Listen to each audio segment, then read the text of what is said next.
talus pile where we expect to see some previously documented inactive hydrothermal vent systems. And we'll be looking at the unique biology at those, if I remember correctly. And then we'll be transiting up that escarpment to the active portion of the Moytirra Vent Field. I also just want to say that we're lucky. I think we did hear Deb click in, right? Yeah, Deb's on the line. Yeah, so we have Deb Glickson from the National Academy of Sciences, who will be our geology lead on the next leg, 2206, whose dissertation was on hydrothermal vent fields. So if I say something incorrect, I hope she will call me out on it. Good delta 20. And I'll note we also have Tara Luke in the chat room. Tara Luke did, I believe, microbiology of hydrothermal vents for her research work. So if you say anything incorrect, someone can call you out on it. Correct, absolutely. And I did look it up here. The Moytirra Vent Field was named after the Irish mythological plane of the pillars. And if we are fortunate enough to find the actual chimney structures, we can talk about the names then and how they named each of them. And I should say we're only 40 meters above the bottom, so not too far from there. Just coming into view. So does anybody on shore want to add anything? Deb, do you want to add anything? Yep, gotcha in the CPHD. No, just that I'm very excited to be here with you guys today. Just gonna get to the center of your screen. It's going to be great. I'm really looking forward to seeing what this field holding the looks rotator, like. holding altitude. It's been visited a few times, but it's not a very heavily explored area. Fantastic. Thanks, Deb. We're looking forward to exploring it with you and with everybody else that's on shore. Good. All right, you ready to so rotate? So in a few minutes, the pilots will acquire bottom, and we'll give them some time to get the vehicles set up, and we'll see what we see. Looks good.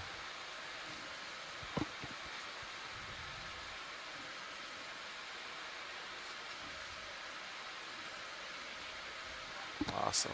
Lined up. This is actually good for both at 90. It's a great way to see the offset. Yeah, for sure. Yeah, so you're pretty far off. Yeah. Well, it's good to know. We'll just keep going from D2's perspective. Okay. All right, I'm going to start pushing forward. Okay, I just rotated up a little bit. Copy that. And then I guess, do you want to compensate? Yeah. With your heading and just point, I guess, line up with me. I'm doing that now.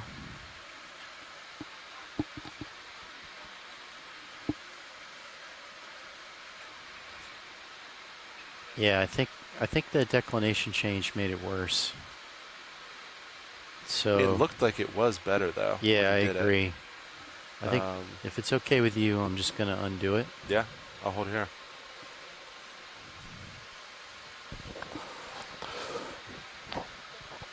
Okay, I think we're finished with the map, Roland. Thank you. Yeah, it almost looked like it doubled it. Hey, Roland, is it possible to turn up the volume of the phone recipient to our headsets? 10, 15 off. Okay. Okay, I'm rotating up. Get you in the center. Copy that.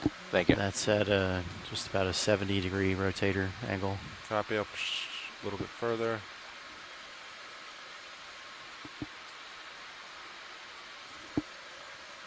Nav, ship's all stopped, right? I forgot to ask. Yeah, ship has stopped. Copy. It has been for a while. Great. Rotating up again. And I can pay out now if you think... yeah, feel good? Yep. All right, let's start coming down. Do about 15 meters a minute. Okay, paying out at 1.5.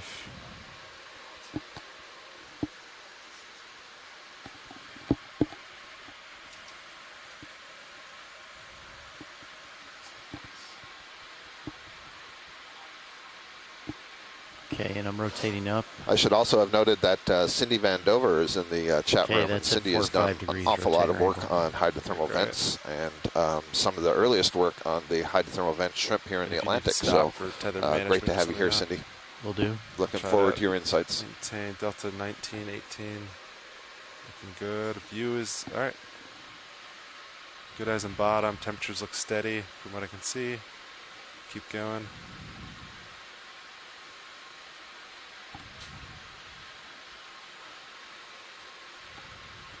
Oh, can you, we'll wait till we're at bottom, never mind.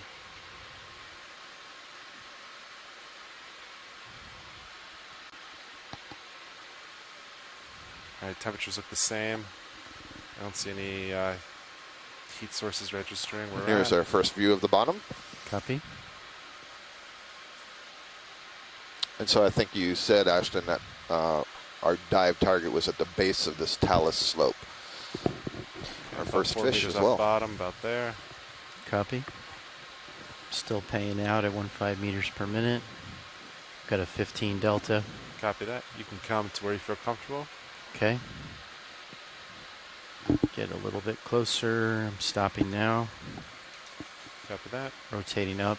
Hey, Washley, just heads up. Just got to bottom, so we're just going to set up our lights and everything, and we'll be ready to start. So just give us one moment. Copy that, pilot. Thank you. Okay, I'm deploying the lowers. Oh, HPU enabled.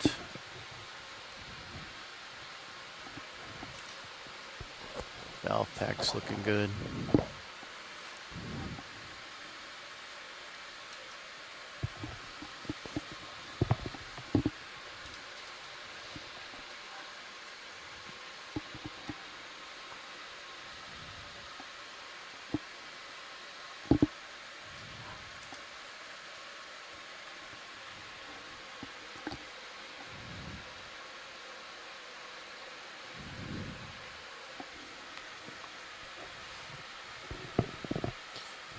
Yeah, so it looks like we're near the bottom of a large sloping, fairly loose and unconsolidated field of, I don't know what exactly it is. Hard to tell until we get a closer look.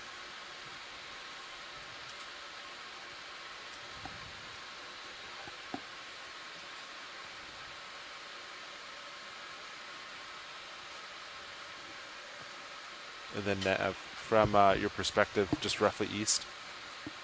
That's where we'll start. Yes. Copy that.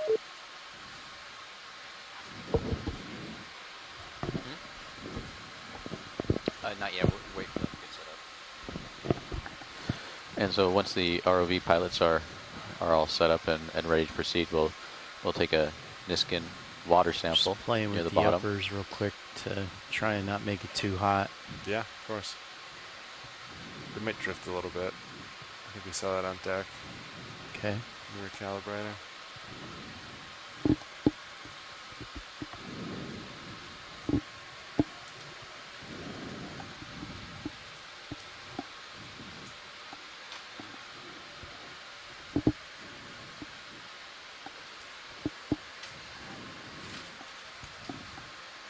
Okay.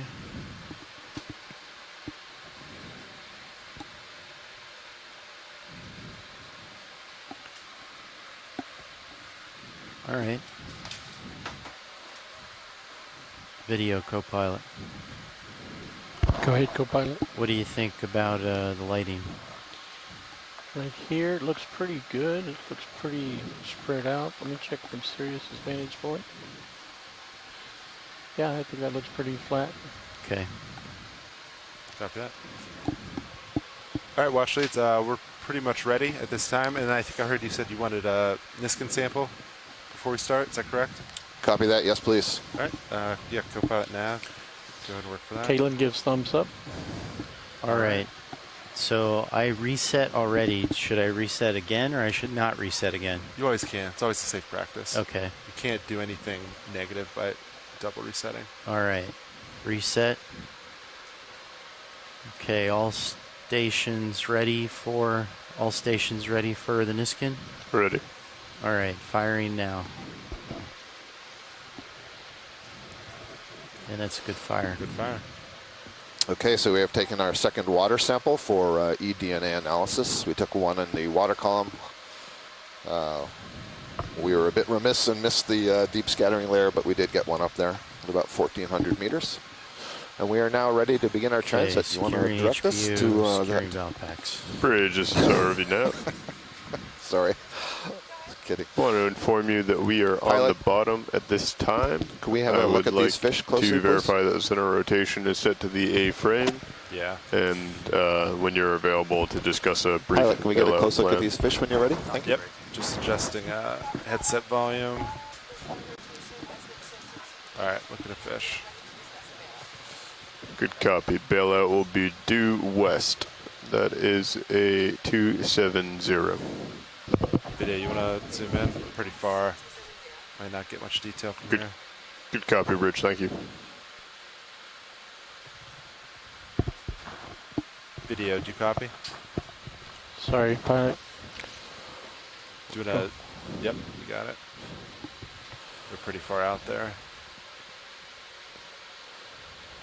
That's not bad, though. That's certainly good for the overall morphology. We can see that that long pelvic fin, actually the anal fin, excuse me, long dorsal fin goes all the way to the tail fin, so that's good. We may not get the details of the head, but that's good for that one. And I think the other one was different, so if we can get just a quick look, if it's still in the area. Thank you. That. Let that one go. Ooh, that might be him way out there. Video, you want to? Don't chase it. Okay. I suspect we'll see more. Thank you. And then, yeah, watch these at this point. Just move generally upslope. Does that sound good? Unless you see something you want to look at? Yeah, so I think the initial target we're going for was at about... Oh, hang on one sec. Watch it. Coming from deck A, release deck A. Ooh.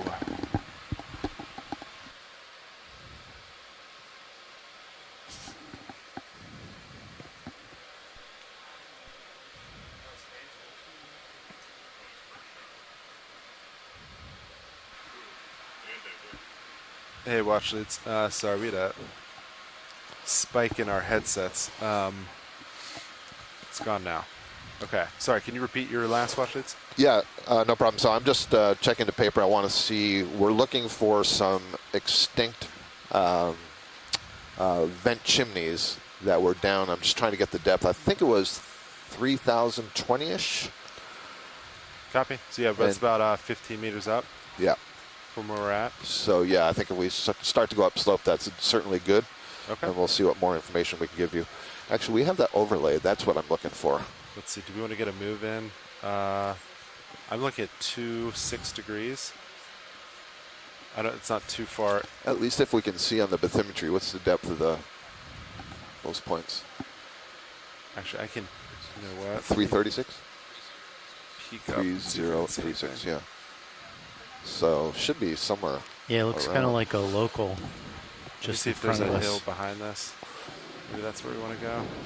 Blue view's pointed up.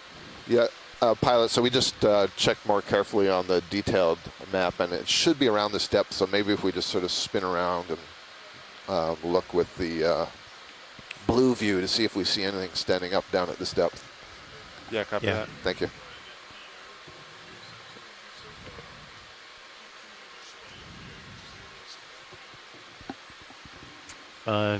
There could be an issue with either of the sensors. I would think that they would agree better.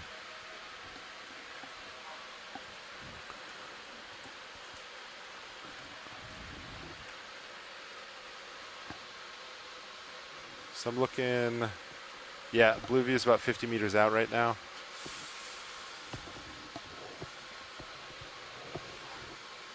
Trying to see if I see anything.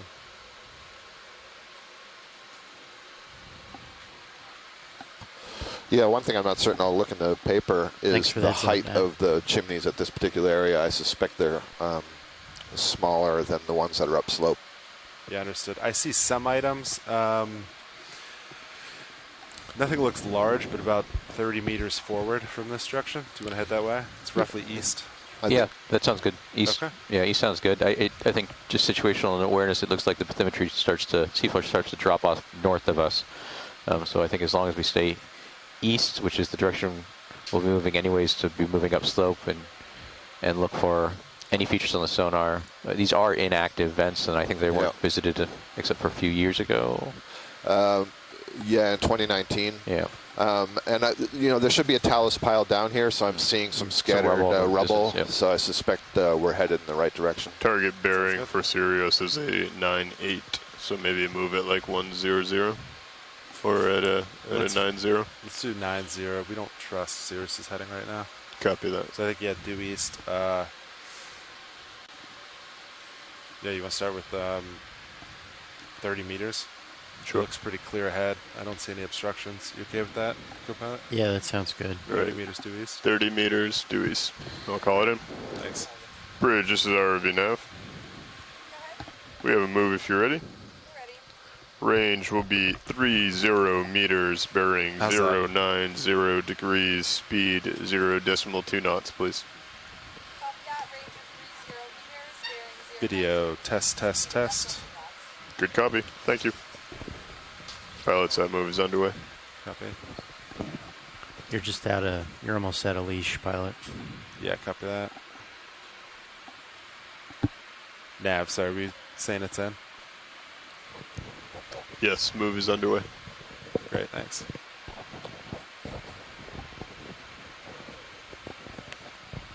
So what are we thinking? 5 minute-ish As you're watching the screen, for the ROV pilot's just kind delay? of scanning around, so the direction of view right now yeah, is kind of probably to the around that. southeast. The current's really light. Maybe we'll see it.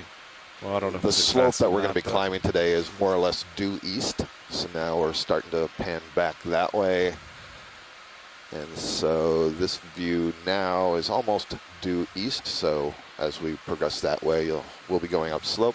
And now we're continuing to turn and looking a little bit towards the north. And as Ashton was saying, this feature that we're in, it drops off this little valley, this axial valley drops off even deeper to the north. Not sure what all the white specks are there on the sediment. If these are foraminifera or some Do you want a quick zoom? rock. Yeah, onto sure. it? Let's have a look and see what that is. There's a lot of them. The color of this sediment is really interesting, and I Video, suspect you want to do a must quick be zoom? some Just white hydrothermal. specks. Yeah. Are these pelagic forams maybe that have settled? Yeah.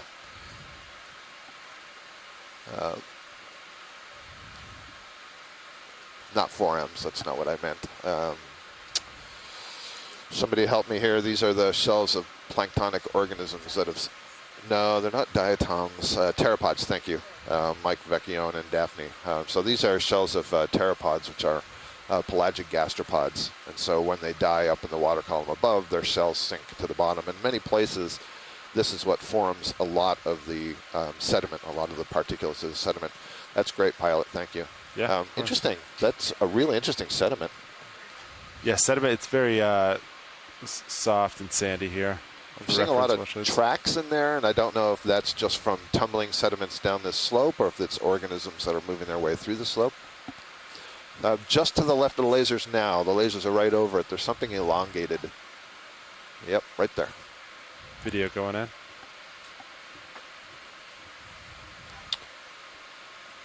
Nothing. Okay. Some mucus or something, I think.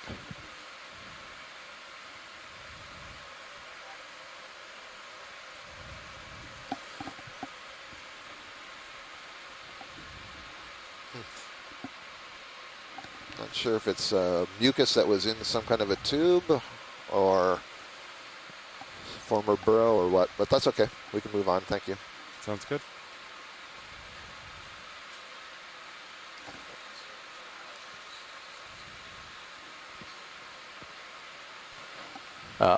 ROV, I would just continue heading east at your own pace. Yeah, ship's moving. So Yep. we're heading there. Yep.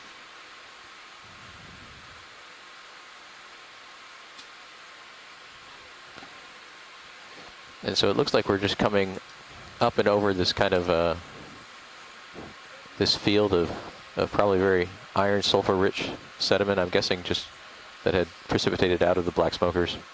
It's kind of filling in this interaxial valley. We should be heading upslope towards this escarpment with hopes of seeing a series of inactive vent fields. The inactive vent fields run more or less north-south along Shrimp, just above the lasers. intervalley area before we start heading more We're coming in. due east and see some of the active Yeah. vents. Maybe not. Video, did you just miscall something? Just missed my calling. some disturbance in the sediment. It looks like something deposited there, possibly a fecal trail from a holothurian, some other burrow. It's not living right now. All right, video. You Very, can come wide if it's no interesting interest. sediment in this zone. Yeah, it's very soft.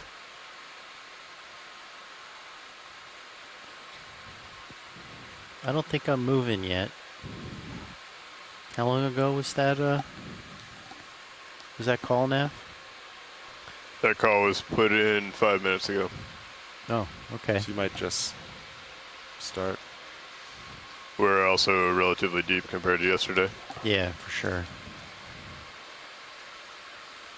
I was thinking it was going to be around 5, but apparently it's more, unless I'm not perceiving the movement.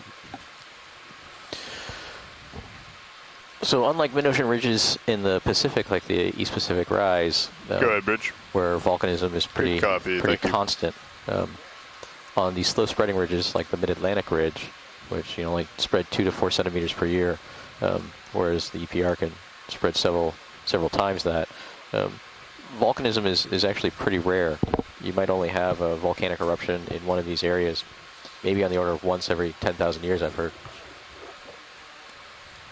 When I was a graduate student, to help us understand the rate of seafloor spreading, my advisor said that you could equate it to the growth of your fingernail. I don't know if he was talking about the faster spreading Pacific spreading centers or the Atlantic.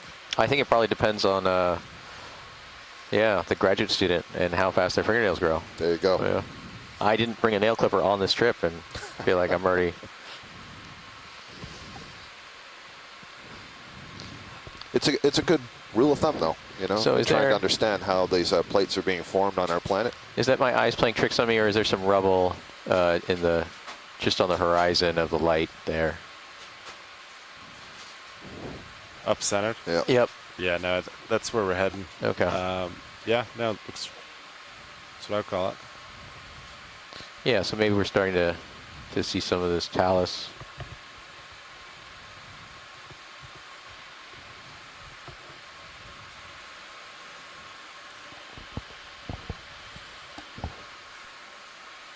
Okay, I think I'm moving now.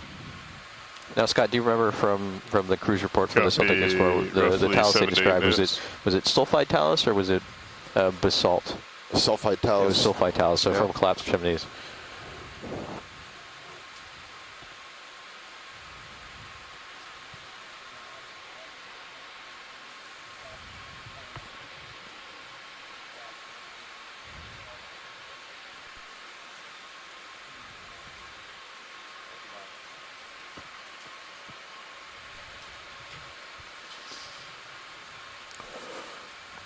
I'm not certain, Deb, I'm not oh, no, I guess these are aggregations of shells in these little pockets, but I was wondering if there could be any bacterial mats, but I don't think that's the case here. These just look like local depressions, maybe, that are accumulating the pteropod shells.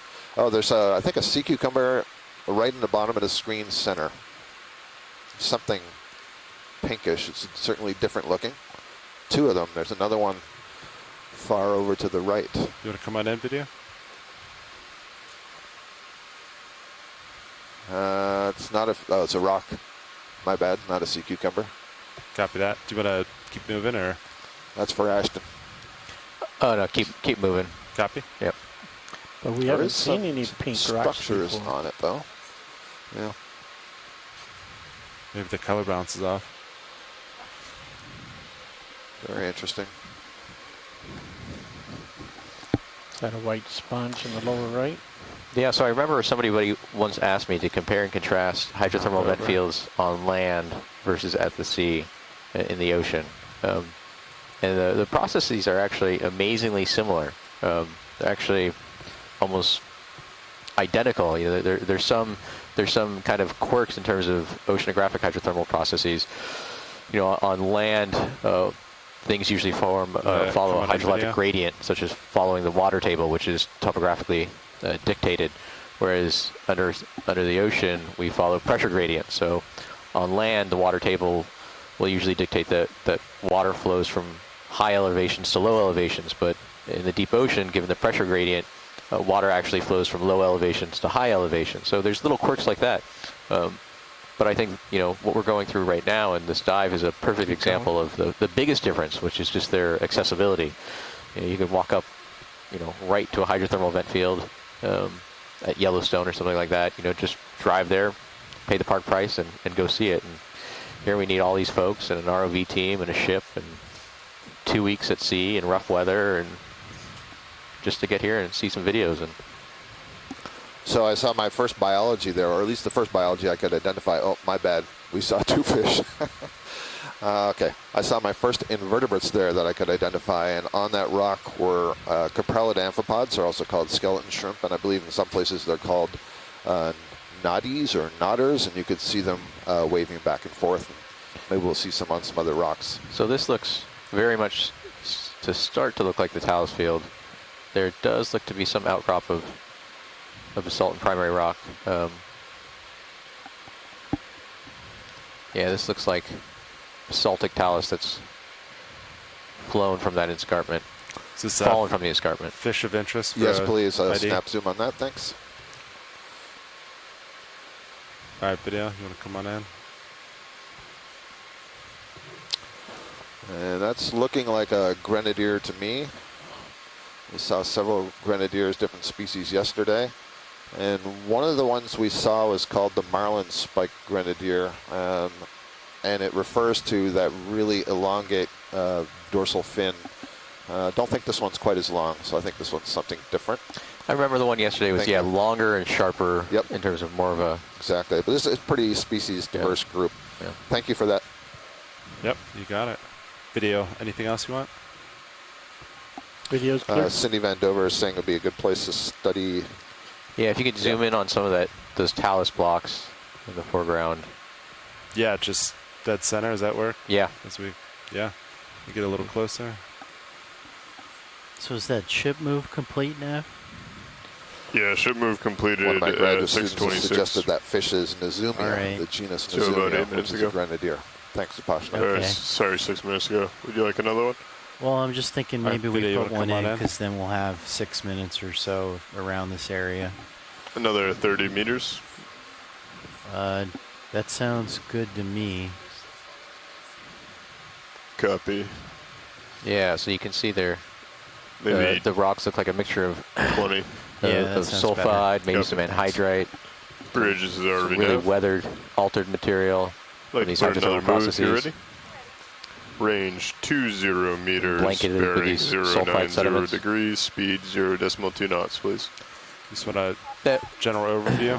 why don't you zoom into that kind of block on the top of the video that almost looks like it has tree roots growing out of the Good bottom copy. of it? Thank Yeah. you. Video, you want to come on in?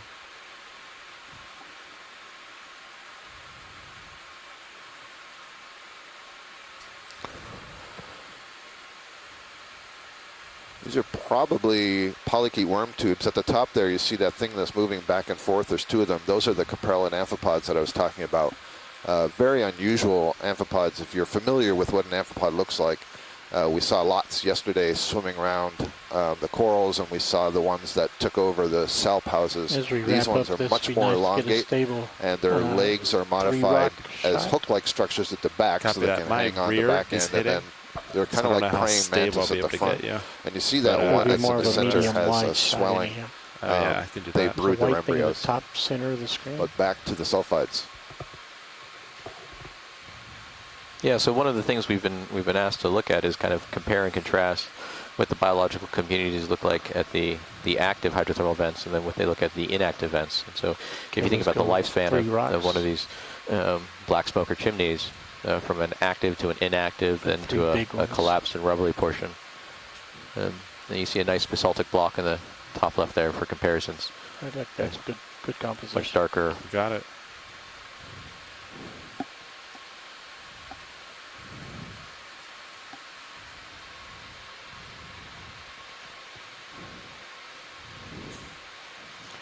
And we're more or less pointed due east already, Yeah, correct? video's So we'll clear. just be continuing up this slope according to the way track. Yep. Right Okay. now looking 9.5. So yeah, east is general direction we're moving. Okay. right? Last move is 9-0. Is that right? So there's an interest in getting a piece of that rock 20 that has meters. all those worm It should tubes be on a it couple more that we'd be minutes happy before to it put hits, into the bio box. We have a ship move. Is that a sample, Okay. actually? Do you want us to If you could, if it's still possible. do you Okay. want to easy stop real quick and see? Bridge, this is RVNAV. We'd like to request an easy stop at this time, please.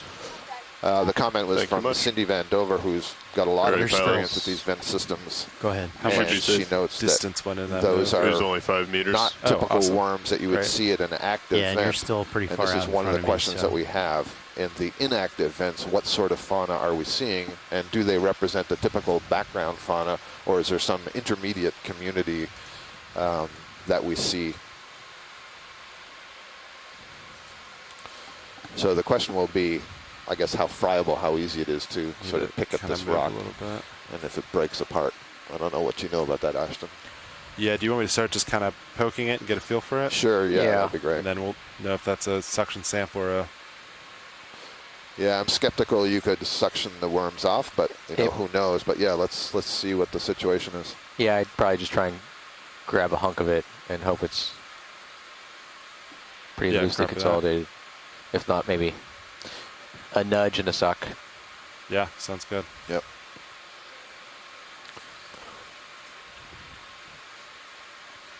If we do use the suction sampler, we'll have an opportunity to see the new titanium lip that's been put on. Oh, there you go. Well, that's a good use of it. Yep. Yeah, we swapped out our polycarbonate one for a Thai one, just in case of high heat sources. Excellent. Yeah, there looks like to be, Scott, if you look at the top of the frame, that might be Yeah, another boulder here. covered. Yep. Yeah.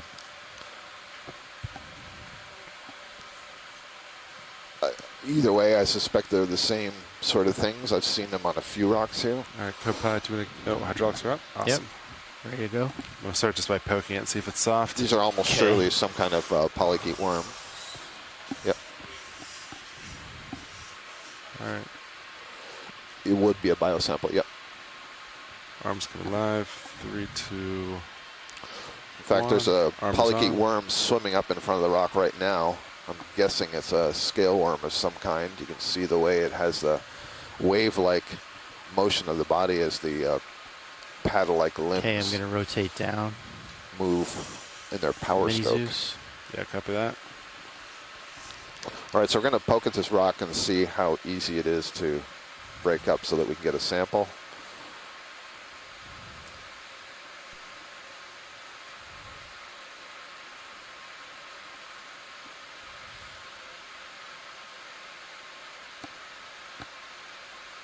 Not very easy is the answer.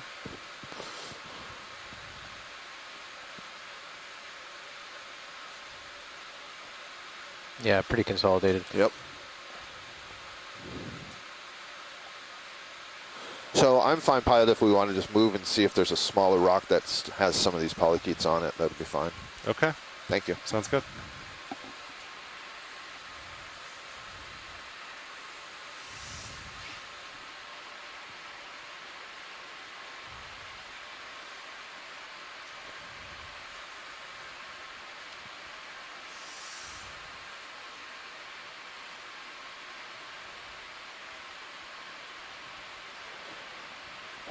Ashton, Deb has put a big word in here Arm is off. that maybe you could explain. Copy. She says you don't know how indurated these rocks are until you try. Yeah, basically just talking about right, how well cemented together they are, or how consolidated they are. You know, the active hydrothermal vents. If you try and you grab those, they, you know, because all of that is basically being deposited through precipitation that's come out of the fluids, and then It's a nice you know, setup. it precipitates I'm in at that 50 fluid, and then degrees just kind of just down deposited on my as rotator. as a sediment deposit. Copy It's pretty loose, and so you kind of grab it and can actually just completely break up See where in she your hand. go. It's friable. Yeah, I was thinking The older they get, they you tend might want to to cement just together, rotate become up a little and bit more take a look with the consolidated. blue view. See Yeah, if that's what anything I- pops out. I picked last one. I mean, let's see. That's 20 meters out. 70 degrees. That's probably the most height I see as far as like outcrops go. So just to remind everyone, we are at the Moytirra Vent Field. We're about 500 kilometers north of the Azores, north of the island of Corvo. We're on Okay, I'll line up with you. the eastern side You lined up on of the it? Mid-Atlantic Ridge. No, to your left. About Just a looking kilometer and a around. half Yeah. from the central axial valley ridge.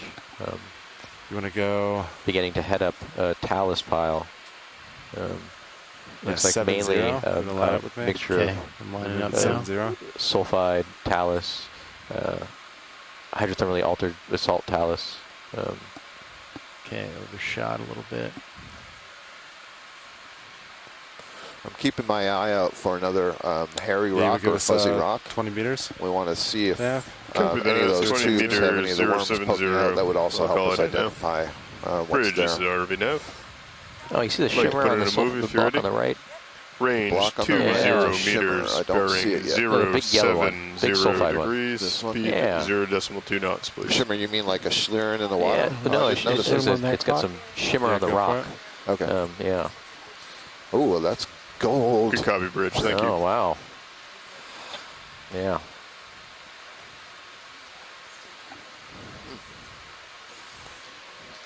I'm going to say something, but I'm waiting for Deb to chime in. That's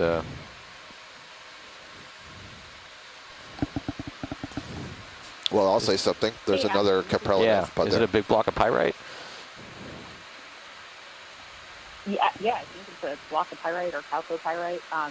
I mean, so what we're looking at is probably what was once, a piece of a chimney.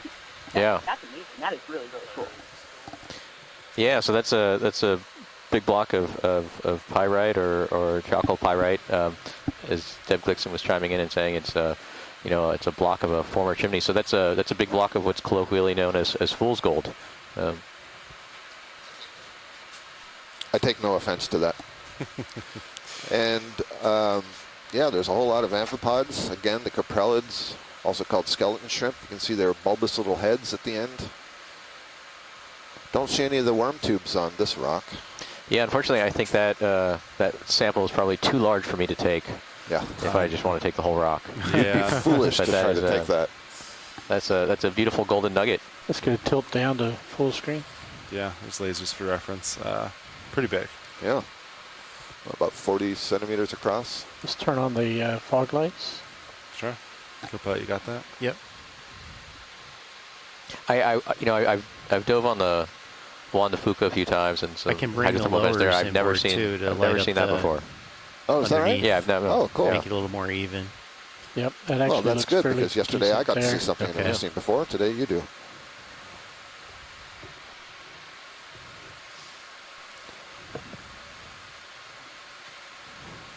Yeah, I actually would agree with that. I mean, I don't Give us remember ever a really bit of a seeing pirouette large, around it. Boulders.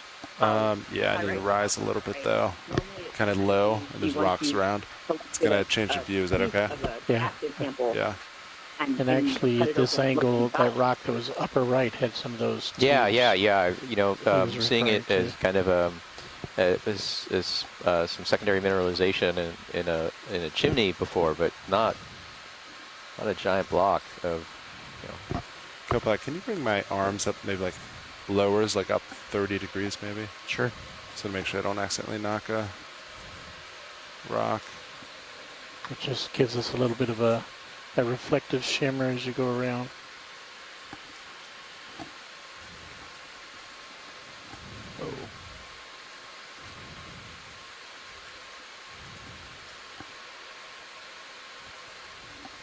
Yeah, it looks good. Thank you. Yep. Okay, your video's clear. All right, sounds good. Lasers back on. Oh, look at the fuzzy on the right. Okay, I'm going to bring the fog back down. So yeah, it'd be really nice to find a small rock that had both the worms and the caprellids on it. We don't know. Yeah, here we are again. That rock That one's is still probably also too big. Yeah, still too big. But if we could get if you can get any closer to look at these worm tubes, see if there's anything sticking out of the ends of them. Yeah, great. Thank you. Okay, so the one that's waving on the left there, you see there's an amphipod on the end. So in fact, I don't think these are worm tubes. I think these are what they call amphipod mud sticks. There are amphipods that build these sticks for whatever reason. I don't know, get above the bottom into faster moving current perhaps. And there's actually two of them. You can see two of them. If you can just focus a little bit in the foreground, it's right in the center. Yep, there. Perfect. Beautiful. Go ahead, Bridge. Yeah, so I don't think I've ever seen one this deep. And then, yeah, go ahead. Good Did you want copy. to Sounds good. cut one of the sticks, or I'm is, seeing 16 no, down here. they're way too 20. Yes, okay. We're I'm talking seeing it about as well. sub-centimeter Thank size. Yeah. Yeah, that's really small. Yeah, we got lasers. They'll show up. As we So zoom that's, out. I mean, we have to find a rock with that on Yeah. it and put it in the biobox. So if I find a small enough rock, I will advocate for that. All right, understood. All right, What's the green on the rock? same rock? These green patches. The one to the two rocks Oh, that could right, be some. or right where the lasers serpentinization. are now. Right there? Yeah, the Yeah, you're talking bottom the green red rock, lip of it. kind of on the at kind of like 1 o'clock. Yeah, right below the left laser beam.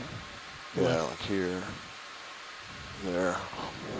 Left corner, If I were Left, hiking in the mountains, I'd copy. say it's lichen. Oh, there you go. coming into center screen now. I guess I am hiking in the mountains. Well, you're hiking I up. was hiking You're in up. the aerial mountains. Got it just above Nice. center. Great view of these amphipods. Perfect center now. These coprolids. Maintaining. So on the coprolid we're looking at now, if you look at the rock, you see what looks like a holdfast. Those are its modified legs, and they've got these hook-like dactyls at the end that allow them to hang on. They're just, look up, Google an amphipod, and you're not going to find this one first. And look how different they are. Their morphology, their adaptations for this sort of lifestyle where they hang on to all kinds of stuff. You find them in hydroid mats and algal mats and so on. The other thing that's really interesting, what's his name? Martin Thiel, I think it is, in Chile, did a study, and he showed that these amphipods have parental care, at least some of them, these shallow water ones he studied.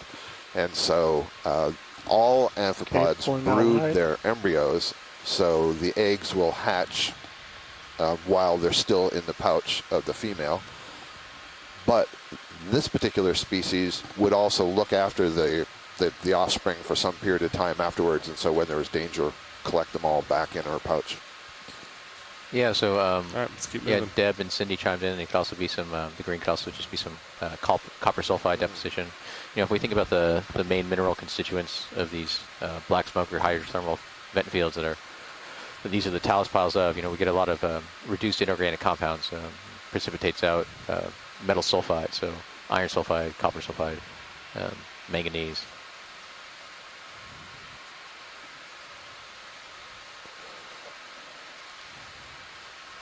Well, it's certainly a different environment from where we were yesterday. Yeah.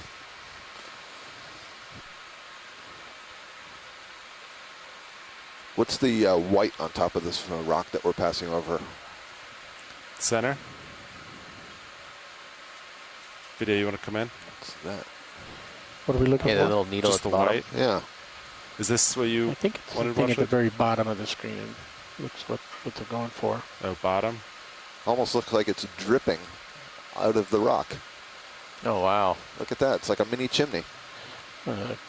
Try to light that lower section in. That's Yeah, cool. I could bring a lower in. I can drop a little bit too. There's plenty of room. Pilot, I'll watch the starboard lower. Okay, understood. Is that dripping down or is that Here, bubbling up? Let me give it a shot. I don't think it's bubbling up. Deb says, oh, what the heck, stalactites. We're with you, Deb. Hold on, I'm almost coming in. This is the most colorful geology dive I've ever been on. Sorry, Deb, go ahead. Maybe not.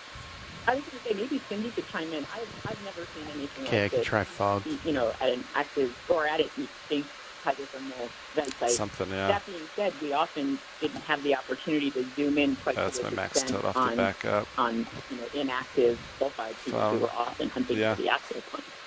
Yeah, I don't even know how that would form after the talus has been deposited. I mean, doesn't it?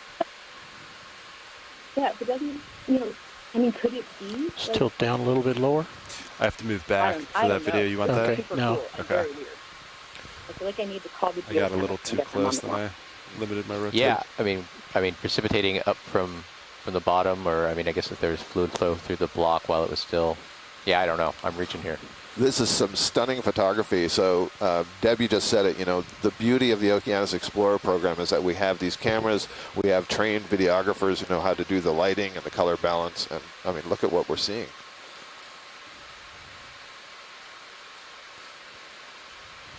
And I'm watching the capellid move along.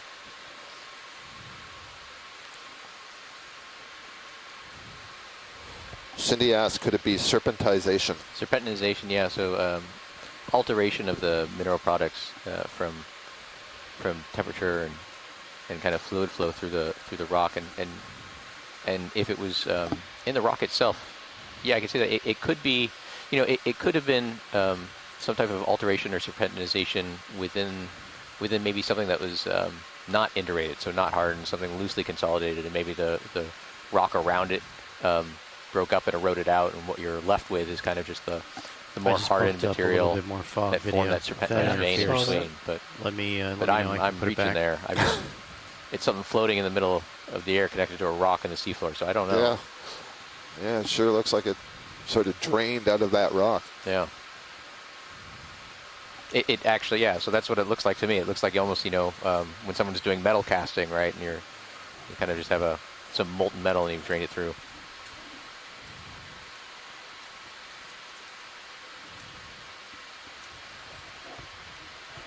Going to pull out, sort of get this whole rock structure. Yeah. I've literally never seen anything like this before. It is so cool. Well, at least not on an You want me to tilt up at all, or? block of sulfide. Yeah, go ahead and tilt up. And let me know if you want me to reduce the fog. That green is too low for you to sample, right? Correct. It's like in a crevice. I don't even think the craft could. Yeah. I think at best you could get your fingers in there and break it all up. Yeah. It's full wide. Can we get the lasers on for a second, or are they on? They are on. They are not right now. Okay. I turned them off for. Let me verify video. Video, you good for lasers? Go ahead. Lasers on. Okay, so that's that little stick thing's about 7 or 8 centimeters, maybe. You mean in height? Yeah. Yeah. It's at the base, yeah. Do you think you could grab that? Do you think that's sampleable?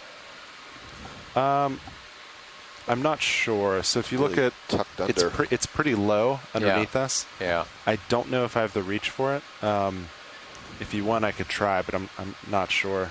Yeah, I mean, I think it's unique enough to give it a shot, and if it doesn't work out, no hard feelings. Yeah, and I think best case scenario, I think I could try to tap it loose with the jaws and then try to suction it up. Okay. Is that still of value? Yeah. Yeah. Okay. Sounds good. Yeah. And I'll set up for that.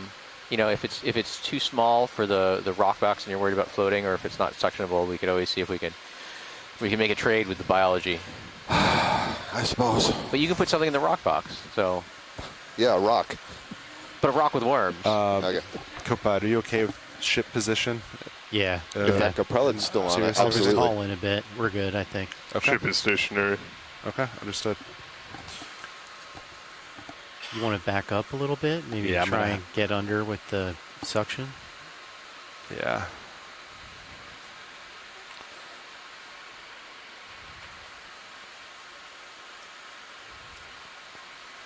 Here, I'll put the fog is still on max. When did the ship end? Did it move end?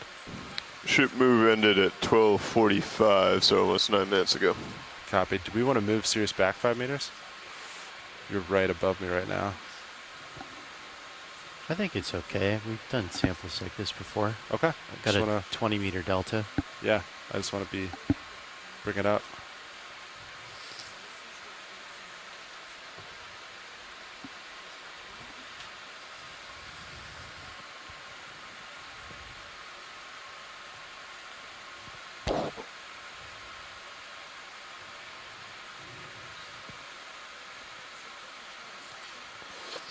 I think we're going to see if the arm can get down in there first. Yep. Yeah, it might not look it, but it's kind of in a Yeah, it's kind of tucked in. It's kind of in a crevice. If you look at the port manifs, it's pretty low. Yep. All right. Hydraulics are up. Yep, hydraulics spun up.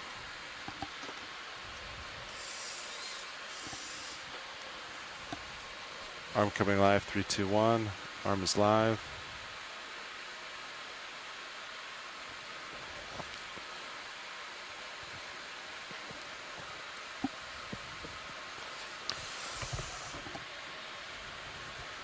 Yeah, I think the real question will be how hard it is.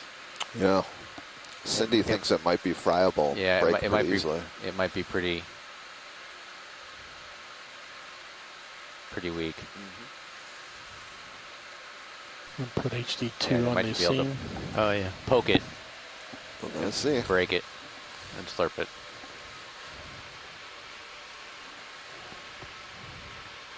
Yeah, it's great. Give me a little zoom when you get a chance. It's very interesting, you know, turning a that video, three-dimensional scene and then can I into a also get one on two-dimensional the screen. mini Sometimes the zooms? depth Yep, of you got field is tricky. Yeah, so Deb said one of her colleagues, geochemist, said it might be malachite. It's another one of these products formed through oxidation of the host rock. It's copper carbonate. Yeah, it's Oh, kind of look at that. loose. Yeah. It's too small for me to open jaws, but I could essentially try to knock it loose with the fingers and then come back with the suction hose. Sounds Is that good. That's a Sounds good idea. Yeah. Yeah. Okay. You Yeah, think you I could think knock to it me the loose most with interesting suction thing is not hose? necessarily you know, what it is, but maybe how it formed into that kind of, as Typically Deb don't said, like the to do that. stalactite, stalagmite. Nolan asked earlier, he says, doesn't sulfur have a relatively low melting point? If elemental sulfur got hot enough, it would become plastic like this. Maybe got covered in copper sulfide. Actually, it looks Yeah, kinda what loose. is the melting point of copper? Oh, look at I think that. you're- Nice. Oh, Yeah, it it's came just off intact. The like shoulder, yeah. I think, Wow. is all the way down Yeah, already, so the melting right? point of copper Yeah. is If you can come in with the wrist more level, it might help, but I don't think you have enough shoulder. Oh, nice. So it's loose. Now I just got to try to. yeah. So the melting point of copper is about 1,000 degrees Celsius, and a lot of these hydrothermal vent come fields, out. they actually they tend to top Yeah, out in can terms I of their push kernel out temperature, with the in the drawer? mid Yeah, to I should be upper able to. 400 degrees. So I'm gonna hold it like that. All right. Oh, so you're saying sulfur, copper, 235 degrees Fahrenheit for sulfur we have from our scientists on shore. And that's that. Unless that breaks up, that could get stuck in the hose. Deb says this is already the best dive. Yep. So That's a good point. So hydrothermal fluids, they don't get as far as Video, my can you understanding zoom much back in higher main than HD? kind of mid to upper 400 degrees, and that's 'cause that's mainly almost 10 due to we centimeters. think the thermal buoyancy Yeah. effect. So Let me try to break it up again. the ocean water gets entrained All right, into come out a deep little fracture bit. systems What if you pulled it around in the a axial little bit and valley then if blew it's it into a volcanically rock controlled box? hydrothermal vent fields, or into kind of Add deep Video. faults We'll figure if out it's the sampling tectonically controlled. strategy. And as it transits along those faults, the risk and it then comes in is if you contact get it with the heat stuck, source then the whole that's feeding sampler these mid-ocean is ridge systems, out of commission. it heats up and it dissolves associated minerals in the rock, and that's how it becomes rich in these metal species. But then it reaches a point where it gets so hot it has to naturally rise All right, due to video, thermal can you give me a buoyancy, zoom and that on, tends to be around yep, around a little 400 more. degrees. Hold that, and then a little There's more also on the. some questions Zeus. about how hot theoretically deep ocean brines can get, so keep water that going. has high salt concentrations.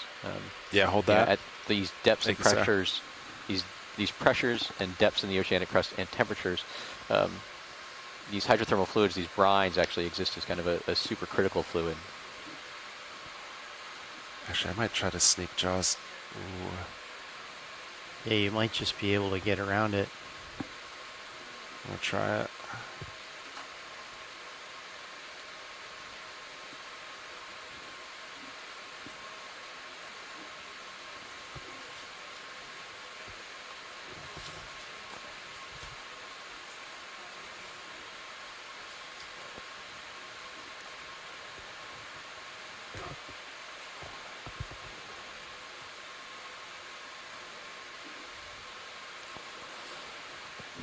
So what do we want to call this? A rusticle?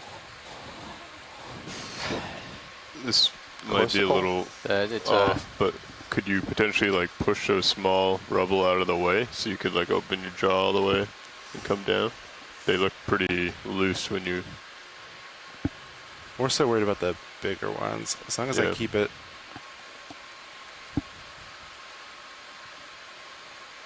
With the rusty cover copper now, sulfate vein. I think it may have As long as I keep precipitated it from tight. below. Like a seat.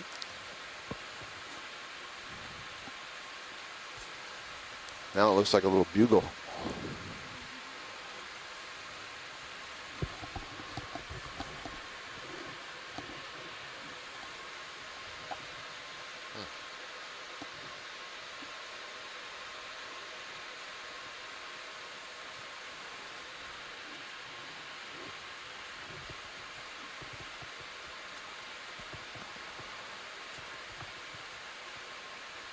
I just can't get it.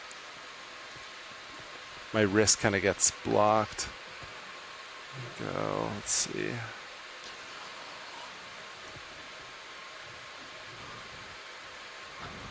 Try this.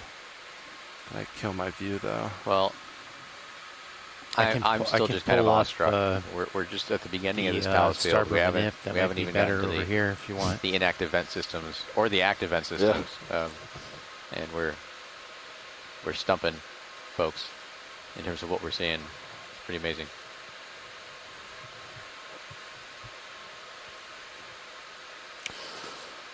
And that's why we do it.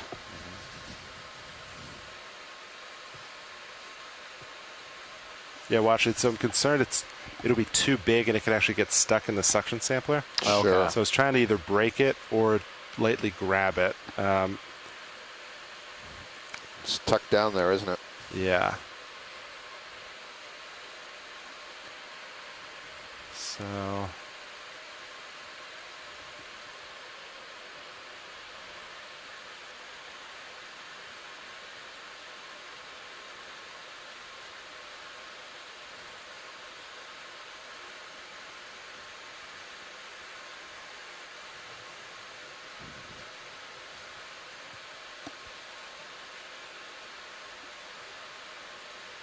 so soft, it just buries in the sand. Yeah.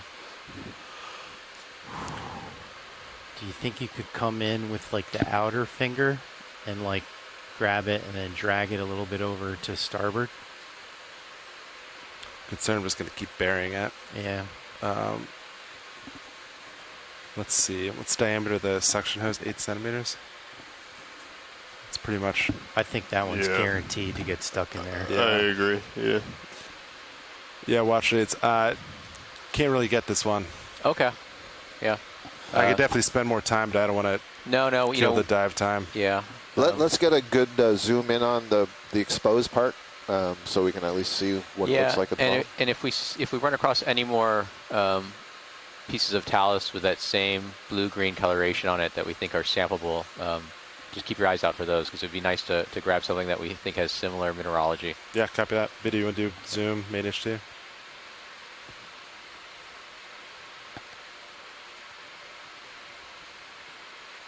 Oh, I thought it was hollow. I see. It's not. Now it better not be like a mineral-coated biologic thing. I don't think it's biologic, but it's clearly a coating, right? Yeah. Yeah. Did you go full wide on the Mini Zeus video? I don't want to be so excited about something that I think is, some very interesting mineralogy, and it ends Black up just coral being... skeleton. Yeah, exactly. Yeah.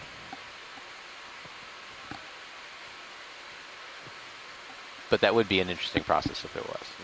All right, arms off. I mean, we definitely see that in some of the carbonate skeletons that are subfossilized. Yeah. Manganese encrusted.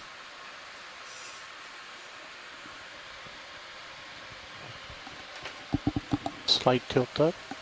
Put that at the bottom of the screen. It's good. Thank you, RV. It was a valiant attempt. Yeah, of course. Yeah, nice tripod. Here, I'm sure you guys were worried about me grabbing really big rocks. Ask you to grab the smallest thing there. Video's clear. Tucked underneath a big rock, though.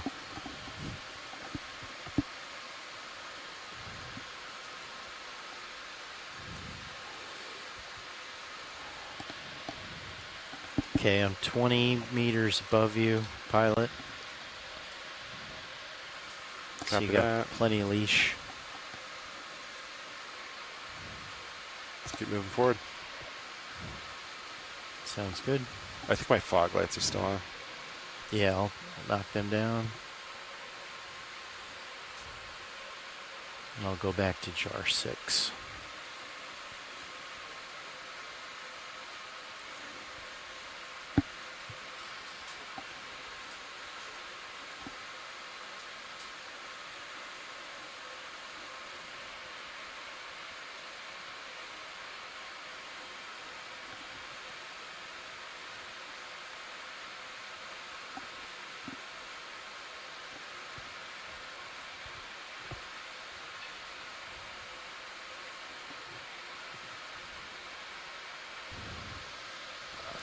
So do you guys think these are volcanic in nature, like there was an eruption down here?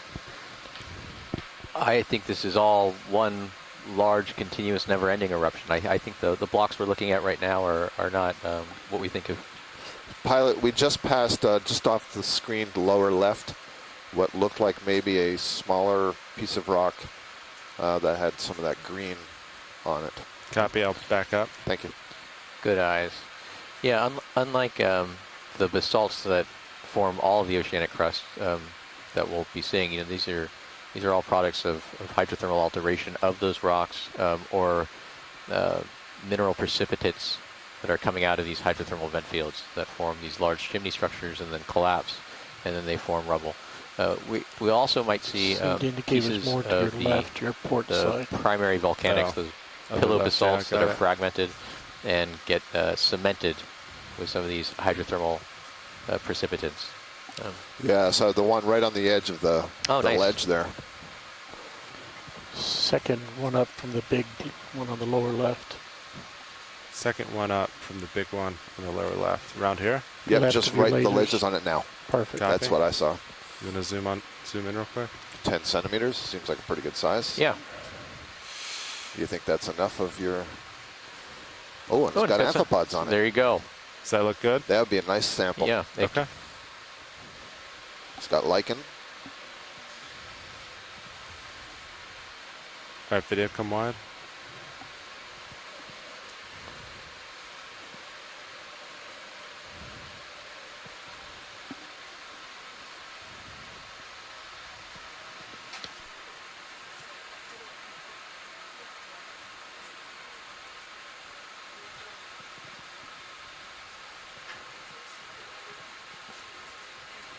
Joanna was asking whether that was a glass sponge in the distance.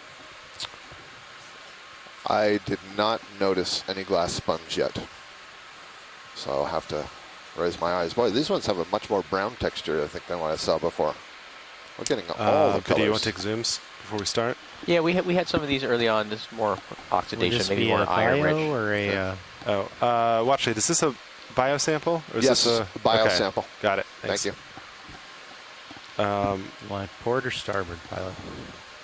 I'll keep it. We can go starboard. Okay. Yeah, Tilt so down. Deb is also saying, very typical of some of probably these move, rubble right? piles, a lot of Grab iron it, move. oxidation. I don't think you could open your drawer.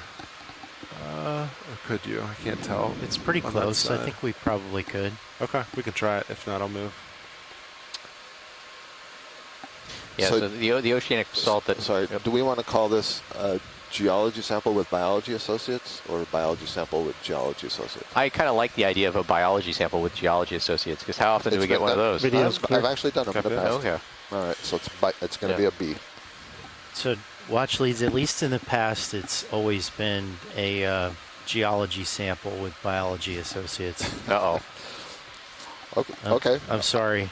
That's my data manager thing coming out. I can think of one exception I'll show you later, but I'm good with that. Okay. It's changed. The policy's changed a few times, but Copy that. But do you want to put it in one of the bio boxes? yeah, we'll okay. put it in a bio box. Okay. Understood. Go into bio boxes. Let's see. Hydraulics are up. All right. So Arms this to will be left. 3, 2, 03G. 1. I Arms on. apologize for Force 5. Looks cutting you off good. there. Oh, no. You're sampling. already has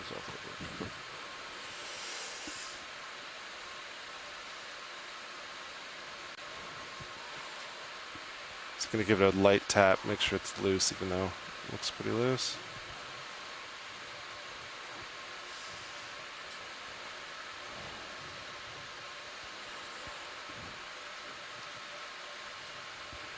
All right, video, can you zoom in on Mini Zeus?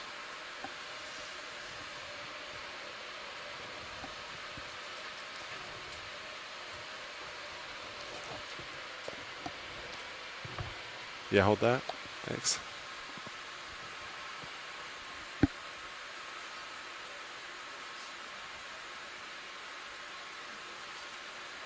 Yep.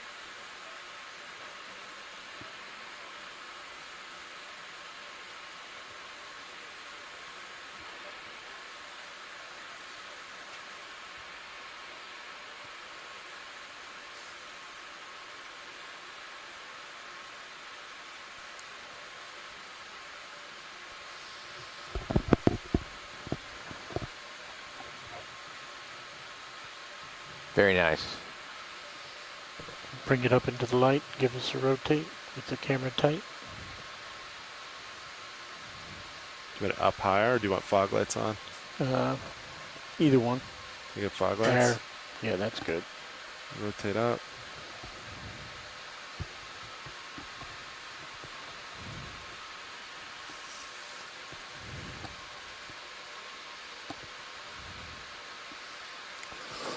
Plenty of amphipods.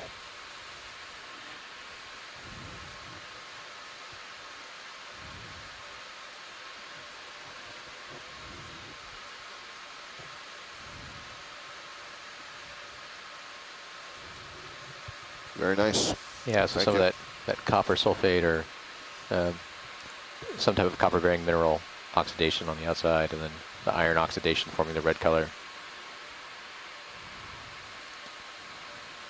It's interesting to me how much like a lichen it looks. Yeah. You know, it's like flakes on the surface. Yeah, it'll be interesting to see once we get it on board too. Although I do not have a hammer, you know, whether it's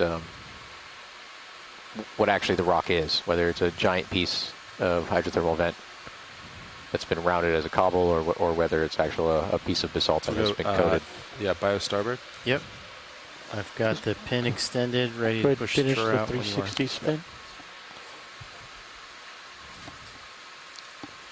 Right there? Just a slow turn, 360. Oh, okay.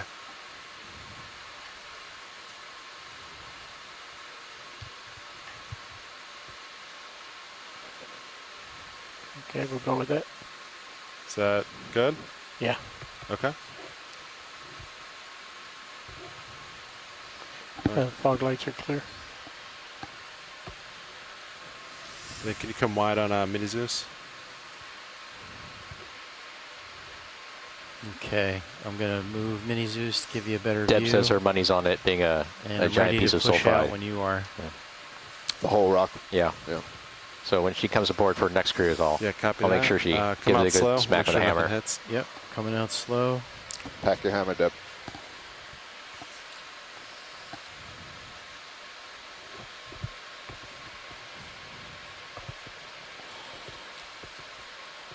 Oh, I pushed it a little bit. Copy that.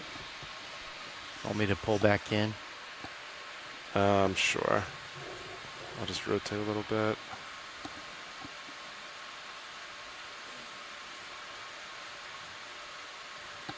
Sorry, I thought we could sneak it in there. It's all right.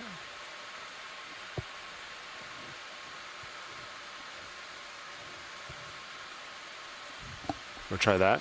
Okay, coming out.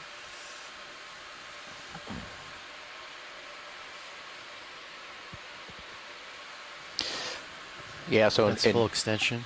in preparation for this cruise, I was talking to David Clegg, who's at Mbari, well-known marine geologist, and talking to him about his kind of sampling protocols. He has a really well-dialed-in framework for geological samplings. And you know, one of the pieces of advice he gave me is you really never need to collect a rock bigger than about 2 fist size when it comes to igneous materials, not necessarily sulfide. So, you know, if you see me trying to grab anything over up, I can give you more view a cantaloupe size, Remind you of yeah, that? remind me. Okay. Am I? My eyes are bigger than the manipulator's hands. Yep.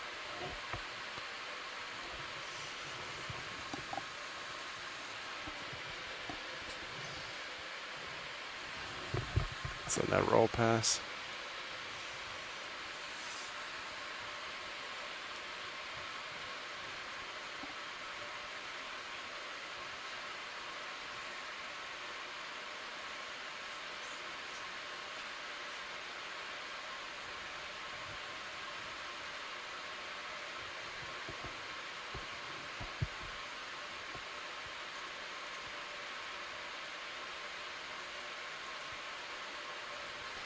Before you come in, could you just check the temp probe cable with the mini Zeus? It looks like it's kind of going off on a weird angle. Do you see that in the lower left? Okay. Okay to check that out, pilot? Yeah, go for it. Thank you. You see Oh, how nice. I it's see like, we have Dougal Lindsay joining us in the chat room, and he has a possible ID for those caprellids. Have Are you we seen talking those yellow large cable? caprellids before? yeah. Abysso Could you just zoom in on that real quick? Yeah. Here, I'll put the Titan over for you Well, to stow. that's great. So we got Pilot. a good sample of those caprellids, and as Cindy had noted earlier, we saw several All right. caprellids on our dive yesterday, which is up at 800 meters. I'd be surprised can zoom out that on they each would be the too. same species, Oh, but zoom now in. we have the samples that we can check that out and look for these sorts of differences. Is that just my eyes playing tricks with me, or? Oh no, it's going back. All right. Okay. Sorry, I saw the orange underneath, and I thought that was yellow. Oh. That was my mistake. Okay. I thought it kind of dipped underneath the. Yeah, looks good to me. All right.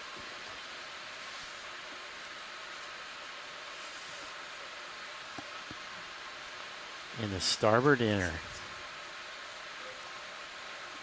All right. Ready to pull the drawer in? Yes, sir. Okay, coming in. Arms coming off. 3, 2, 1. Drawer's in. Arms off. Thanks, Pat.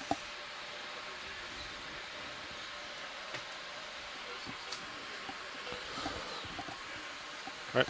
Watch leads. Anything else before we move on in this area? Let's just look at that white thing that's straight ahead. I had a report that there was a possible glass sponge in the area. I haven't seen it. I'm only seeing white precipitate on rock on the other side of this little chute, so top of the screen. Understood. Thank you. Right there? Yep. By Video, that. you wanna Oh, zoom that in? looks like a rock that's split there. Yeah, okay, that's not sponge. All right, good to keep going then. Yeah, I'm not certain what that is, but I don't think it's sponge. I don't think it's bacterial, Matt.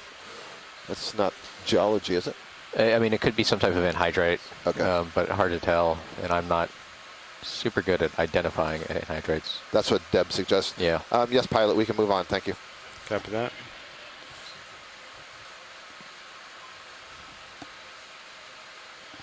Oh, yeah.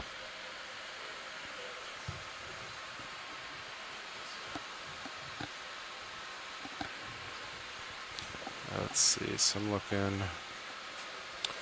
Dougal notes are caprellids everywhere. Indeed, Dougal, these are the dominant fauna so far. Most of the surfaces that we've seen when we look up close Yeah, do you want to line up? have those or mudstick Probably amphipods. like 9.5. Copy, coming around. This looks to be the way to go.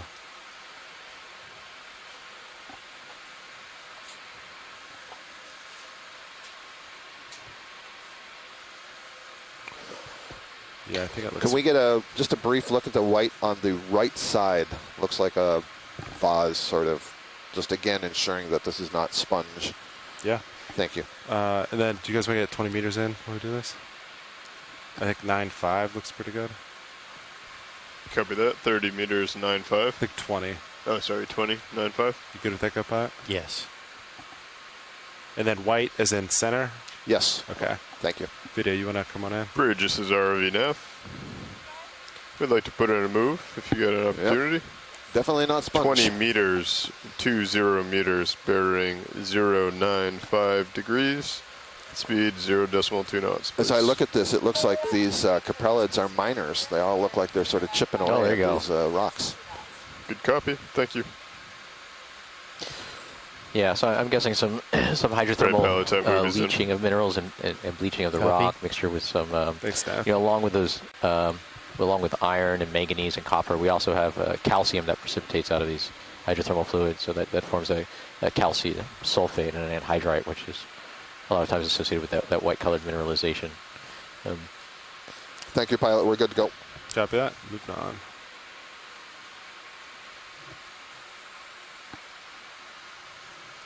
Yeah, so the rock that forms volcanically at these mid-ocean ridge systems is what we call basalt, and that's a very iron magnesium rich igneous rock. So when we think of rocks that we see on our planet, we break them up into three classifications: igneous, sedimentary, and metamorphic. Igneous rocks are rocks that are primarily in place, and they represent the kind of the mantle composition. They haven't gone through any type of alteration that we associate with necessarily with metamorphoses or metamorphic rocks, so they haven't been altered through temperature and pressure. Basalt is kind of on the silica pore end, so within that igneous classification of volcanically erupted rocks, we kind of have four main classifications. There's basalt, which you kind of associate with the Azores, also Hawaii, mid-ocean ridge systems. That's on the silica pore end, and then we have basalt, andesite or dacite, andesite, and then rhyolite. So rhyolite is an explosively eruptive silica-rich lava or rock type. It's intrusive, or it's not erupted but internally cooled product that you might be more familiar with would be a granite. And so now, what are the DOs reading now? They're kind of same. These basalts are very iron rich, and that 24 oxidation of that iron can help give them their red kind of coloration. And then you also have just the iron that's coming out and precipitating from the hydrothermal fluids. I mean, I suppose it's possible that there's Sidney a Van big Dover difference was close to the bottom hypothesizing that perhaps all these caprellid 20 meters amphipods off we're the seeing, bottom. these skeleton shrimp, may be possibly feeding on microbes, bacteria, and in particular chemoautotrophic bacteria that may be taking advantage of any of the sulfides that are being emitted with whatever water flow is still remaining from this venting system. And so we can preserve some of those amphipods in a way that a stabilized tip analysis could be done to check to see what is it feeding on. Patrick Collins, I think, is pointing out that typically caprellids are filter feeders, so maybe that's not the case, might but be a good idea that's to why you would do make the some tracks analysis. if we can. Thanks for your input. Thanks, Nav. Yeah, so from my understanding, there's really two energetic pathways that are kind of independent of photosynthesis. You have a variety of hyperthermophilic, right? I was going to use that word in a sentence the other day. Hyperthermophilic microorganisms, such as the ones we find on the mid-ocean ridge, and they can support growth and energy production by reducing some of these mineral species. So from iron to reduced iron. And then you also have another one on subaerial hydrothermal systems. When this was a new one for me to learn today, methogens. Methanogens. Yeah, form at the base of the ecosystem by forming methane. Is that just, can we look, just going off screen to the left, yeah, there's something tucked under the rock there. Just strikes me as a different color. I thought maybe we would have a look at that. Good copy, thank you. You want to leave me there? Your lasers are just to the left of the lasers, a little bit further, and there. Right there? Yep. All right, video, you would come in. Just want to make sure it wasn't a snail tucked in. Okay, it's just another broken open rock of yet another color. Thank you. Just another broken. Sorry. I think Don't take that personally. Yeah. That's good. Thank you, pilot. All right, moving on. It had the shape of a gastropod, and I wanted to make sure it wasn't some unusual gastropods on the side of that. I didn't see that, Roland. I should have looked carefully. I saw the caprellid amphipods again. But one of the things that we'll be looking for are gastropods, peltospirid limpets. Yeah, peltospirids, which are a family of deep sea limpets that are specialized to hydrothermal vents. So I don't know the degree to which they get into the outskirts of the vent field. To the right of lasers. You were just talking about the bacteria and the different specialized type of bacteria. And hydrothermal vents, hopefully we'll see some active ones today. You have this hot water coming out, and with it come these chemicals that have been modified in the seawater because of the interaction with the hot rock subsurface. And so those provide basically an energy source for the bacteria. But that hot water, of course, mixes with the surrounding seawater and so cools. And so that signal, if you will, that availability of the reduced compounds diminishes as you move away from the source of the venting.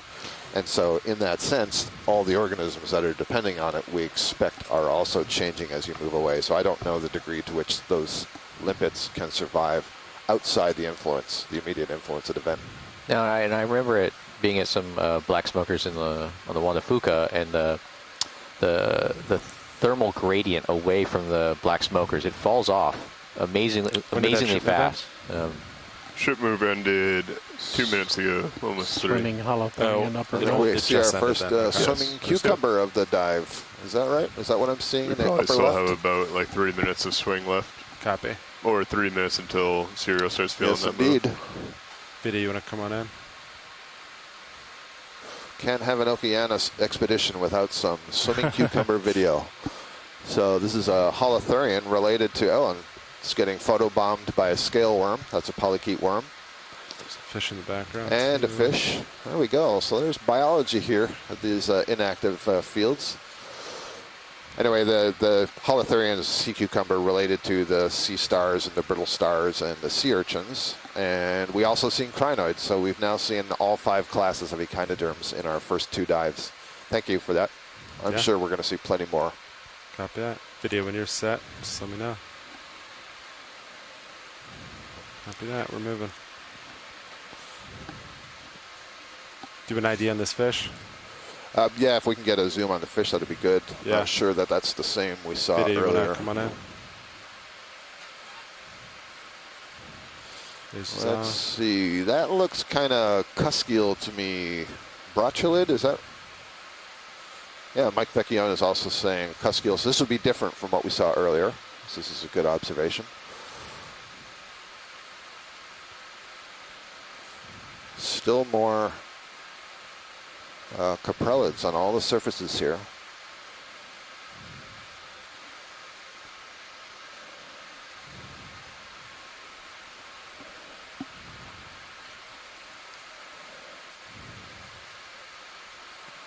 Okay, that is pretty good. I'm satisfied with that. Thank you.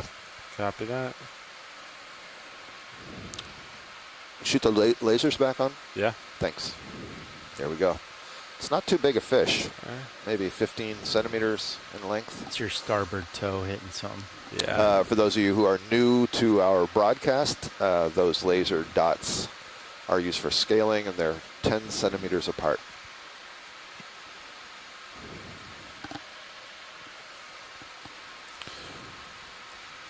Daphne Cuvelier suggests that the swimming sea cucumber we saw was in the family Elpididae. We just had a. I mean, that can't be real, but Can we look at that white material below lasers? Just a quick snap. is this a Ventress watchblade white material? Yeah, let's see if that's a bacterial mat or more anhydrite or Sure. some other geological Video, term come that on I'm in. just throwing out that I don't really know what I'm talking about.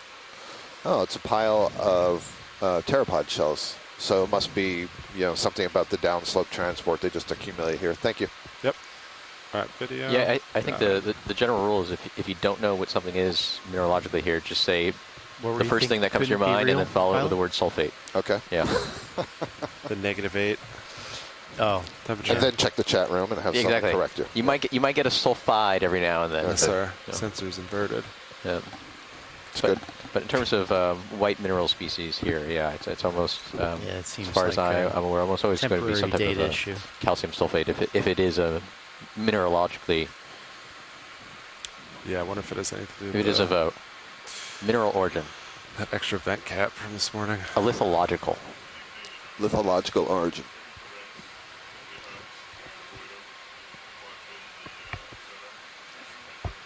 Oh, Deb says her colleague Brian Crystal, who also works on Wandafuka vents, is probably not anhydrite because of the temperature. So usually at higher temperatures. So we're back to the drawing board.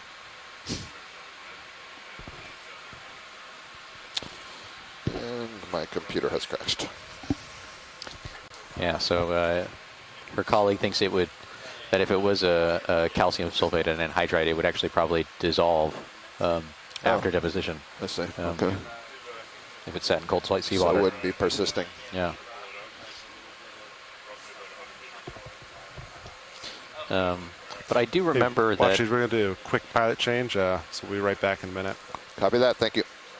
I do remember in the, I think in the 2013 paper on the documenting the Celtic Explorer expedition, they did have some anhydrite in the Moytirra Vent Field. I think that might have been on active chimneys, though.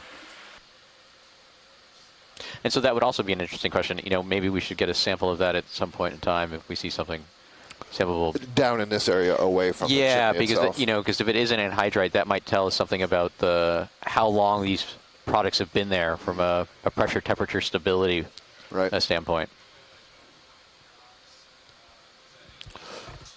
And as it appears, we're just hovering here above the bottom. We're having a pilot change, and every time we do a shift change, each of the positions, we have a navigator, a pilot, and a co-pilot will update, give a situation report to their replacement so everybody understands what's the status of the ship, what kind of ship move is there, what's the wind, what's the current condition, how many samples have we taken, and so on.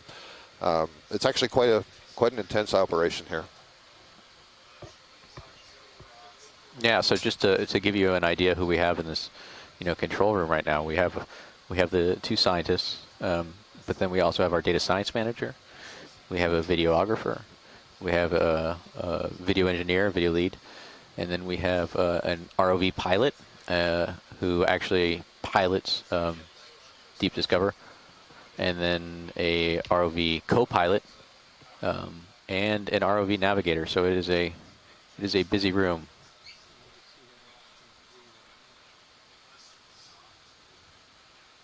And you can see that on stream 3 as, yep. Let's see which camera.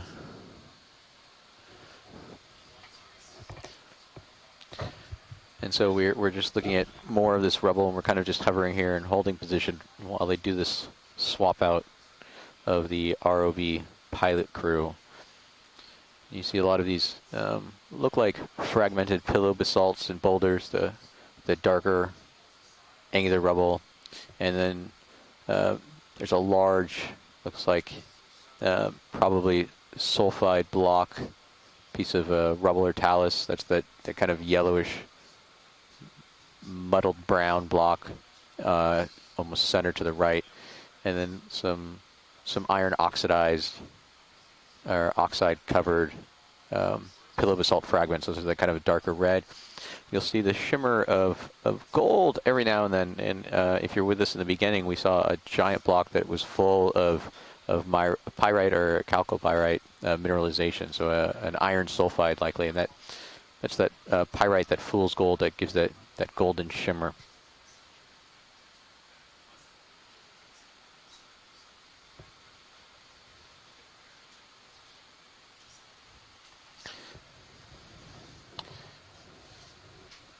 And so if you're just joining us, we're at the Moytirra Vent Field, hydrothermal vent field, on the Mid-Atlantic Ridge. We're on the eastern side of the central axial valley, the kind of the center of volcanism within the Mid-Atlantic Ridge, about 1.5 kilometers east of that. We're heading up this talus slope. The talus is rubble that's fallen from upslope, and it's largely. Welcome aboard. Hello, ROV.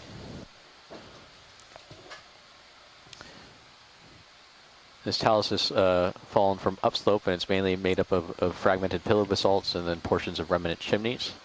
And we're going to be hoping to find some still intact but likely inactive hydrothermal vent chimneys, and do a survey of the biological communities that are inhabiting those, and then hopefully transition on to some of the active vent fields that are just a few hundred meters away. Those were active as recently as 2019, I think, was the last time they were visited.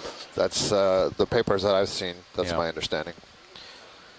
Yeah, and so this is a really unique site, just in terms of how rare these hydrothermal vent fields are within the Mid-Atlantic Ridge. Mid-Atlantic Ridge is a slow-spreading ridge, and so it's not volcanically as active as some of the faster spreading mid-ocean I ridges noticed we have that we have a in the hydraulic Pacific. spun up right now. Do you want those secured or leave them on? Because of that, these high temperature hydrothermal vent fields that we're seeing kind of remnants of in the video right now might be fairly rare. You might see them only, one or two of them every 50 to 100 kilometers. So between us and the Azores, 500 kilometers to the south, there might only be a dozen or a half dozen of these. Not sure if that's a fish, but whatever the white slender thing in the upper center is, we'd like to have a look when you get there.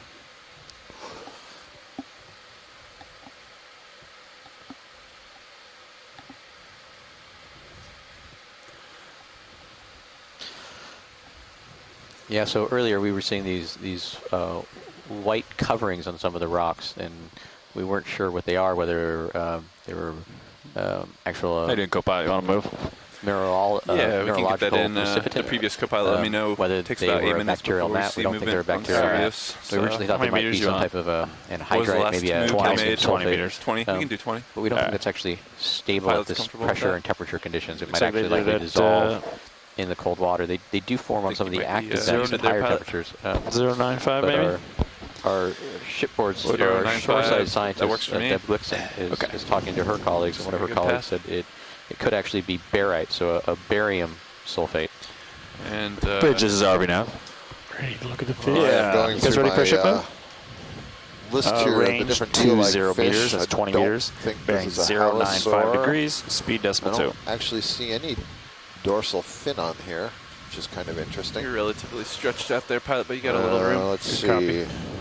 Unless it's really small, I suppose It's a it good could copy, be a Rich, thanks. halosaur. Notocanthid, Thank you, Nav. Mike Vecchionis. Moves in, boys. Copy. Thank you. Now, what were the ones we saw yesterday, the ones that were swimming vertically? Yeah, those are the really small ones. Wasn't the ribbon fish? Was it a ribbon fish? No, I think the ribbon fish was that large one I thought was the oarfish at first. Yeah. It was called the deal fish, but it was in the group of ribbon fish. I stretched out there pretty good. Yeah, you're stretched out. I have a delta of about 8 to 10 meters right now. Hesitant to come down anymore. Understood. Snub-nosed, smiley-faced, So maybe you spiny can go eel is side the to one we side a saw little. yesterday.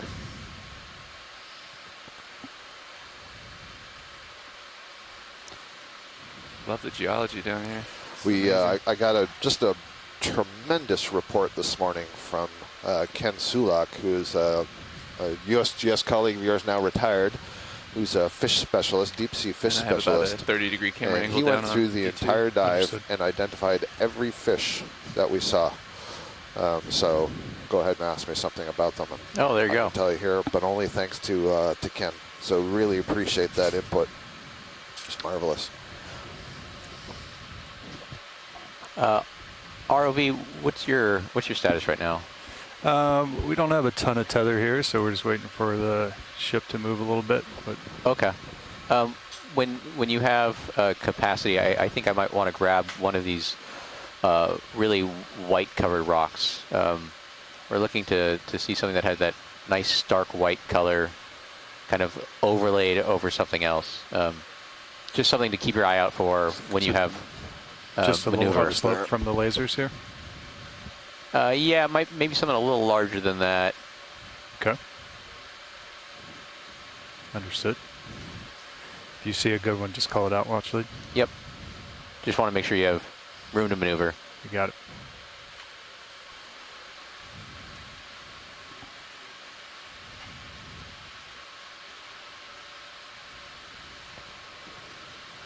What time did that ship move get put in, Nev? 36, Roger. 3 minutes ago. Okay. We got a few more minutes before we'll have a little more tether for you, pilot. Understood.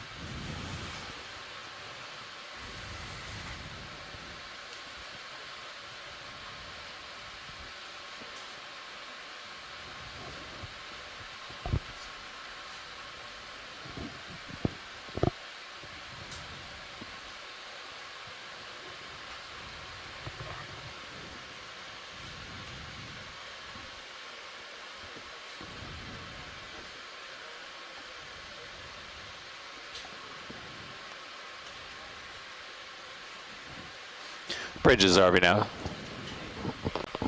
Hey, I'm a new nav here, sitting here. Any updates on squalls or anything going on, or how are we doing?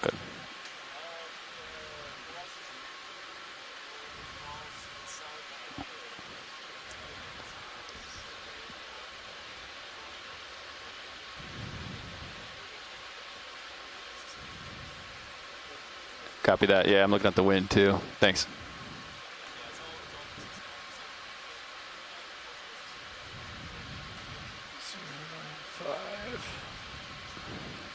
Copy. Thanks, Bridge.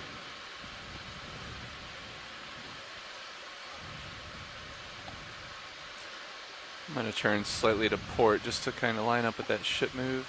Understood.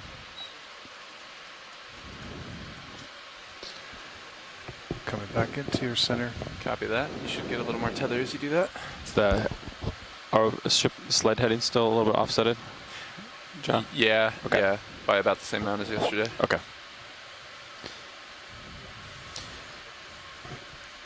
Yeah, so as we come up the slope of this talus field, I think it eventually will come to a little bit of an escarpment, and that's where we should start to see Go ahead, Rich. active Move complete. fields. Thanks. Oh, it's like a big piece of intrusive rock that's fallen down. It's sparkling. Yeah, so that's that iron sulfide mineralization in it.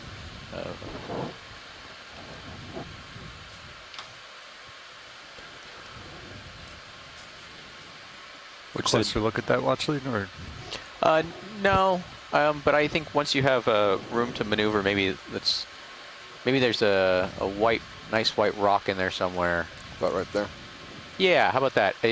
To the top of that large boulder. Yep. There's that white rock to the right of that reddish angular one.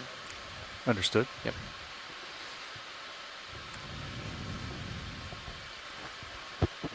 And so, this might be interesting in terms of figuring out what that white mineralization is, and looking at the stability of it. If it's something that's stable, So yeah, Chris, if you don't mind only picking it, at the I high would take my right temperatures toe, associated with and the kinda hydrothermal vents, plant it then down maybe we lower can right of the back subject. out That's what I how would do. old this Just talus turn pile to is, or port, this piece of the watch talus out pile. watch this rock, your minute cams, Yep. and then pick a nice spot for your toe to dig down, and you want to keep the subject kind of like right between the lasers. Makes it the best sampling position. So we see that another notocanthid up the slope. Excuse me. I would try to pick a toe hold closer to the rock you're going to pick up. Otherwise, it'll be too far out. So yeah, get a little closer to it. Yeah, and so our onshore hydrothermal geologist, Deb Glickson, is wondering maybe that the reasons we see so much pyrite and chalcopyrite, which is a really good an iron copper sulfide mineral. So 30% is because it's just more resistant to weathering. 35% is neutral. So we do dominates this talus get field. those down to other minerals have been weathered out. 50% down. Understood. And then joy lock it. The right button on the joystick is joy lock, yeah. And then punch in auto heading. So you've joy locked your downward force. Now you can put auto heading in, and then just let it. I just go off stick for an amount of time, and I look for any movement. Yep. You gonna watch this, John? Oh, I see. The notocanthid is the Alright. spiny eel we saw yesterday. This is a cusk eel up here. And then you can Thank put you it for in the the port correction, rock box, so you can wing in, open it up, put it in there. Okay, that looks stable. Can Alright, watch lead. Can ask if it's crumbly or not. This one that's right just below the left laser here is the one we're looking at. Yeah, I think that'll work. Okay. And we expect this to be hard? Yeah. Okay. Yeah. All right. You want to bring on... Hydraulics are presently spun up. Copy. All right. So we're going to go in port rock box, John. Copy that.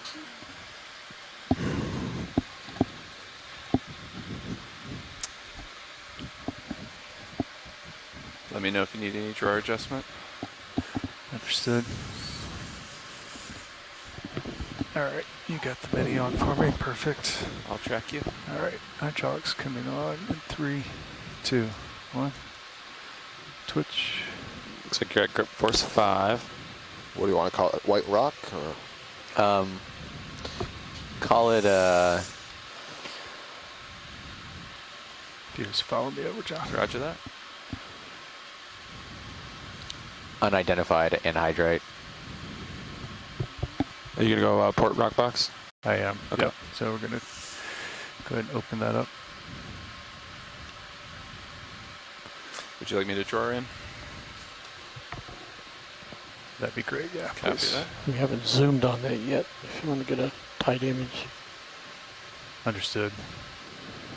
I'm going to get the rock box open here first video. All right. Let me know when you're in a stable position. I'll move that inboard for you. Yeah, I think that should be good right there, John. Copy that. Going into Coming port. in. Fully inboard. Understood.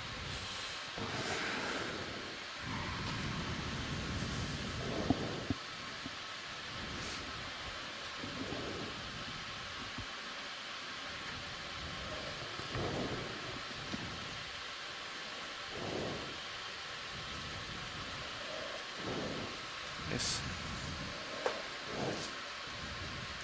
All right, video, if you want to go ahead and get a zoom on that. I can take lasers off if you want.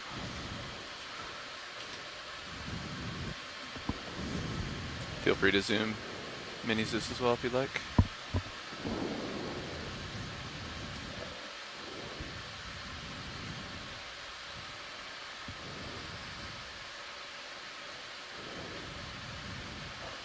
Is it the lower rock? It is, yes. The sort of white one just under center. I can come down, center it up. In the center frame there.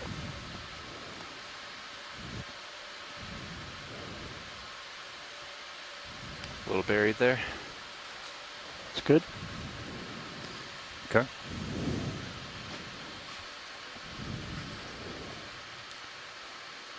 Okay, that's our establishing shot.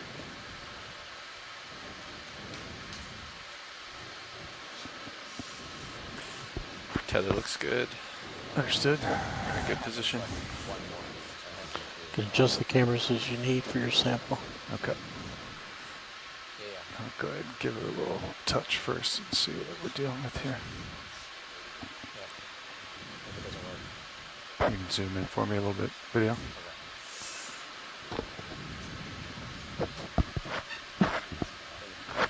Video, could you come in a little bit on the sample? Thank you. On the main HT, please. Thank you.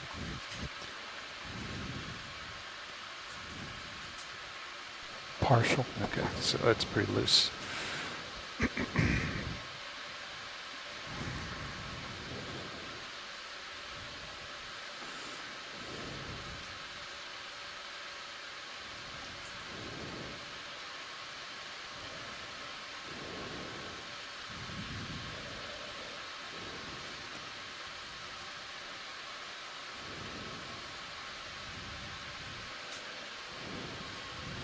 It's tiny.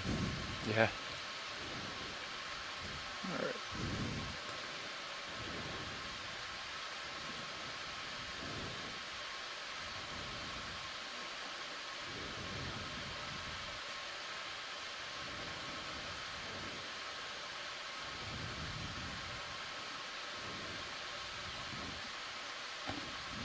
Would they take this larger one here or not? They want the white. If that one's too small, I've got a larger alternative too. Nice. It's hanging on. Let's go full wide on mini Zeus. Can we get the fog lights on? Fog lights coming up. Is it stable enough to get an image, or does it need to go straight to the box? I think I can hold it there. You want to Sirius take is it? stable as well.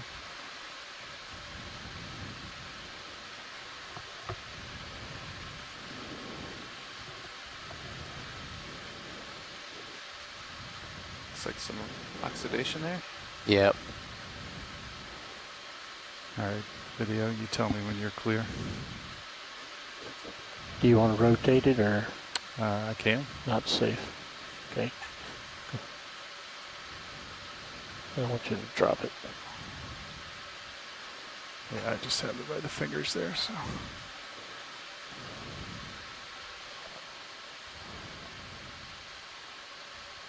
Okay. Deb is asking what the heck is it, and I think with that's confusing is also confusing to me is kind of that ground mass texture in the rock. It almost looks like a conglomeration of a bunch of little stony mineral pieces. It's interesting to see whether it actually mineralized like that or whether it's actual cemented piece of something else.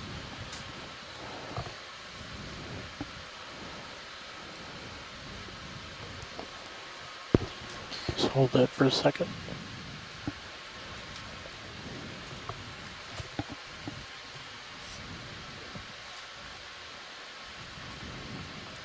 And video's clear. Copy. You can come partial wide. You can come all the way low. Both cameras are full wide. Okay. Fog lights are clear. Copy. Fog's off.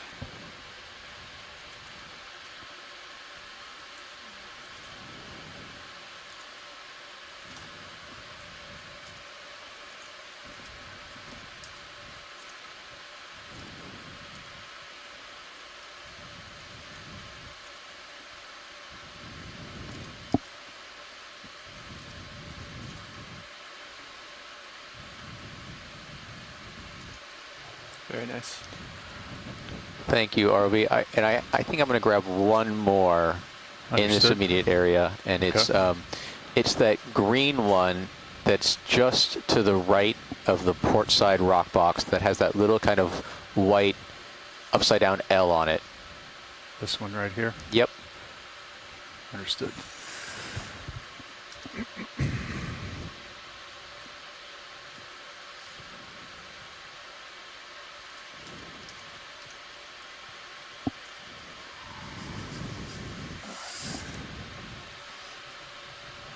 That might just be out of my reach.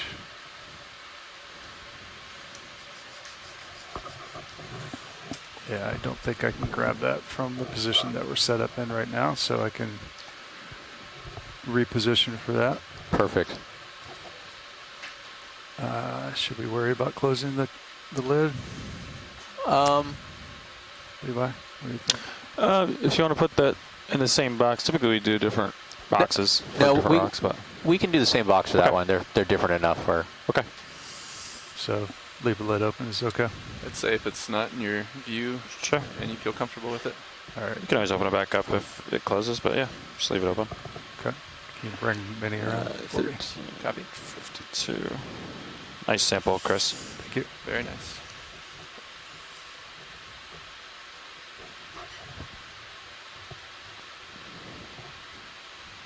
Things are always smaller than they appear.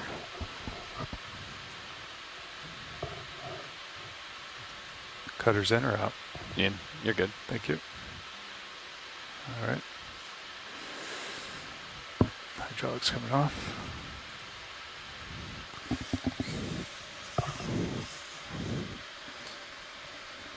All right, let's reposition for this one so we can get a little closer. All right. Sirius is nice and stable. Take your time. Understood. So yeah, the only thing here is your wings inboard, so you can't really see your port toe. Yeah. And if you want to see your port toe, you can just wing out, and it'll close, and then you'll see your toe. Understood. You know what I mean? So it's just however it goes. I think I can Just do a hop forward. reposition. Yeah, I think it's fine where it is. Yeah, just let me know if you change your mind. Okay. Overhead comes out, joy lock comes out. Okay, so just go a little hop to the left here.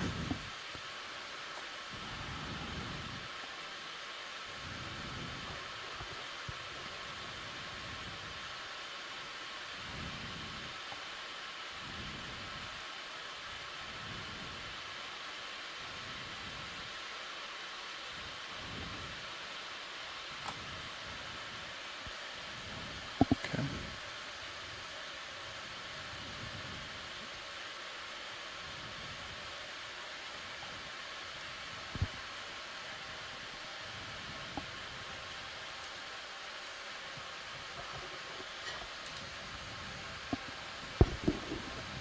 CU/FD covering.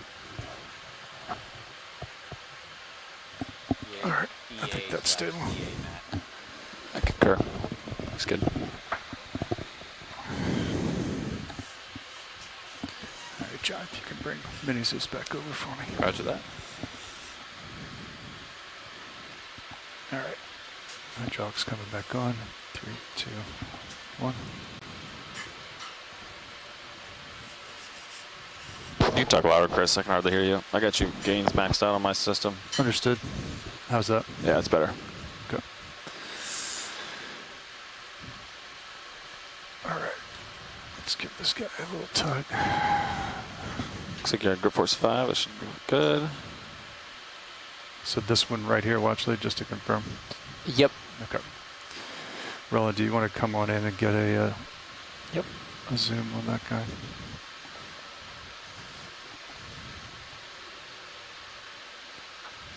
Yeah, so the one with the little smear on it, the brown-white smear. Understood.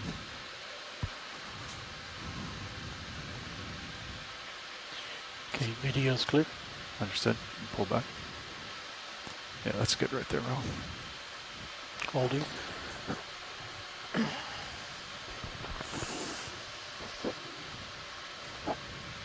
All right, that's nice and loose.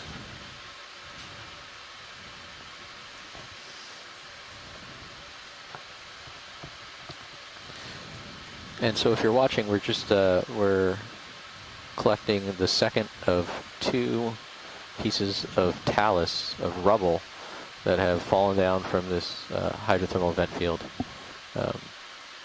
The first one was a very odd-looking rock. It actually looked like a conglomeration of kind of white cobbles almost.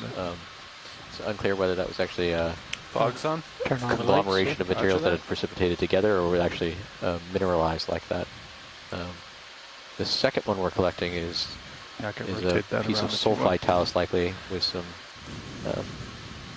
iron or copper mineralization on the outside, some iron oxidation, which is the red, and then some calcium or barium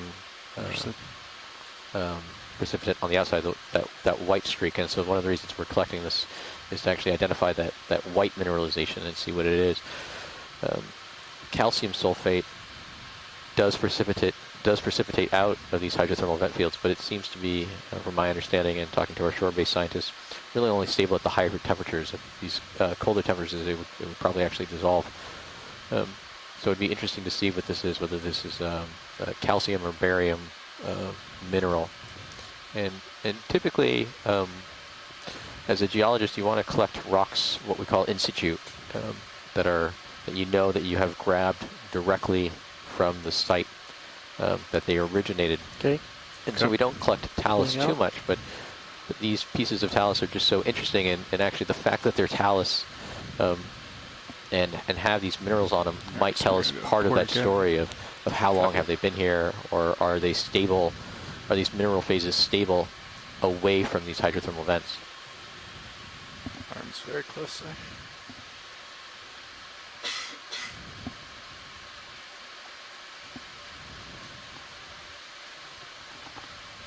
Video, are we clear on lights? Yes. Thank you. Thank you.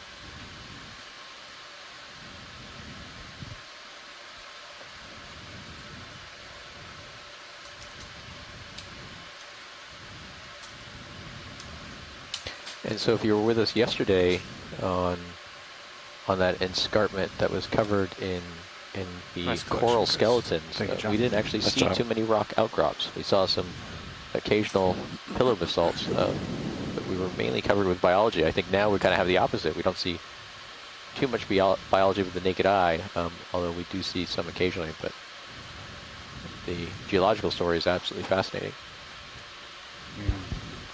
Thank you, pilot. You're welcome, watch lead. Ready for wing outboard? Ready for wing outboard. Wing outboard. Excellent sample, Chris. Take it out. Samples, I should say. Okay. Coming over with the camera. Thank you.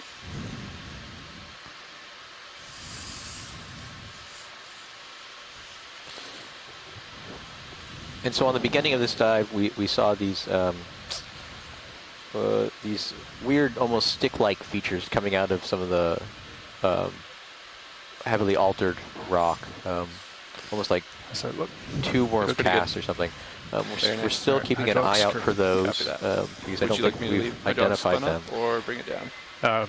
Your choice. Copy that. I will secure hydraulics. Copy.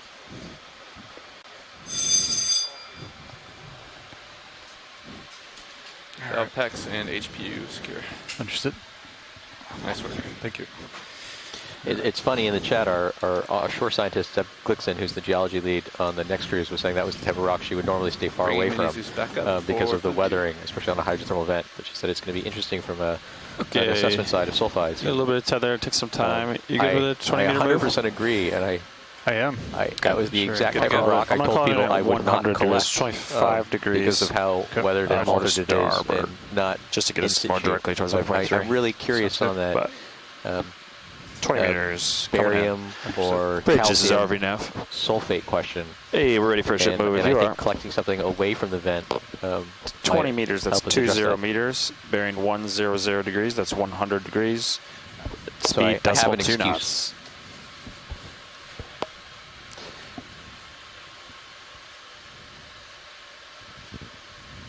Good copy, Bridge. Thank you. I'll need one, because if I come to the Mid-Atlantic Ridge and all I collect is a piece of non-in-situ talus, I'm never going to hear the end of it. Bringing Sirius heading back to the next move path. And so we're continuing up this. Was there heading offset to starboard or to port?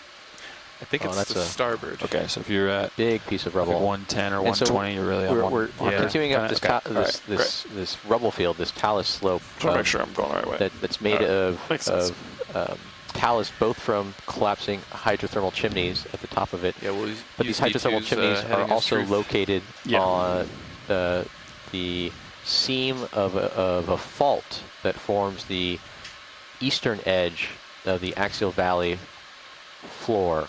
And so there's presumably some type of fluid pathway.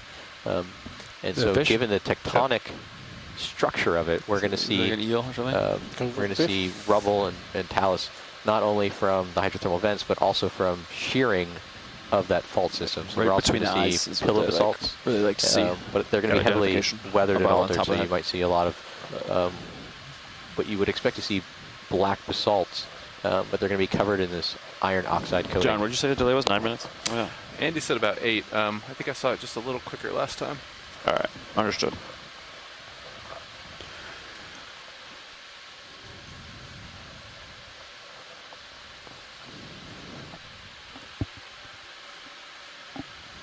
That move was put in at 1400? 01. 01, copy. Hey, Bridge, this is RV Nav. Just double checking, I got bailout westbound. Do you have the same?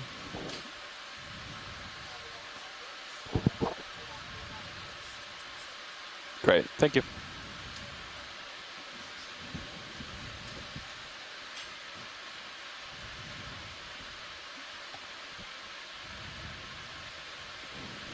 And so with everything going on and all the excitement, I had forgotten to click the collect button on our sample data logger for that second sample. Luckily, we took it at the first sample location for the other rock, so we have that metadata. But it just goes to remind you of how many things there are going on, and the information overload that you can find overwhelming, especially when there's so much exciting geology and, and biology going on. Yes. Copy that. Oh, and Cindy Vandover is saying that there is a pod stick rock on the left. Do you see that angular square boulder? Yep, with all the sticks sticking out. Just bottom and left of the screen. Yeah. Understood. And so what we're looking for is, those are pretty hard and pretty well consolidated. And I don't think you're going to be able to break anything off. But we're looking at something like that you can actually grab the entirety of. Say that again, video. You're a little soft. Gonna lose the extra light. Copy that. Coming down. Do you want a closer look at this, watch lead? Yes, please. And I'm going to hand it over to Scott. Tilt HD2 down to the front. Understood.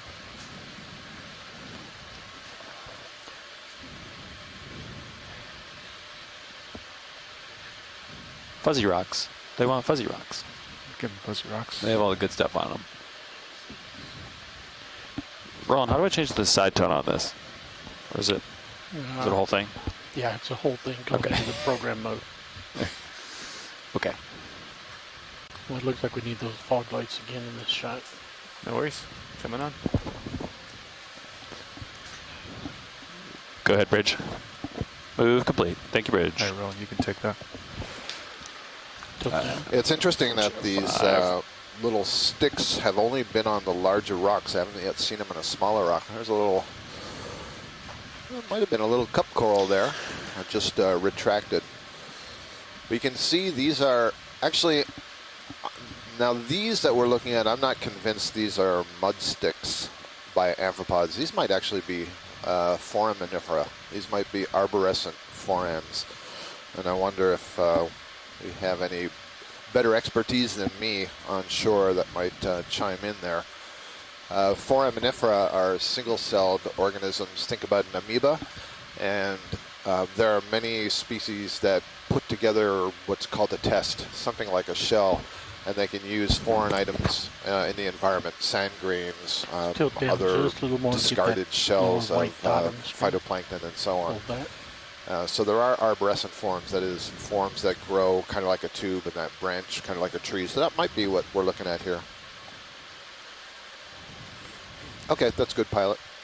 These aren't the actual mud sticks that we're looking for. They're pretty good size, though, and they're really coating the rock. Fog lights coming off. off. It looks like they're mostly on this downslope face, which is also kind of interesting. They're not on the upper surface. Change this at least from this angle, I don't see them darker on the upslope face of the rock. We brought down the brightness on the port nip, was it? Got some very white objects in the screen. I think he's talking about the main camera, so the lighting, but yes, port nip brightness is down. But nothing on main HD? To, I think, level 3 out of 20? Yeah. Yes. Starboard manip is So our level depth 1. is 3,008 meters, so I believe we're still probably 20 meters or so below where the main vent chimneys are. I'm just going to check that out in one of these publications I have here. All right, Sirius is on the move. Understood. Push it up.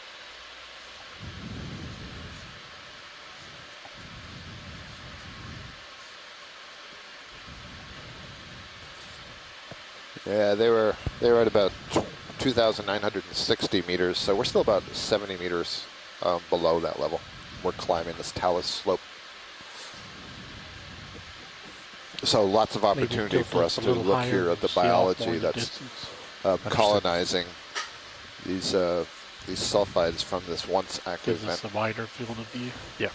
I didn't realize you were painting the sonar. I was looking at the One of blue the view, things and that's I'm like, interesting is, you know, yesterday we saw quite a lot of. I was like, oh, thank you. Sea fan coral Got a and nice view sponges. there now. Yeah. And the substrate here just isn't stable enough. You can see that there are. So yeah, Chris, I like to park my blue view right in that view. Yeah, looking up as high as I can, so I give myself the most amount of time. Attach yourself and start to grow. And then the serial sonar is also super important. So that's probably why we're not seeing a lot if you ever of see a larger shadow, that suspension means Sirius spheres. Most of cannot this see stuff over is it. Fairly mobile and small. So this looks like a nice steady slope right now. It is going to get steeper, so we're going to, the contour lines are getting closer here, so Understood. we're going to cautiously approach. Probably going to call another 20 in. I called it in at 01, and it was done at 05. Yeah, we'll probably see movement from Sirius for Maybe another a few look minutes, at one of these rocks. I'm okay with you and, adding more to that. Just coming into the center of the screen now. The pilot is. Understood. And as we zoom in, if we could have the lasers on again, just for scale, I think these Coloration here, very stick-like things are pretty I small. think I can do another 20, and then we'll just make sure he keeps moving and doesn't get sucked into stuff. Exactly. We can do Yeah, an that easy stop taller if one we need to. on the right. Okay. Roland, is that what you were saying? All right. Okay. Got it. We'll go there next. Yeah, let's just look. Sorry, pilot. I think we're confusing you. Copy. 6 minutes. I was talking about what's on the bottom of the screen, but what's right ahead is fine, right in the center. Understood. Looks like this one's here. it looks like it's wearing a wig from Yeah. this angle. I don't want to rush it. So Standby video. We'll get settled here. This is definitely an And I see what you interesting mean, Roland. I wonder if that's another one of these pipes that just hasn't been coated in a copper yet. It's creeping on it. Deb says this bright red, that's Deb Glickson, excuse me, this bright red sediment that we're seeing is what she thinks of as hydrothermal sediment. So when you say hydrothermal sediment, she's picturing this color in her mind. Huh, I wonder what that spiky thing is in the center. Let's go towards that now, upper right. Coming back around.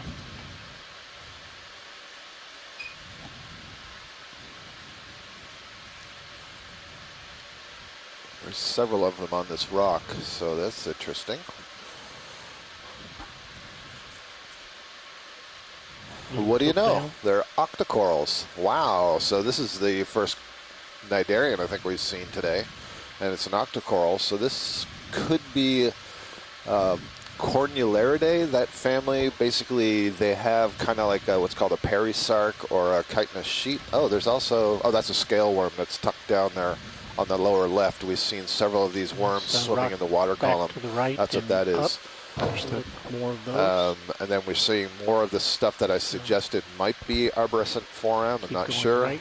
Let's just continue to do this really nice close focus of the rock and do what you're doing. Let's pan over it to the right here and above. So this is really good, so we can get an idea of this microscale community. See several more of these octocorals. So yeah, I can't tell right now if those are polyps that are arising from a single thick base, kind of like an anthomastus type, or if it's more of the ribbon type, which would be the cornularid. The extra fog. Copy that. Coming on. And another, right in the center is another caprellid shrimp. You can see the 1, 2, 3, 4, 2 pairs of back legs there clutching the rock. That's a kind of a cool view. Let's tilt up if we can, please.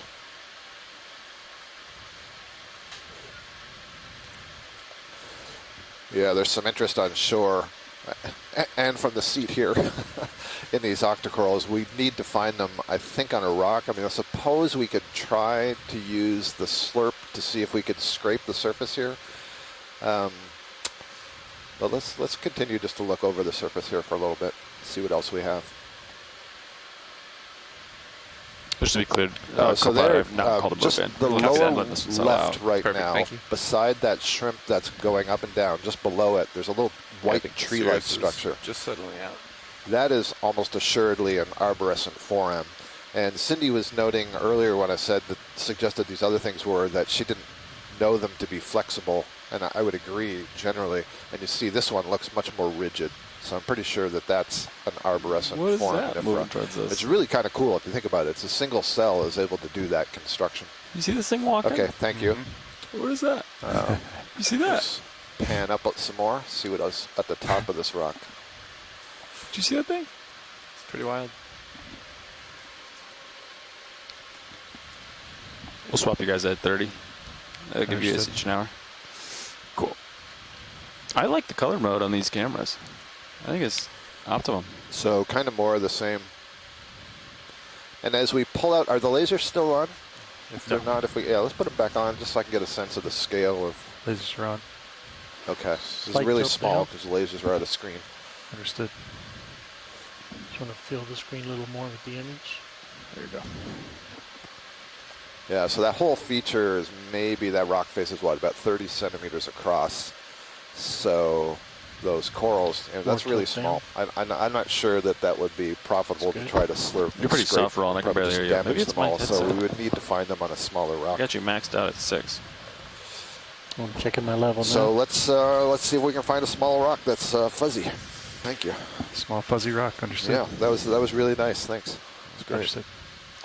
So what about the rusticle on the left of the screen? There's certainly a lot of fuzziness up here.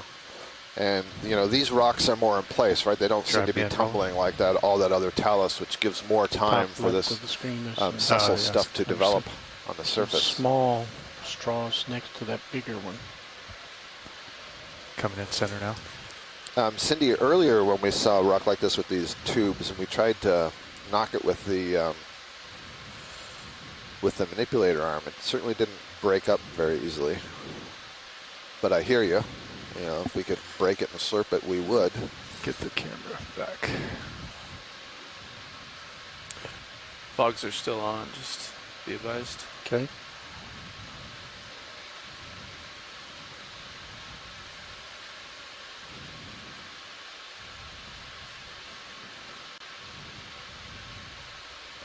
Oh, I'm sorry. Before we go, pardon me. Roland pointed this out before. Just going off the bottom, just right of center, you see there's something that looked like an orange pipe. Coming back. And that might be a similar feature to what we saw below the earlier rock that was there. green, Red in color. but hasn't precipitated. So let's get a close look at that. The last one, if that's what it is, if it's a standalone pipe, then there was a lot of interest in collecting it. I'm not sure. This might actually be the face of the rock, but let's have a look.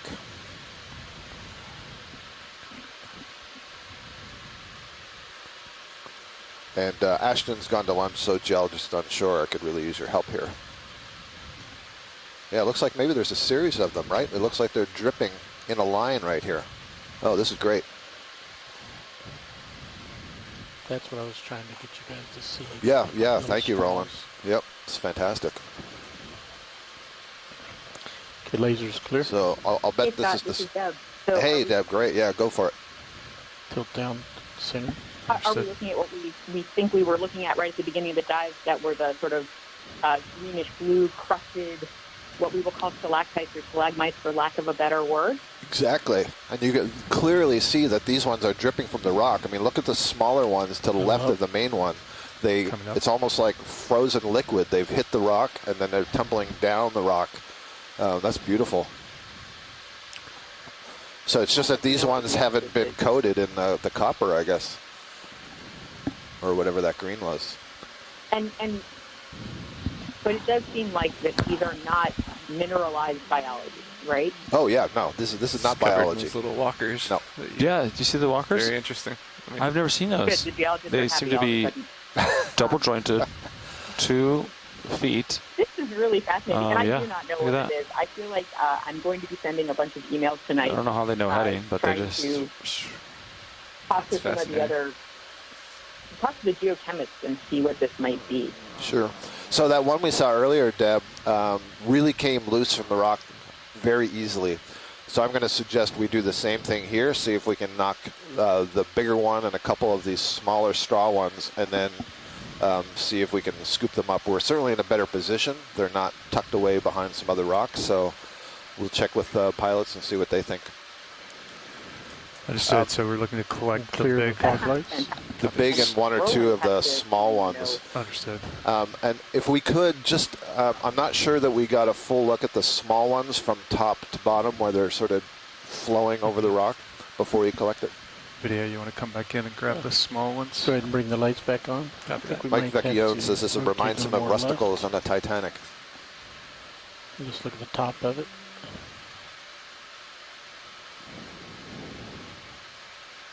What are you thinking, Chris? Maybe grab them and bring them to the suction sampler and slurp them, or put them in a bio box, or I don't know. They're kind of tucked up under I don't there, know how so hard they are. it's hard to see the origin. The previous crew, but it looks thought like, it might you know, have stuck that- in the. Yeah, there we go. Yeah. So that straw, look just to the right of it, it looks like another one is just starting, but it really does seem to be dripping down. Try to And go ahead. either and grab it, slowly that's good. break it Well, off, put it in a bio box, or break the Yeah. top, break the bottom, grab it. Yeah, I think Bio that's, box, that's what I was planning big to. one. We can slowly tilt down until we see the bottom. Understood. Slow pan. Sorry, that's jerky, slow.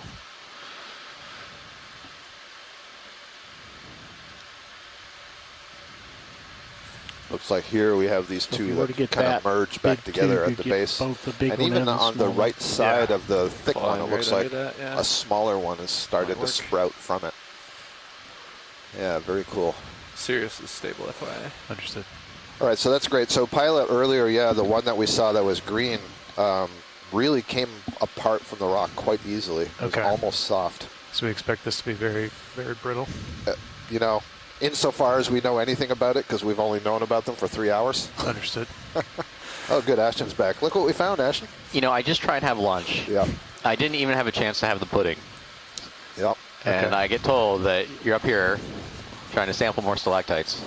If you don't eat your meat, you can't have any pudding. You can't have any pudding if you don't eat your meat. Exactly. And you don't think that those are biologic? I do not think those are Okay. biologic, and nobody on shore has suggested that as well.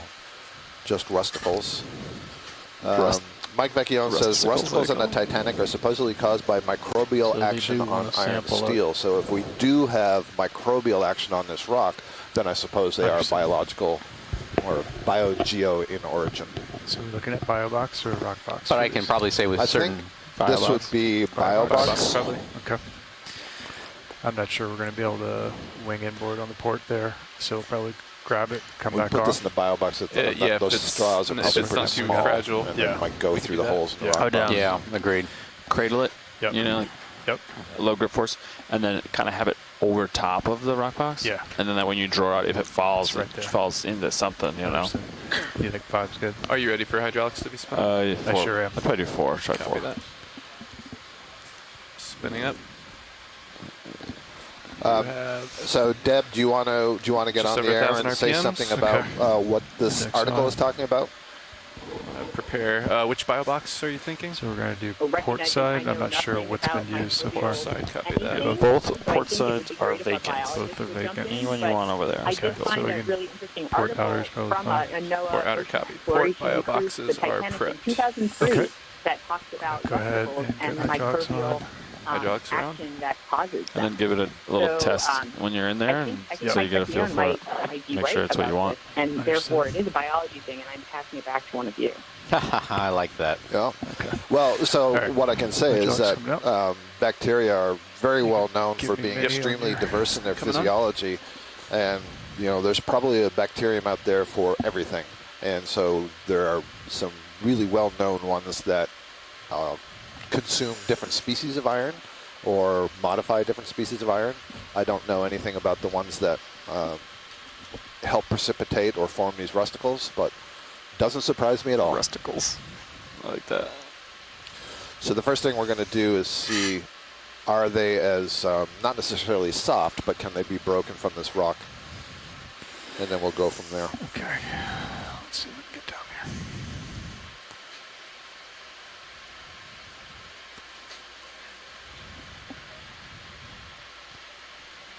Things are always smaller when you get the arm close to them, aren't they? Yeah, they sure are. Okay.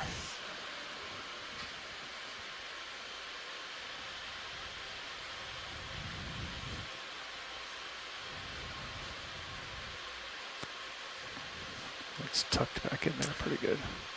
Yeah. You don't have a great view on it. Looks like main HD might be your best. They look like they're crumbling pretty easily. You think you could slurp those? The stuff that just broke up? I'm sure we could. Do you want me to break off more? Yes, if you could. Okay. Stand by.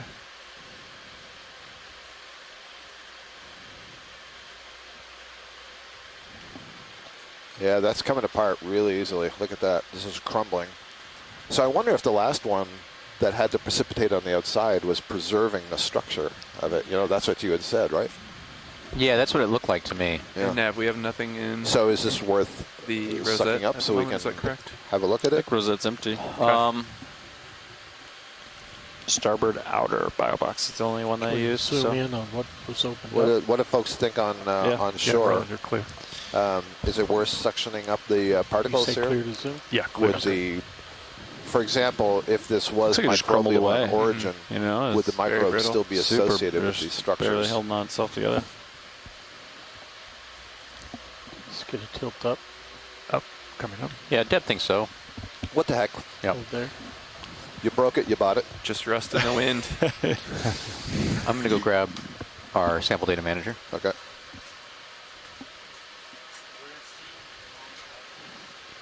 So Watchley, just confirm we're still looking to collect with the suction at this point? Yes, confirmed. Understood. Just tilt down to look at what you're going to be getting. Hold there.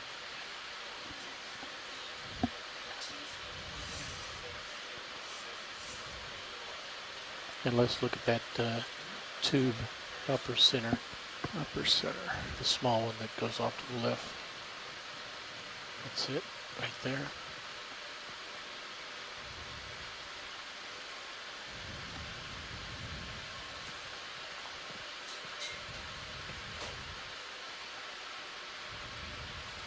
Oh no, I've lost the pink bin.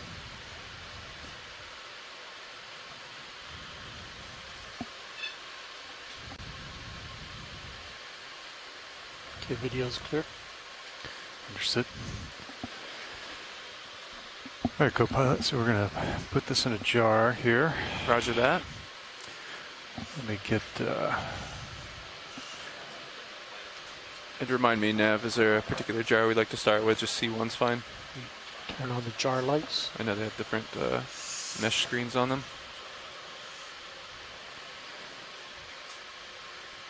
My mic was muted. Yeah, jar 1.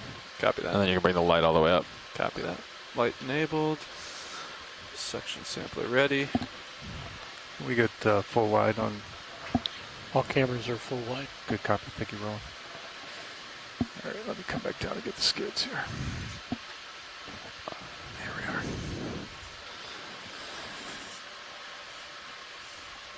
All right, co-pilot, I think if you want to go ahead and Ready for bring easy, the drawer out. Easy drawer. Please, thank you. Coming out. Keep an eye on your toes here. I did go for 6 on this one. Yeah. Oh yeah, we're bumping the rock there.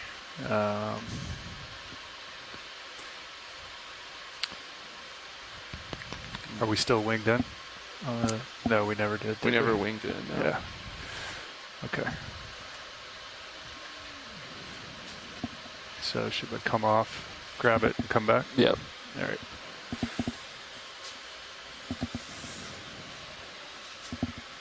Want to bring the drawer fully back in?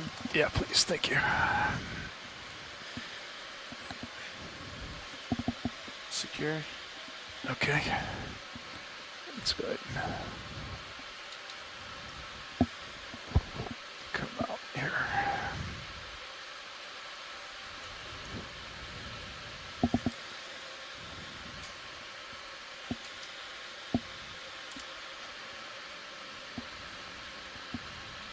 Good punch heading in too. Yeah, I did. Let me get a little bit more. Back with me.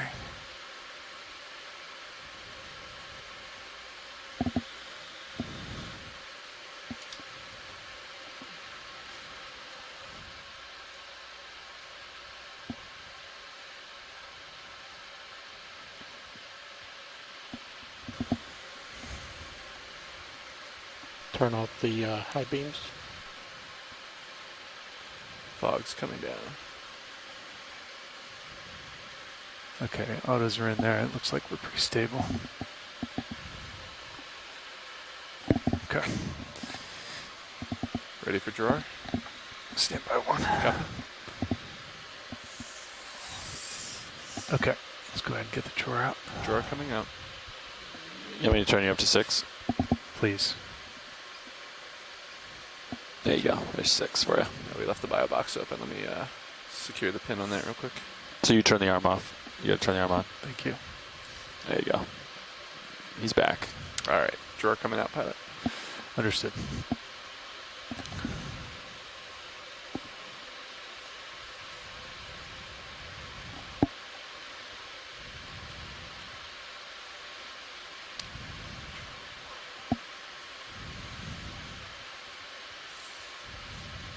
That is full extension. Full extension. All right. Cutters to the inside. Yep.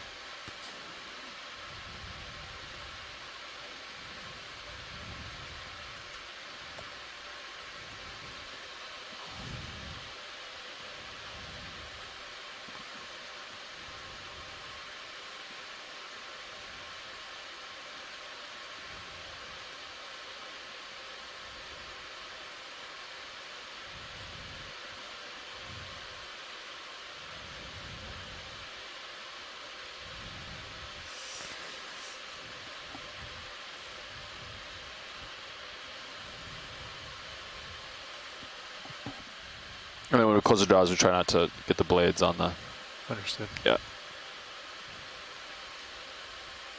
Come back a little bit closer to the gate. Sounds good. There you go. Good there? Yeah. Okay. Just watch your angle here. Yeah, and then I just try to pull it straight out and try not to rub any sides of the gate. A little bit like operation. Understood. Yeah, and keep it straight out. Yeah. And then he can draw in. Go ahead and draw in for me there. Copy that. Coming in.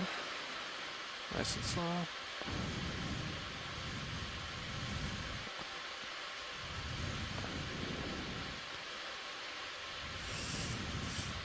Drawer fully retracted. All right, I'll come back with it a little bit.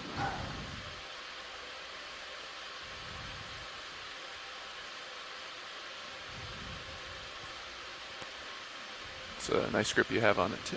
Okay, we're gonna leave that there. And then yeah, just make sure to leave the hydraulics on the arm on. Don't turn those off. Okay, let's see if we can come back down and reposition.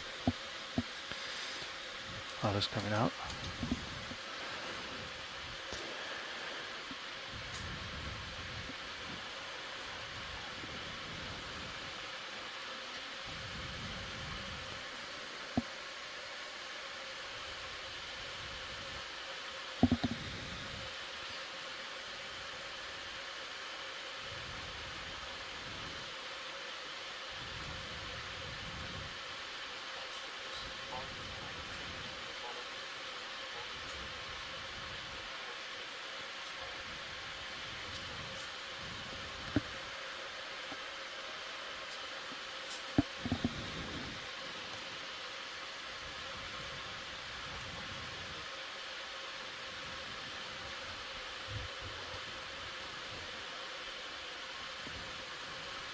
Got it. Thank you, Roland.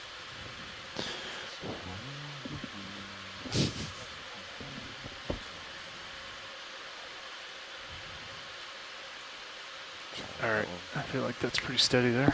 Looks good to me. Okay. All right, so the max hose extension is the yellow tape to the end of the drawer. Understood. Keep it on that. And we do have jar 1 ready and queued up. Okay.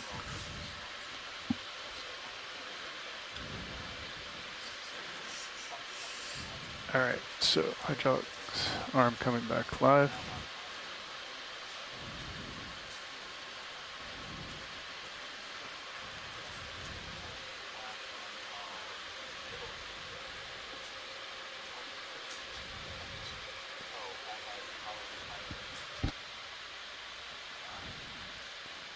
All right. This is what Go happened ahead last and week, get me some or 2 days ago. hydraulics spun up here, John. Stand by. Hydraulics are up. Yep, they're already up. You need suction motor probably. Yep, suction. Ready for suction? Yep. Okay. And oh, that came in hot. You want to put in auto heading, and then you can bring the set point a little bit to starboard. Understood. Got you at about 800 RPMs. Let me know if you'd like more. There you go. We can increase. Slowly ramping up. There we are. We're at 1300 RPMs. I can give you a little extra if you need it. Anything coming in the drawer right now? Stand by. Got to enable it. Yeah, right there. All right.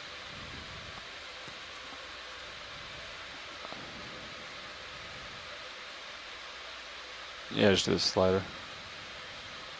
There we go. All right, confirm suction there.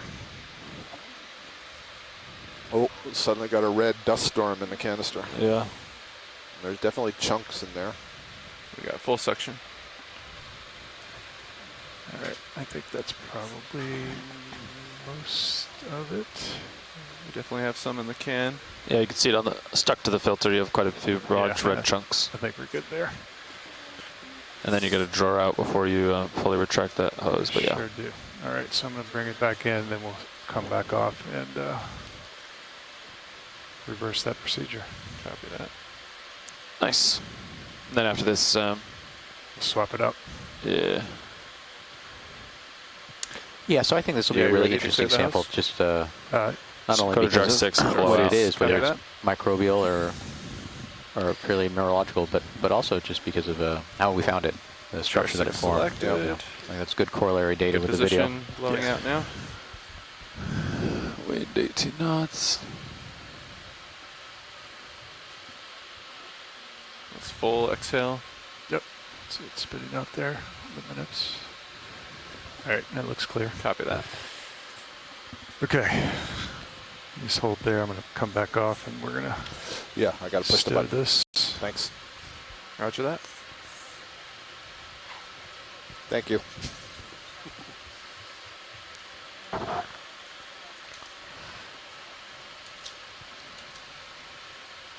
There shouldn't be any harm passing over jar 1, or would you recommend going around? You can pass over it. Look, Okay. it's falling. Or, yeah, it's just sediment. As long as there's no swimmers in there? Yeah, I mean, I don't see it so much. That's just red chunks. Leave it on jar 2. And so if you're just joining us, we're on the RPMs are down on Moytirra that arm. I'm gonna hydrothermal spin vent those up field for you a on bit. the Mid-Atlantic Ridge. Okay. We're about 500 kilometers north that of looks the settled there. Azores Islands. I'm gonna north go of ahead the and northwestern island Ready for draw? of Corvo. draw out. Yep. Okay. We're Looks like it's got a on decent angle the coming Mid-Atlantic Ridge. We're in the axial valley. The axial valley is the center of the Mid-Atlantic Ridge. It's the mid-ocean ridge system, where new very nice. oceanic crust is formed through extrusive volcanism. So lava that erupts on the Nice. seafloor You just let it go pushes from apart there. the oceanic crust, Stop it. forms new oceanic crust Wow. in the process. Well played. This valley is about 6 to Nicely 7 done. kilometers Retracting draw. wide.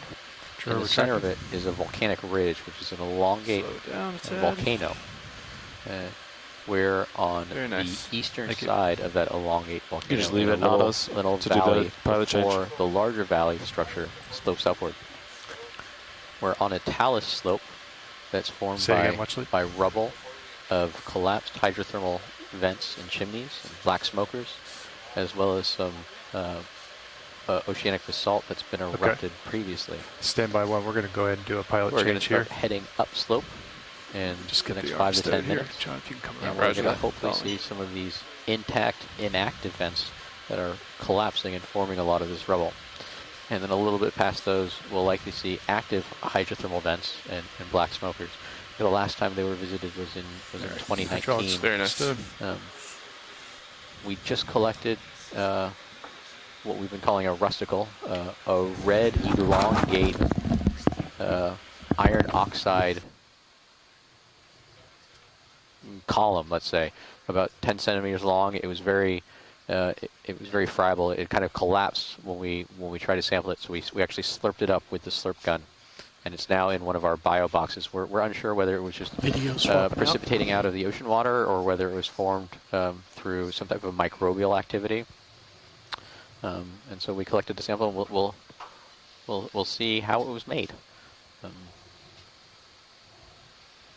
We're doing an ROV pilot changeover. So our 3 ROV pilots, our ROV pilot, co-pilot, and ROV navigator, sit for set periods of time.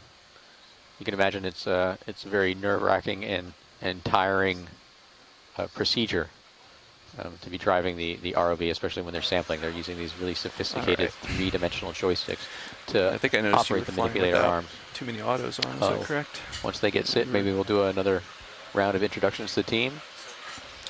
We're sitting at about 3,000 meters depth. Right now, the view you're seeing, the vehicle is about 3 meters above the bottom. And we still have about 40 meters to go upslope to reach the concentration of chimneys, the active chimneys, and the largest of the known extinct chimneys. So more excitement ahead, folks. All right. Yeah, if we could get our... wait, I'm sorry, Watchley, we just sat down. You said before we secure the arm, was there anything else you wanted to look at? Yeah, so between the toes, I think it's hidden under the starboard side right now. There's a rock face that had fuzziness to it, a bunch of worm tubes and so on.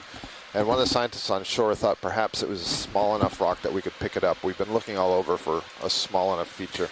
I'm just not certain it's a larger rock that's buried. It's on the right of the view you're looking at right now. Copy Maybe that. hidden under that starboard toe. I'm going to back up and just come down a little bit. Yeah. There's a couple of fuzzies. Is it darker one?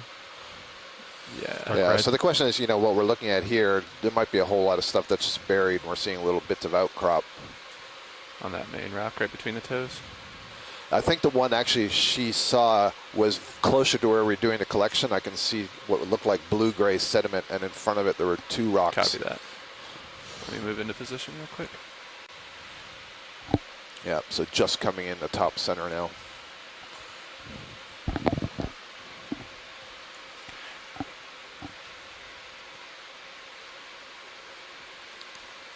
Right by where we collected with the hose, is that accurate? Correct. Yep. Yeah.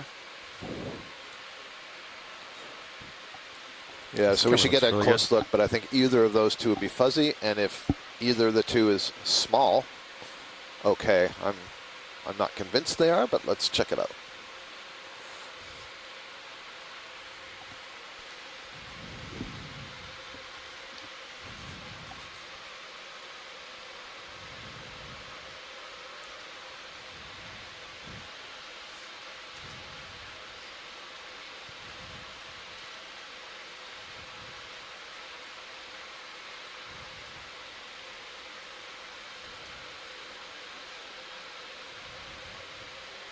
Just gonna sit down here.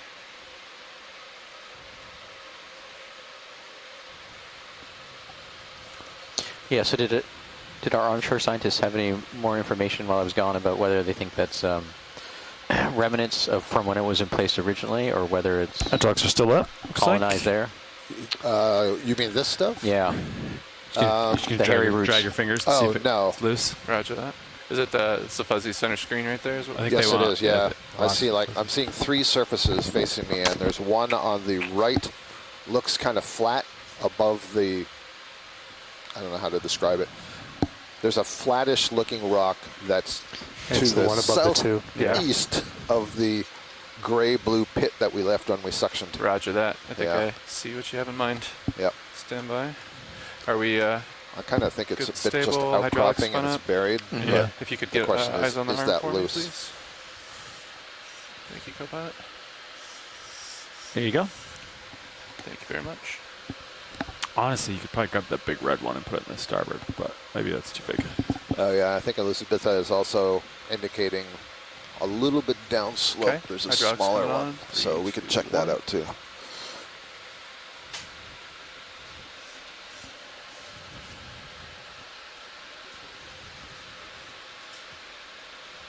Oh, I'm sorry. Could we zoom in on it first just to verify it has Off what we stick. want? Thank you. My apologies. Do we need to center up the view a little bit? Or can we just go for partial zoom?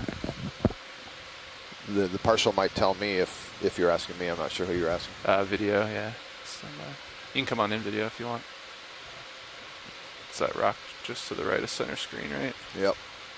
If you need me to reposition to get a better view on it, watch, let me know. Well, it's got the corals on it, so that right away. I see some sticks on the top. Yeah, let's check it out. Thank you. Copy that. All right. Thank you, video. Arm coming back online. 3, 2, 1. Give it a little nudge first. Copy.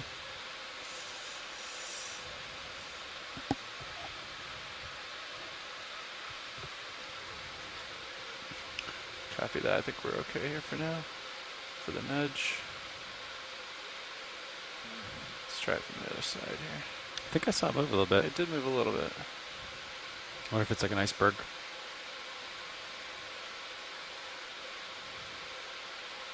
Oh, yeah. That looks... So just to make your job a little harder, what we're trying to preserve is the stuff that's on the exposed black face facing us. So Roger that. I'll thank you. try to avoid grabbing that surface. Much appreciated. Of course. On a bio box or starboard rock box? Let's do... That's a bio box. Yeah, for sure. Okay. Copy that. If you want to prep those bio boxes. You've got both on the port side to choose. Copy. Port side.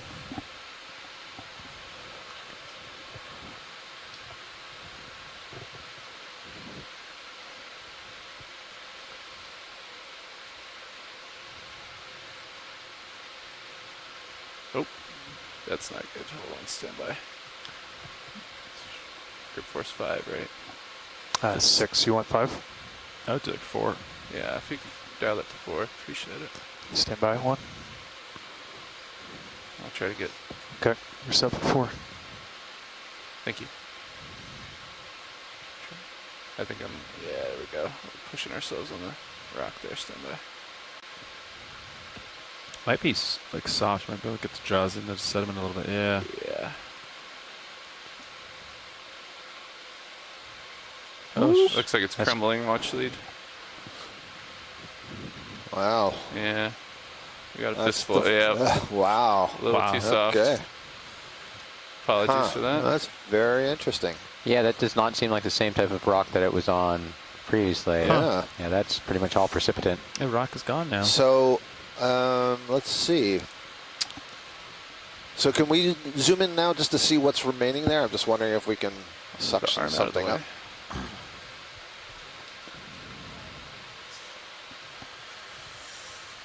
Stand by. Securing the arm. I'll have to lift up slightly to pan right. Stand by.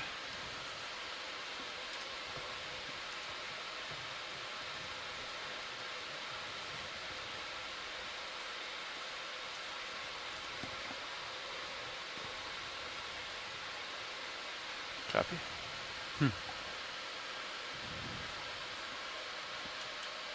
Yeah, apologies, Watchley. That was softer than expected. Yeah, well, it's us too. What we were playing with before was quite hard.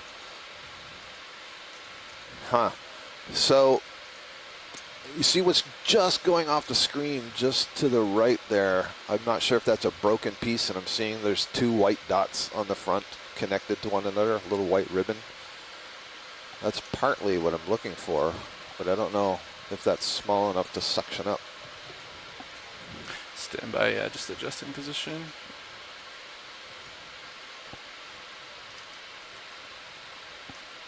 Oh.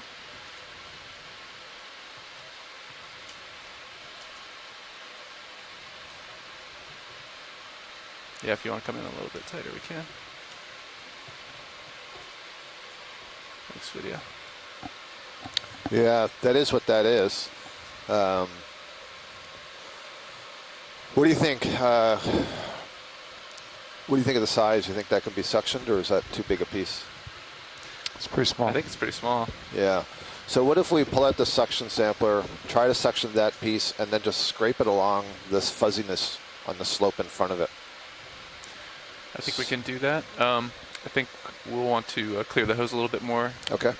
I think it still had some particulate from the last sample, so we'll do that first, and then we'll try to retrieve this one.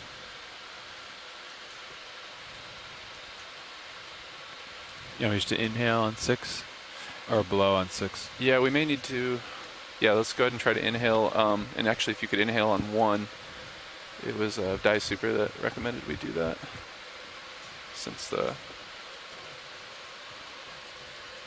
hose might have had a little kink in it.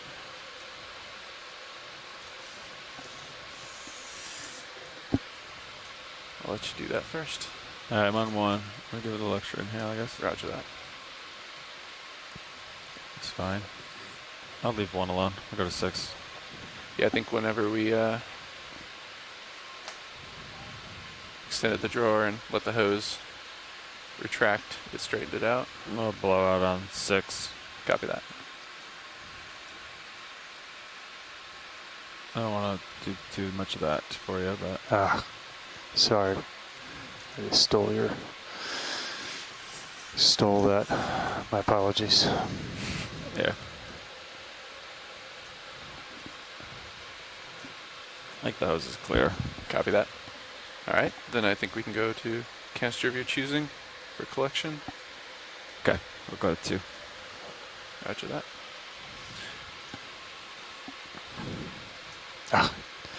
All right, I don't have that up here. Do you have a number on it? Yeah, I'm trying to get, it's supposed to be 9, but I keep stealing it from you. Let me put I got you. our VHC2 back. Yep. All right. I'm going to get the arm just a little out of the way. You can follow me over, and then we can draw out. Okay. How does that look? It's fine. Then you're going to take off, and then we're going to do the drawer thing? Copy that. Okay. All right, sample boxes. Stand by. Retracting pins. Taking off. Retraction drawer.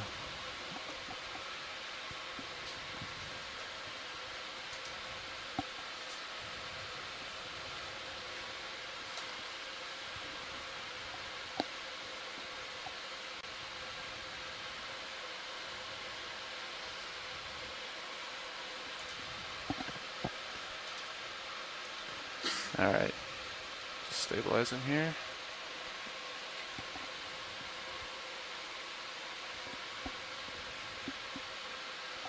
Auto XY, holding decently.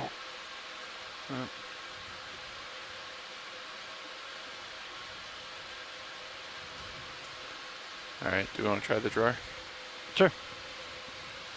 We're off to the bottom enough.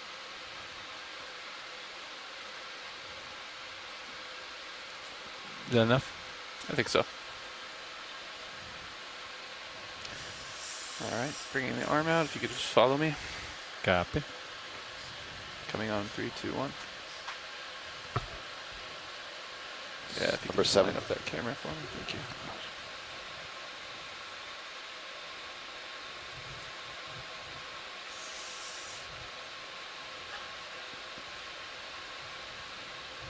Draw further if you want to. Yeah, if you don't mind. Looks like that's max. Copy that. Looks like you're in grip force 4. I like using 6 for this. Stand by 1. Copy that. Off stick. You're on 6. Thank you very much.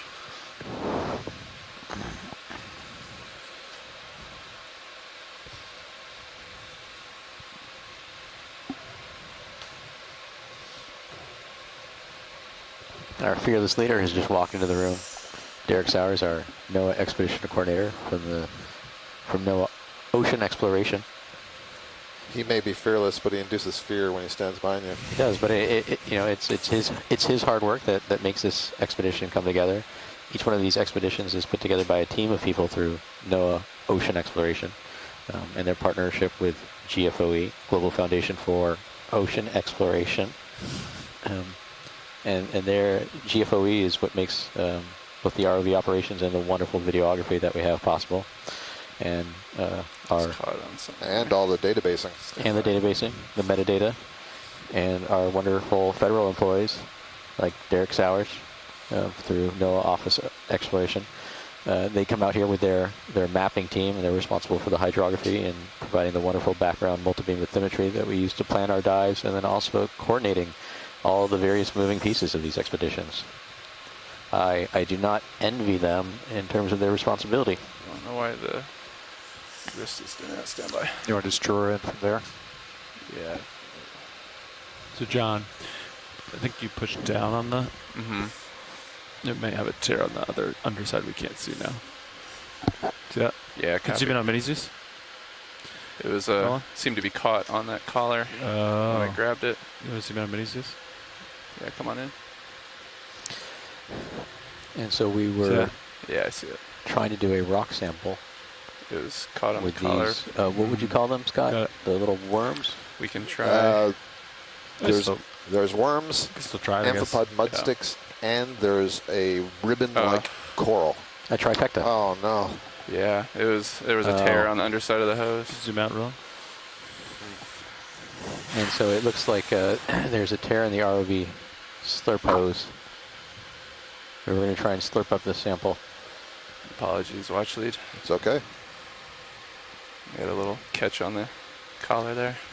And so it's it's sometimes easy to forget with the wonderful video that we have and the clarity of it, how kind of rotate it, kind of set it on non-threatening the environment looks. And then I'll just. But it's important to remember that we're at 3,000 meters. Where would you recommend putting that?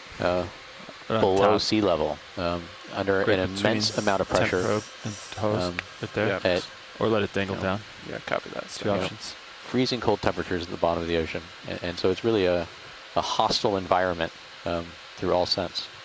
And so the equipment that the ROV team uses really just goes through a brutal work day each day.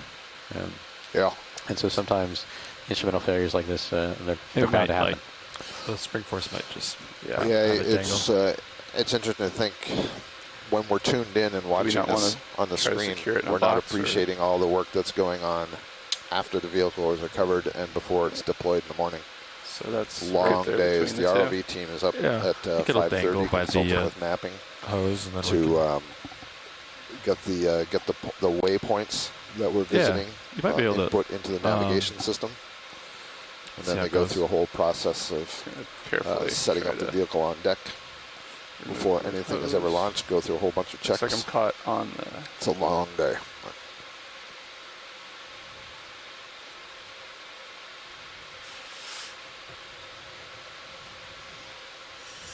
Take your time.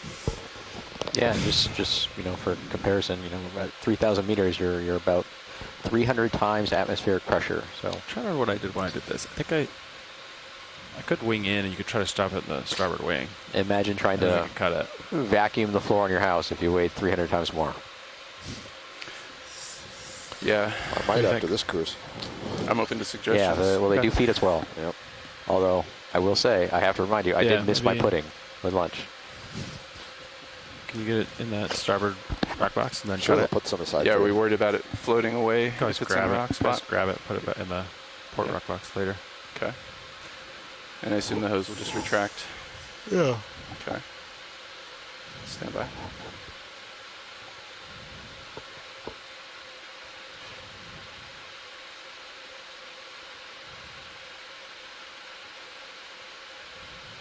All the way in on that one. And so the ROV team is just going to secure that nozzle of that hose into our starboard side rock box where we put our rock samples. Yeah, we don't want that floating into our view every few minutes. Yeah, we also don't want to lose it. That's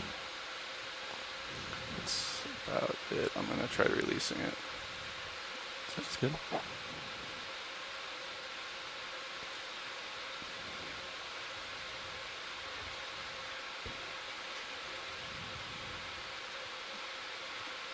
There you go. And then reach in that little gap, cut it. Copy that. We can put a big giant rock on it eventually to hold it down. There you go.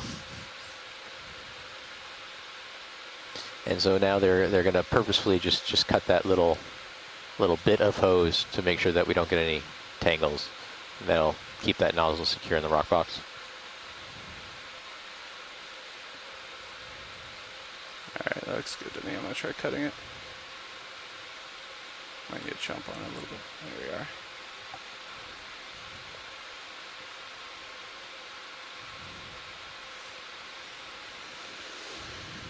If you want to, you can transfer it to the port rock box where it's covered, or you can leave it there.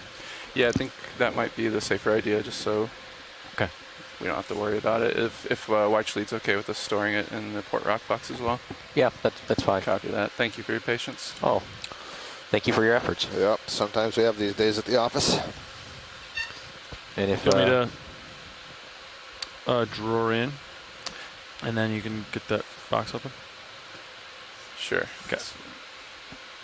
All right, let's open that one up.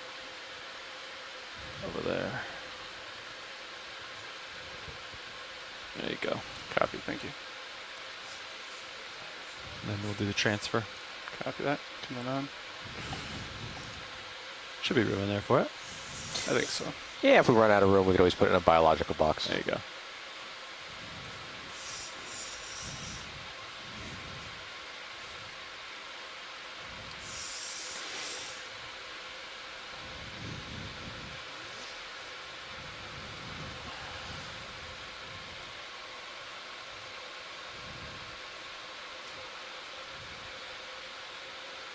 There you go. It's very colorful rocks you have. Mm-hmm. Can we try to wiggle it to the middle? Yeah, thank you. That'd be very helpful.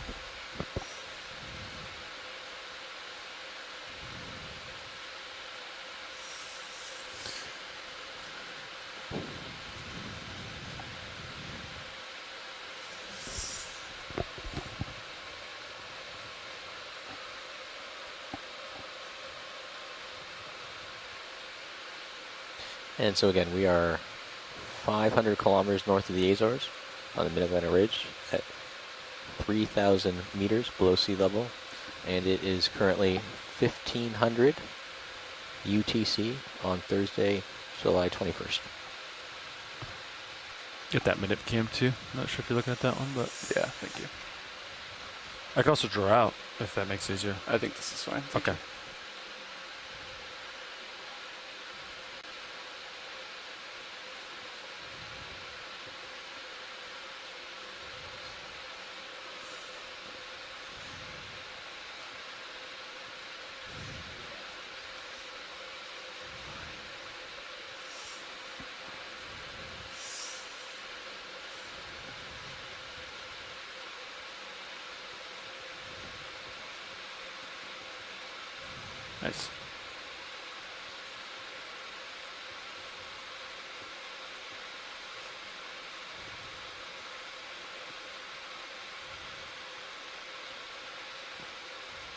Clear.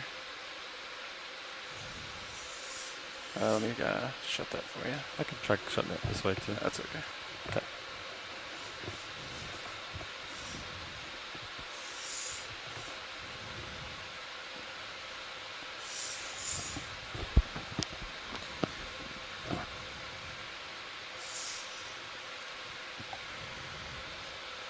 Scott, you didn't want to put a sample description in for ROV nozzle?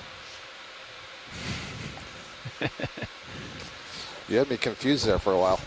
If we log it, we're sending it to the University of Oregon. Right. Clear? Oregon State. That would be funny. Okay. Oh, thank you for the patience, everyone. Copy that. Sorry that happened.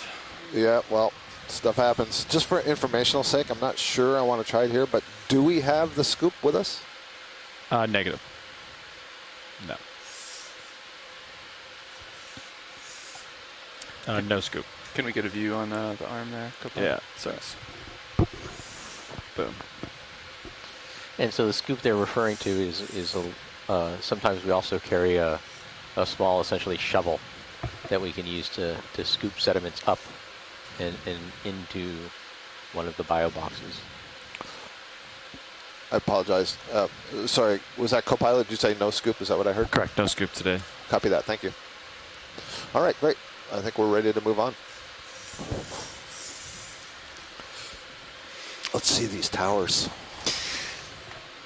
Yeah, that's a perfect segue. So science, front row, we're about 80 meters approximately from where we expect to see the smoke towers. So to get to spend some decent amount of time there, if we want to beat a path there, if that works for everybody. Yeah, I mean, we want to head that way, but the major objective of this dive was actually to look at the non-active sites, so I don't want to go too fast, but you are absolutely right. We all want to see those active things before we leave bottom, so... Understood. Keep us going. Thank you. Yeah, I think if you can, just build in some small pan and traverse and keep an eye on the blue view, just in case we do see any tower features. All right, you're secure. Understood. You can turn the arm off. With the, Thank you very much. Yeah. Okay. So, I don't know if pilots, you guys caught that conversation. We're inside 100 meters where we expect to see active smoke thermal stacks here, but we do not want to make all haste to get there.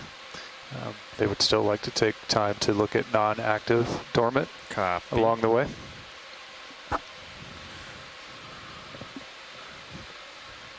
Okay. Looks like Sirius can see. Do we want to think about getting a ship move in? Yeah, I think so. Have you explore, then we'll call it in. Copy that.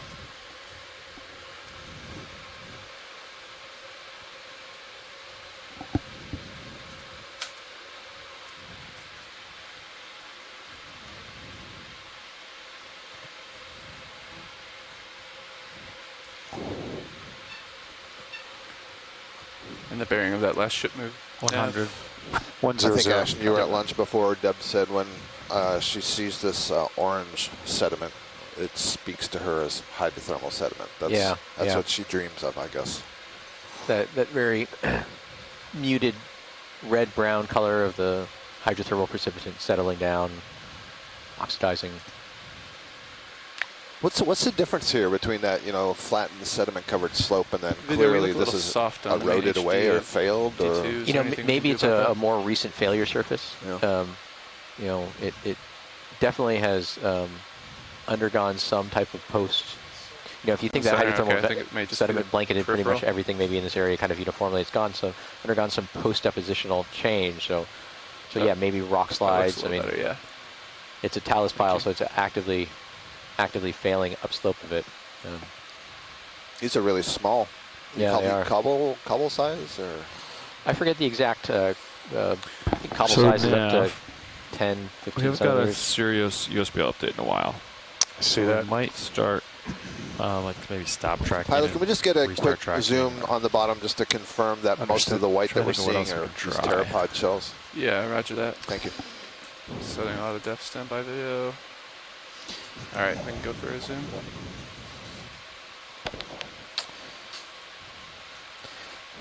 Yeah, so to get into minutia, a cobble is technically classified as any You don't rock want to turn the fragment relays having a on. diameter between 64 they're battery and 256 millimeters. 64 and They're always powered, either from the 256 battery or millimeters. millimeters, so the 25 relay, centimeters. so- So Yeah. about that. That's a pretty Go for big the cycle. cycle. I think you collected Yeah, a it's couple been there a long earlier time, I today, think, then. so we should probably do it. Just hit stop tracking and then wait So for a they're while not and then hit start. clearly, You no. can hit These clear are on not that little pteropod thing shells too. here. So Yep. you This got might be fresh. the broken up anhydrite or Tracking stop. barite or Barite, whatever, yeah. Oh, whatever, right. I caught that. Thank you. Yeah. Trademark. There's one pteropod shell on the far right, so that's the pelagic biotic shell. All right, great, thank you. All right, come on out video.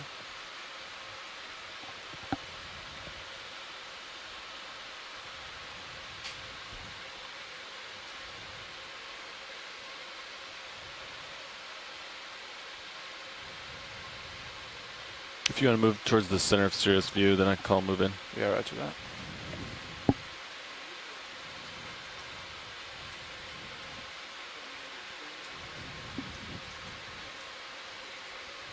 Did you start yet? I was just clearing up some track lines. Okay. So I can get a better picture if we get it back. Starting now. Okay. T2 came right back, okay? Look like it. That's good.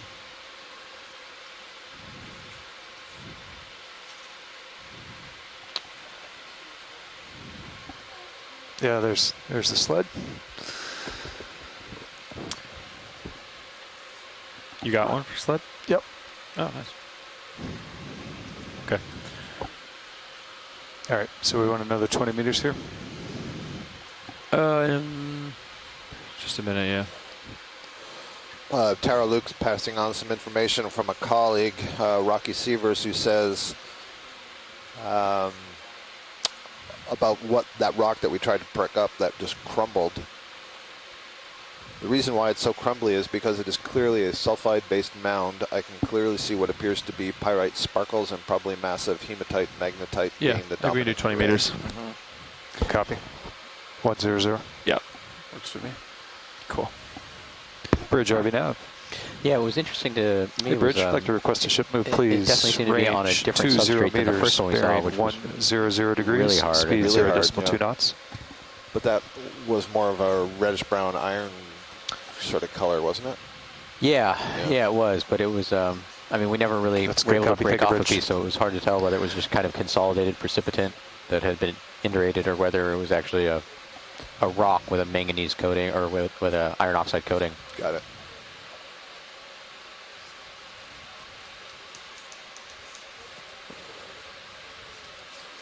Again, we see a fuzzy rock we're passing over here, and it's the downslope side of the rock that has that biota on it. Yeah, we're still not getting tracking on the sled, Levi. Okay. I wonder if that's a reflection of the currents being pushed up slope.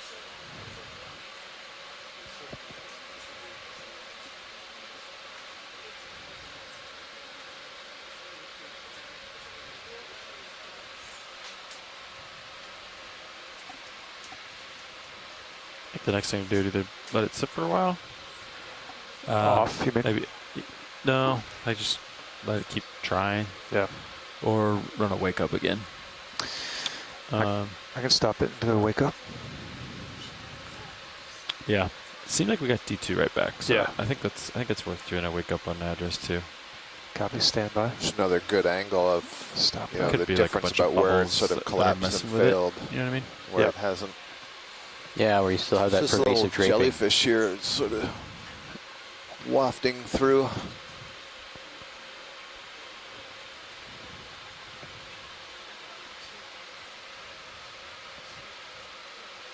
Nice. Go for partial zoom on that video if you like. That's great. Still Relatively long tentacles, Copy that. given the shape of the bell. Jellyfish I are would my have favorite. thought initially that it was a hydromedusa, but now I'm not so sure.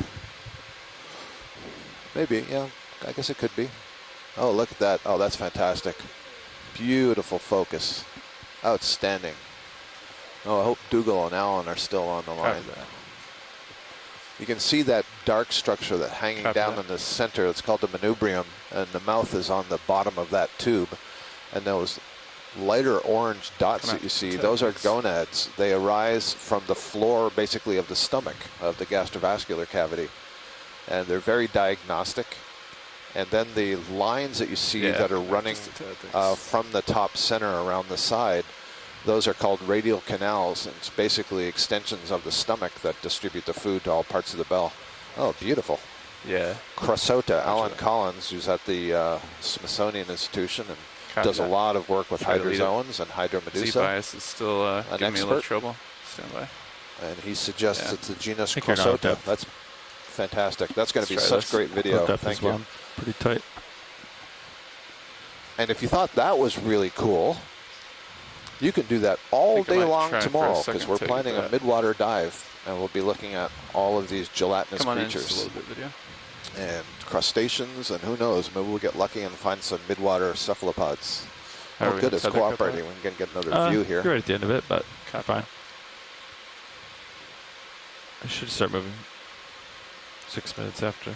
Alan, can you tell me something in the chat maybe about what family this is, maybe, or anything about how we would recognize it? I mean, certainly it's got an awful lot of tentacles.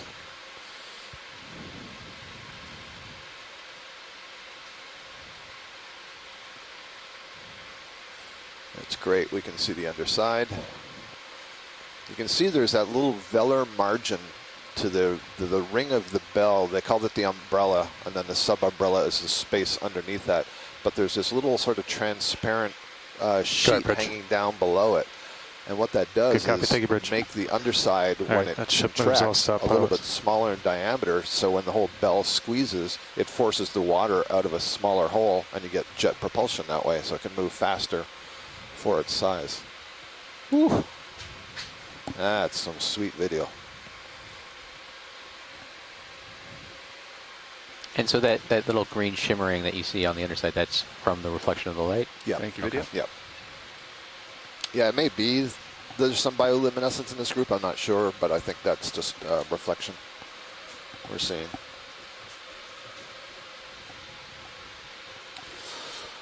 Yeah, I got a little dust there.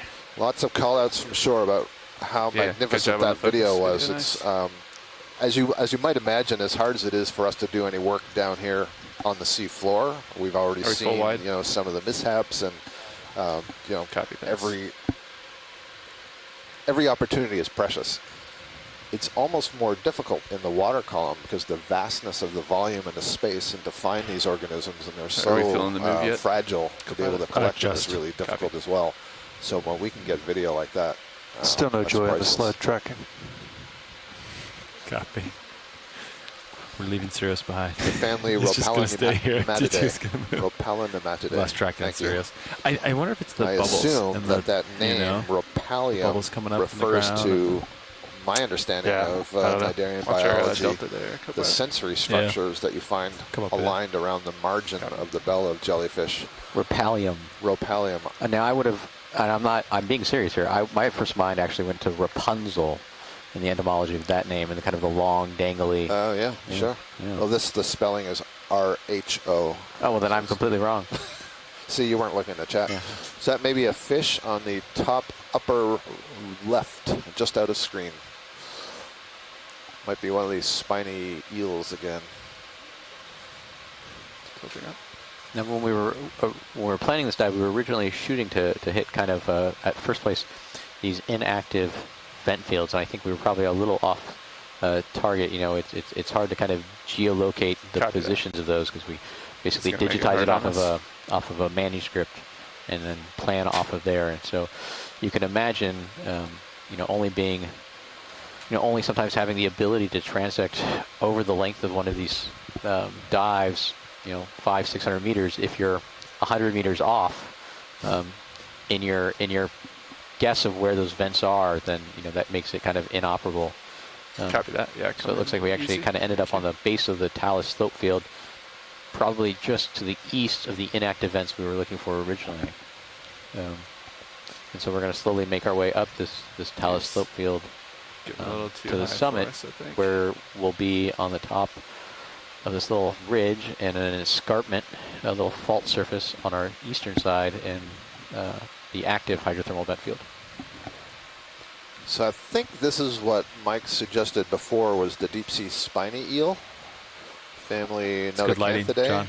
And we'll Perfect. see if he Good agrees. This zoom. is really good footage, better than we had before. Nice. Good focus. Thanks, video. Yeah, we really can clearly see the muscle bundles aligned along the length of the body. And just that's exactly what it did last time. Got a little close, and then it has this really quick escape response. So indeed, family Notacanthidae, deep sea spiny eel.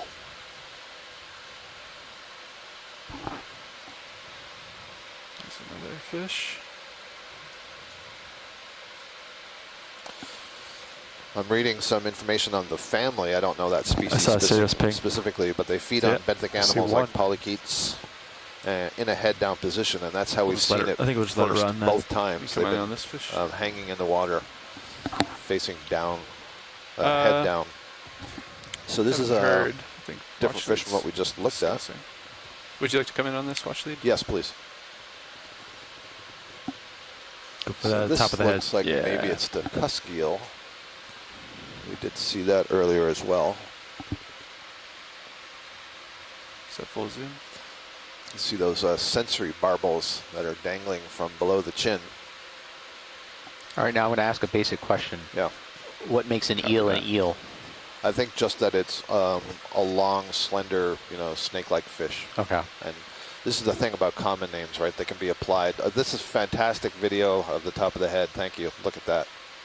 Well, I know Ken Sulak is going to be really happy with you. And he did praise all the video from yesterday.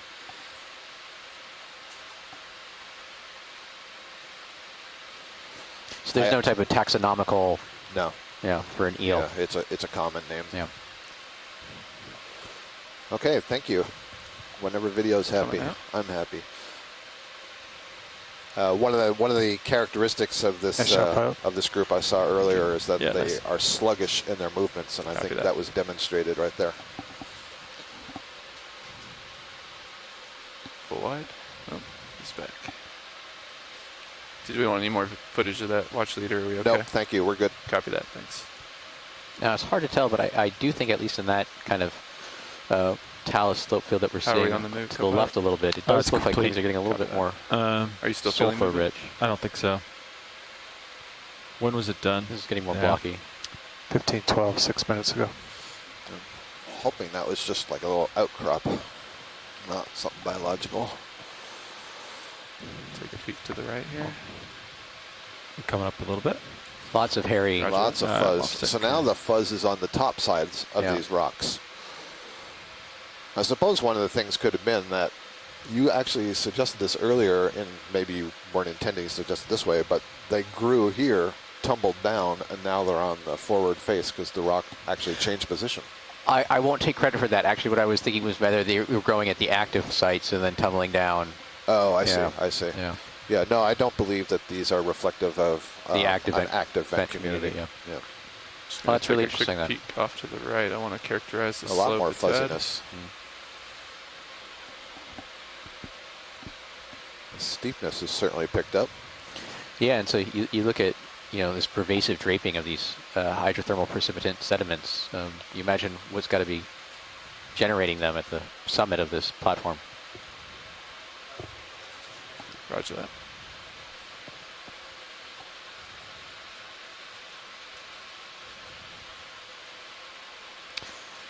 Yeah, maybe next dive, if we're in a similar location, we'll have to see if the ROV team can bring out a big meter-long metal stake just to push in and see how deep these sediments are.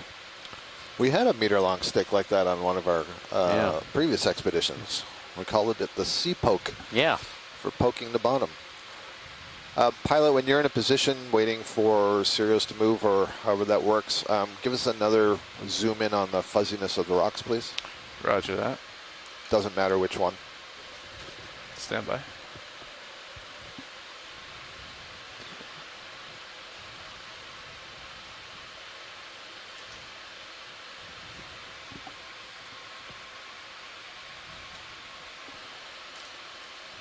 try out a depth again here. Let's do And 10 so our meters. shore-based scientists are Understood. just commenting about the the possibility degrees. for exploration and discovery is, It's getting steeper. while the active hydrothermal vent systems are extremely interesting because of the active processes that are going on. They are studied significantly more than the inactive hydrothermal vent systems, and so Might come on we quick, know well, we know less about those. We know less. We know a little about all of them. Yeah. Only about 10% of the mid-ocean ridge system has been explored in general. So 90% of it is unexplored. But Bridge, are we now?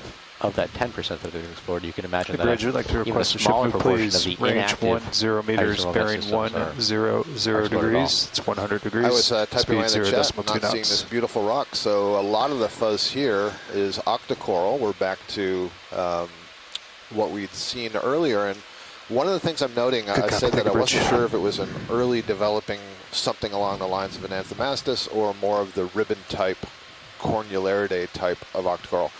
And I'm never seeing more than 2 arise from the same point. That's really interesting. At some point, I'd really like to find a rock we can pick up with these on it, because I don't know what they are. It's interesting. A stoloniferous form should form a ribbon, and you would have, dozens basically in a row, or they could form a mat. That little pink dot in the center, I'll bet, is one of those retracted. Or they can form a mat.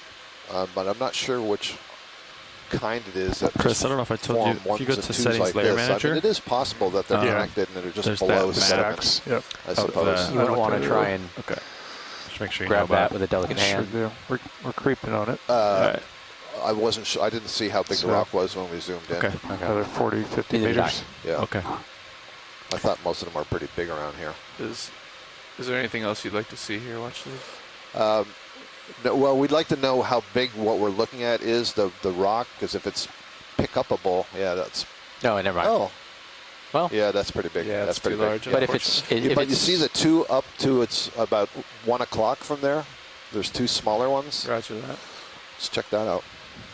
I mean, if it's soft, you might be able to nibble a piece out, right? Yeah.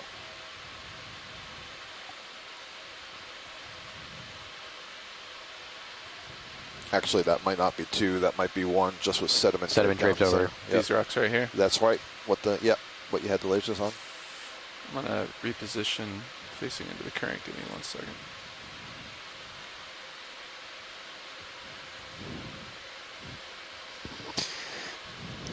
Got that one ping on the sled. That was it. Copy.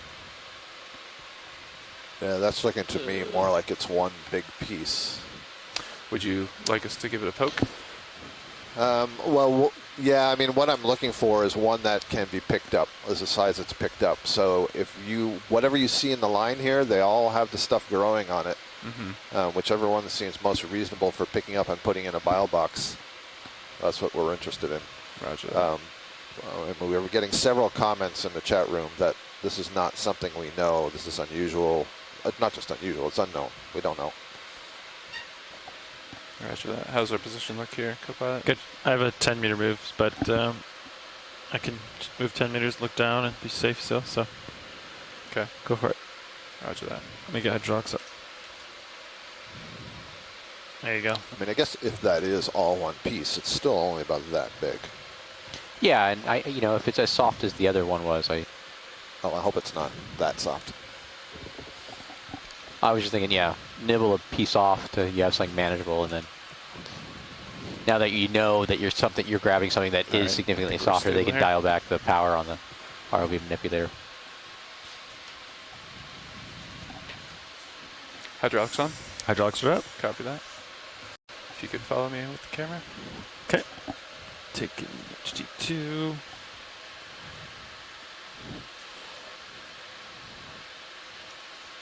Thank you. Hydraulics coming on the arm. 3, 2, 1.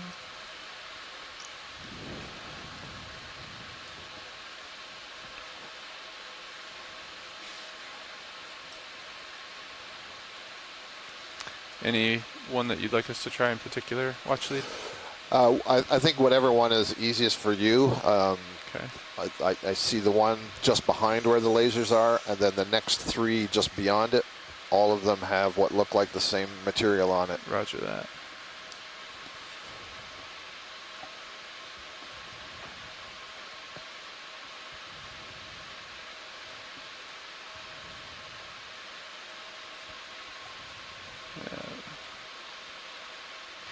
That one looks in place.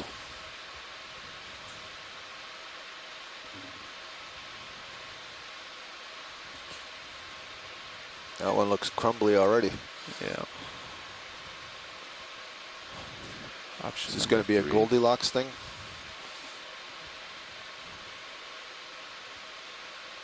There you go. It's moving. It's moving. Might be buried somewhat. Could be larger than it looks like it's buried appears. behind it, isn't it? Yeah. Yep.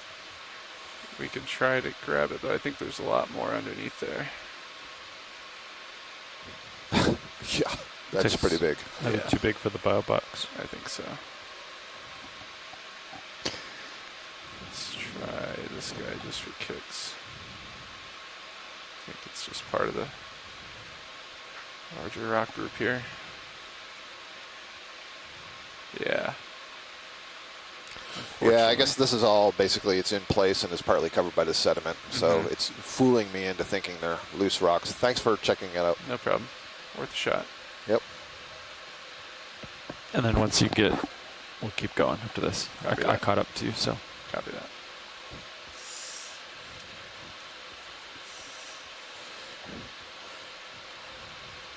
Good. Good. Securing arm. Hydrox off.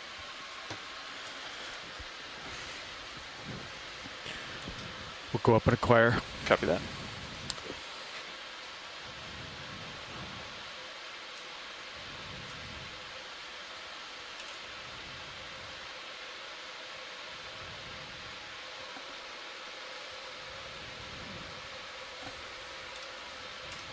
Hydrox disabled.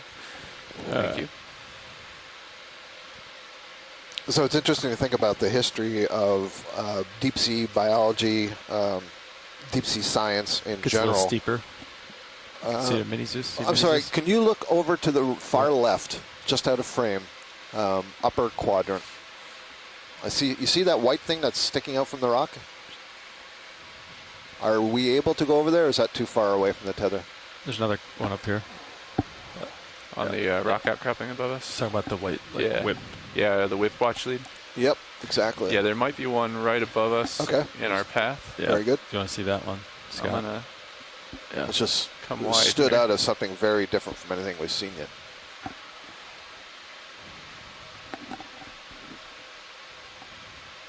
I'm gonna come up and acquire. I'll come up with you. Copy that. Whoa. Okay. Good call. Is that what you're looking for, watch lead? That's even better than what I was looking for. I'm pretty sure this is our first bamboo coral of the expedition. There's another one on the other side of the rock, so this is a pretty significant finding. Nice. I don't even know what I was saying before, but now I'm going to talk about bamboo corals. But first, let's get in and make sure it's what it is. Almost assuredly, bamboo corals are a family of octocoral that are one of the more common families, certainly at the depth we're diving at, but basically in bathyal depths, so below about 1,000 meters. There are three families that are extremely diverse and common. You agree?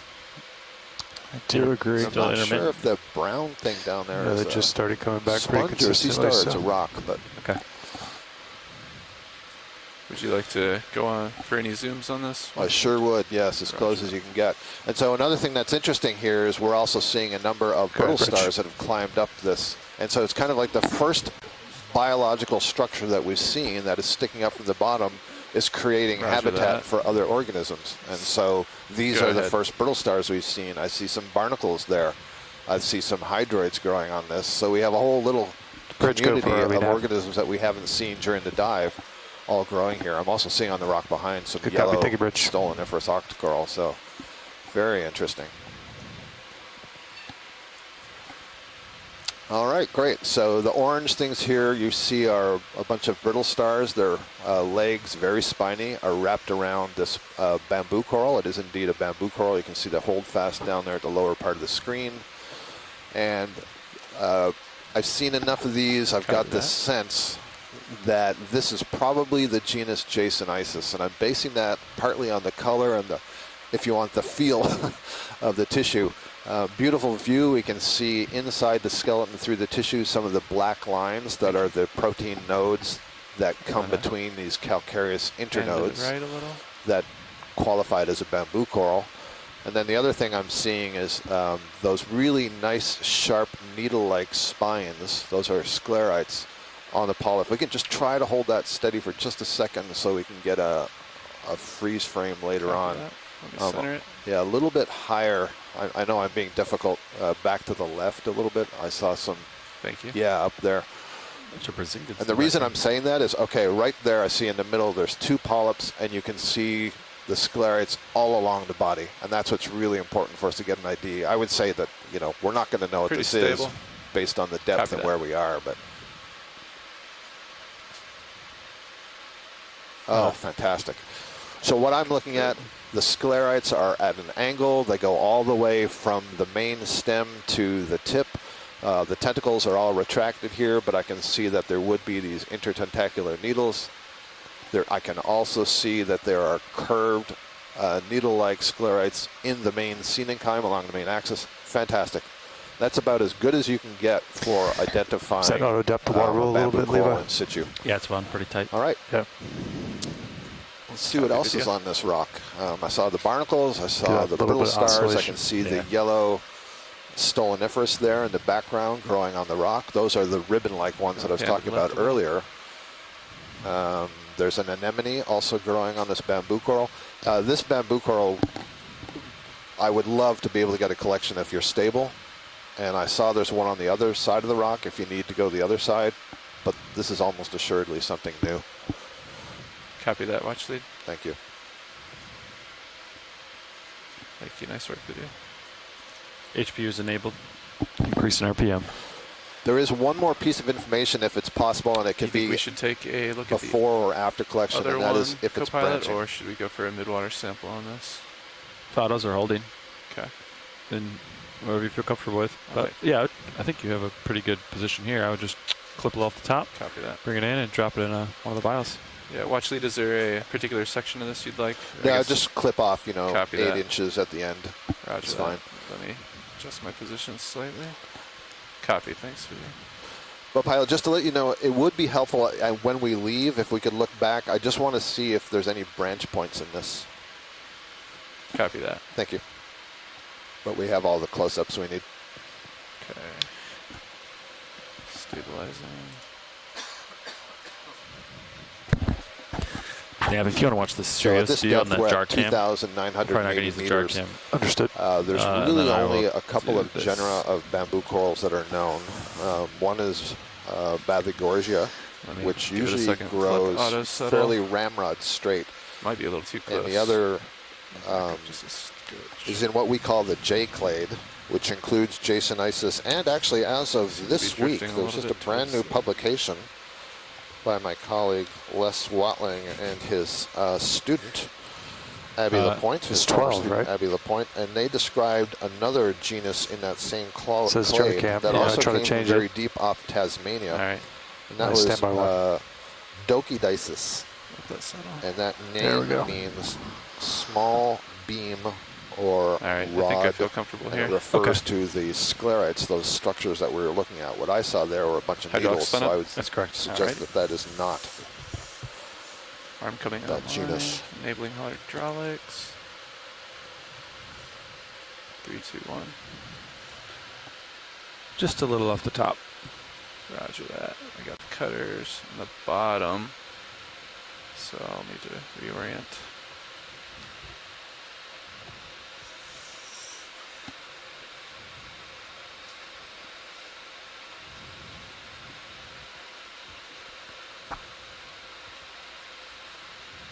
That's the max I can rotate the claw there, so try the other direction. Yeah, just go to the. And so this looks to have formed on what looks like a large talus block of hydrothermal precipitant.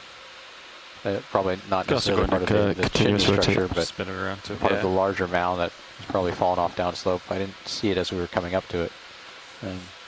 But it did not, from this angle, it does not look like it was in place. It looks like it was part of a structure from fallen, or? I mean, it's got to be stable enough that something of this size has grown on it, and there's another one on the other side. Okay. But did it look like did the upper surface continue into the slope, or was it? Right. It was hard to say because we haven't gone up that side. I did get the impression that it was going down, as you say, a displaced feature instead of an extension from the slope. Arvind, that's what I'm calling it. Thank you. So yeah, this is the max. I can rotate the wrist without continuous. So it might not be the right angle for it. Okay. Without moving D2. Stand by. There we are. Let's try that.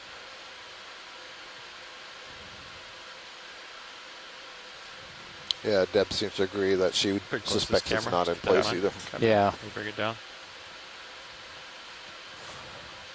How does this length look? That's good. Put some fog lights on. Yes, please. Video, you ready And this should cut really Video, you ready easily if I turn the or fog lights on? twist and break easily. So it's. Can I turn the lower lights on? Yeah. All right. There you go. That's better. Thank you. You said this is a good amount? Yep. Watch the copy Yep. that. Going for cut. Yeah, what's important for us is that we make sure we get some nodes. And what I saw in the spacing of the nodes, this should be fine. I think if you give it a little twist, it should come free pretty easily. So you weren't in the cutters, I don't think. Yeah, maybe go a little deeper. Oh, that might be in the cutters. That's, yeah. Yeah, you got it now. Copy. There you go. Okay. So That's good.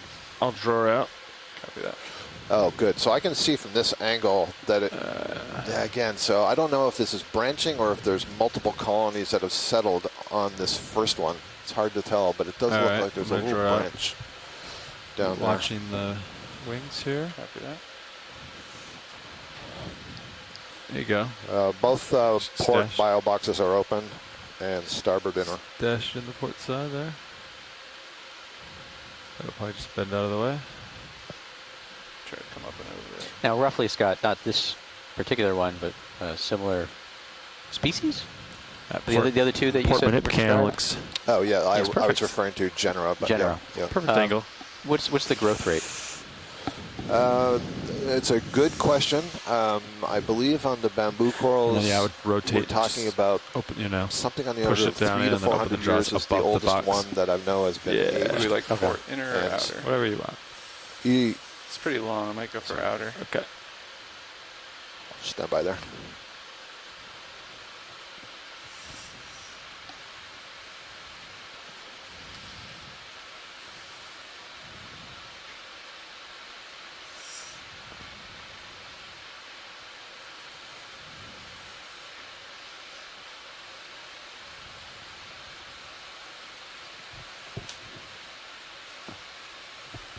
So now you just want to be careful not to open the jaws all the way down there. Right. Okay.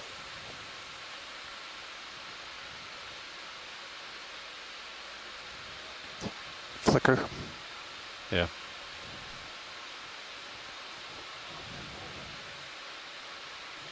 There it goes. Dropped starboard outer.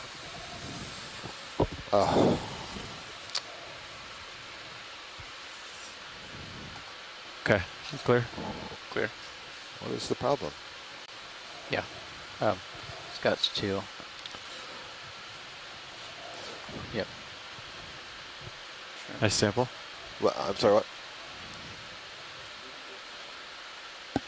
Try not to disturb this too much, but I would like to wait until we saw a little bit more stuff myself. I'm going to turn the forward lights off, Brian. Wherever we want it. Yep. So I was thinking maybe we did the bottom. maybe the hydrothermal vent area. Yeah. Great.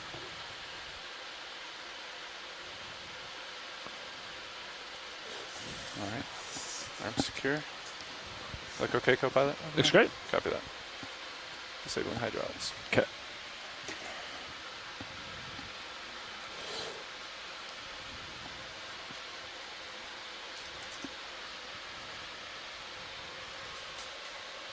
We're back. Okay. Had some problem there with the databasing computer. Before we leave entirely, I got a request to get a closer look at the brittle stars. We want to see the central disk that the arms are attached to. And they're up high or low. It doesn't matter which one you choose. Roger that. Thank you. Copy that. Let me move into position. Stabilizing. And we can come in when you're ready, video. I just did the classic left-right thing. And so I said starboard outer. It's port outer. We are drifting a little bit in current. Let's make a good note of that. All right, I mean, I'll do brittle recognize it when stars, I correct? see it. But. Sure. Yeah, one of these oranges. Let's go for the one on the... You may have to, I think the angle we're at is not sufficient. It has to be in a plane view. Unfortunately. I think there's some other brittle stars above this, John. Yeah, we can come up and look at it. Which angle are you looking for? Watch We need to see the flat surface of where all those legs connect. So this one that's on the lower side might be your best bet. Down below? Yep. As like a central disk, they want to see the top of it. And what about the...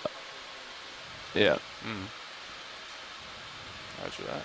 Top of central disk. Trucking over. Copy. Come on in, video. Yeah, this might be okay for Chris. So Chris Ma is in the chat room, and he's the one who said if we can get a shot of the disc, he might be able to give you an ID. It's kind of hidden in spines there, Chris, but I can...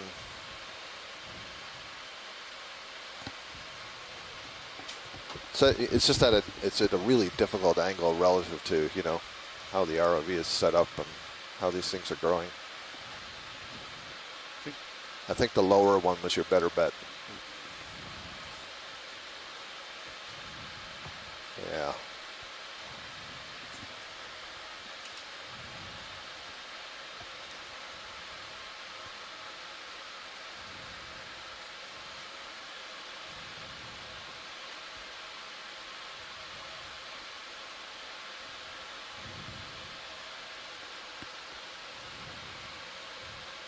If you need me to reorient watch lead, we can also do that. Nope, that's great. What I was doing was I was counting in my mind how long we had to focus. So I think that's good. Thank you. And we can move on upslope. Roger that. Coming off of autos. And feel free to come wide.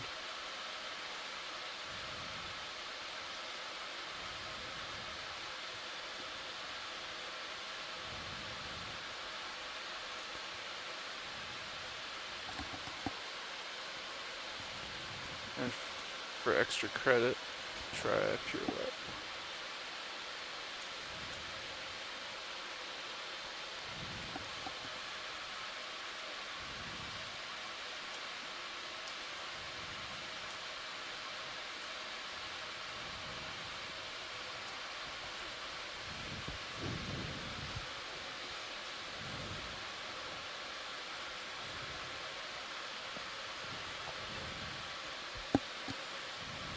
So here's the other side of this rock. Maybe it is extending from the slope. Nice job, video. Thank you. Is that a piece of metal? That looks like a piece of metal. It's like a metal band. There has been some ROV dives here before and some dredging and so on. So yeah, we can go for snap video. Huh. Yeah, it's a hose clamp. Yeah. Okay. Go wide. Thank you. Little did the ROV team Watch your know port that side. this place has had multiple hose issues. Yep. Yep. Copy. That's right. So crinoid on the rock. I think we want to take a look at this other bamboo coral over here. No, it's we can move on from that. I'm going to assume it's the same one we saw, so let's make some tracks. Delta pretty good. Delta 16. Copy that. Yeah, so that looks like an extension of this ridge. Yep.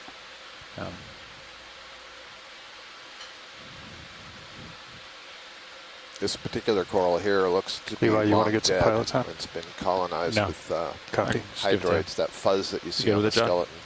I'm okay. Okay. You sure you don't want it? Yeah. Sure. It is kind of interesting, that one little branchlet off it. What do you think, Mary? Are these sparse You want to branchers? zoom in on D2 right now? Or what are you thinking? They're not growing like a sparse brancher.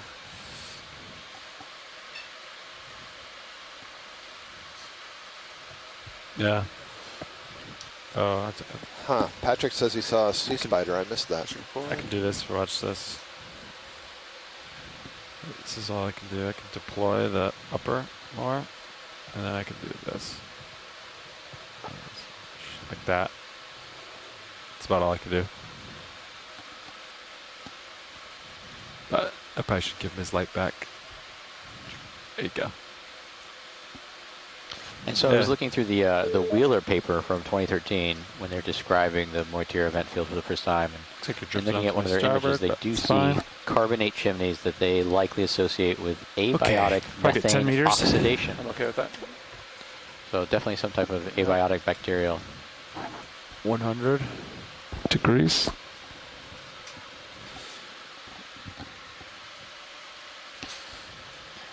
Yeah, so if you're noticing, you might see more angular, darker pieces of rubble and class.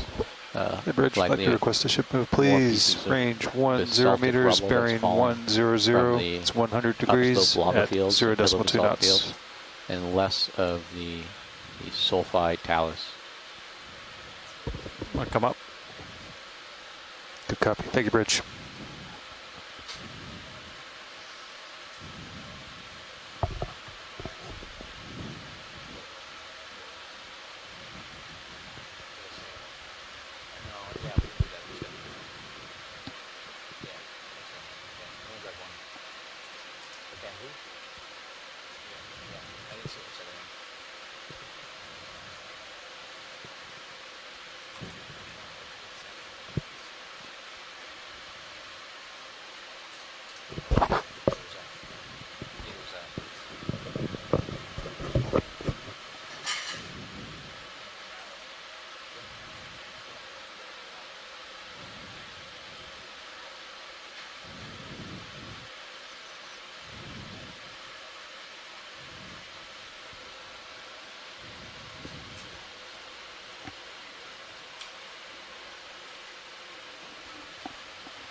Get a pan with your blue view here. Just copy that. Take a look.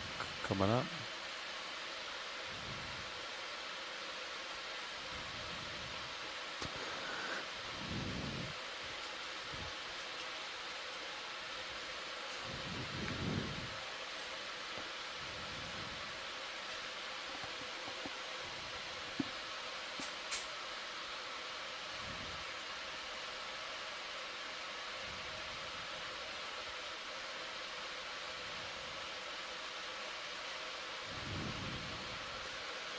Can we have a look at the fish upper center, just right of center? Sure. It's more of the green stained rocks, Ashton. Green turquoise. Yeah, so likely some type of copper precipitate. Copy that. You can start coming in. I'll keep moving forward.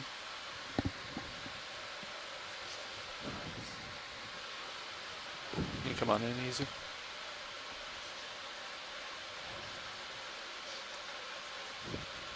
Go ahead, Bridge. Thank you, Bridge. The ship's all stop pilots. Hiding behind a rock here.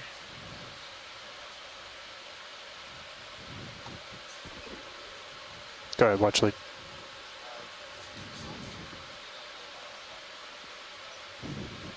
Stand by 1.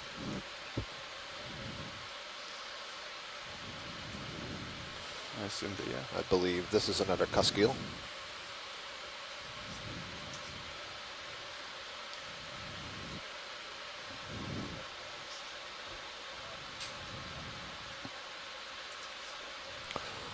That's good, pilot. I think this is the one we imaged really well earlier, so we can move on. Copy that, watch lead. Come on out.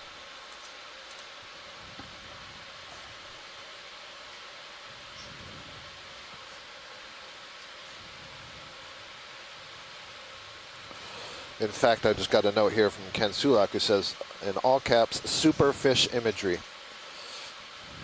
He says it's appropriate to comment on what those super zooms of the head show. Head-on imagery of megapredator Bathrites shows its full sensory suite, enabling horning in or homing in on prey.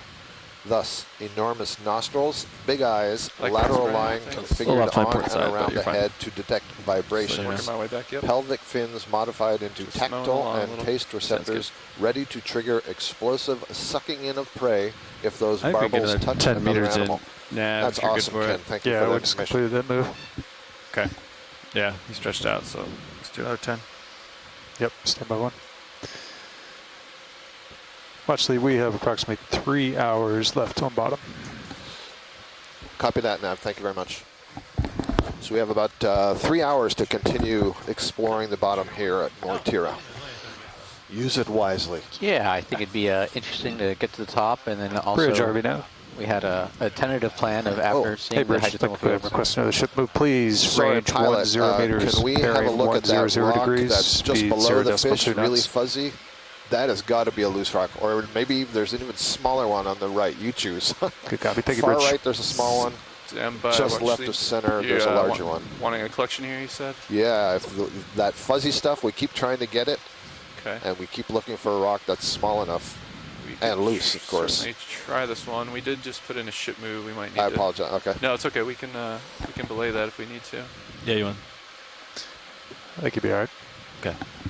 I 10 suppose meters. the other Oh, they part of did. that equation is we should zoom in and make sure what's Okay. on the rock is what we think it is. Well, there's a few of them, aren't they? We can go in for that a field, yeah. quick zoom here. Yep. I see the octocorals. I see whatever these fuzzy string-like things are. I see some green schmutz for the geologist. Well, we're assuming for the geologist. Got it. Yeah, that looked like a pretty small piece. Come Is on, this, that video. but is this the sulfide again? Is this going to just crumble when we grab it?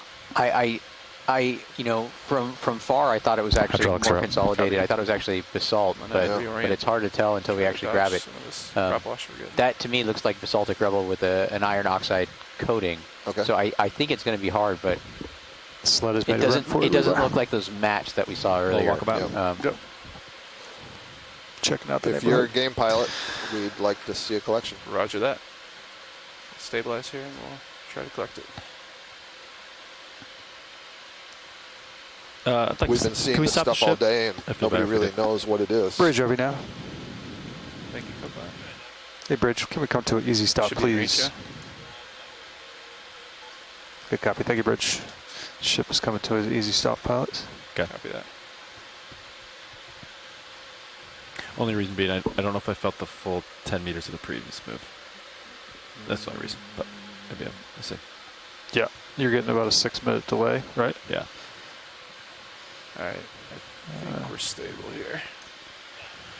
Hydraulics up. Go ahead, Bridge. That's correct. Good copy. Thank you, Bridge. Ship's all stop, pilots. Arm in view.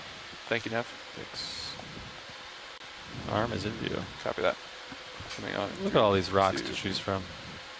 We might be drifting just a tad. Could punch an auto heading if you want. Try to lock in a little downward way or something. Yeah.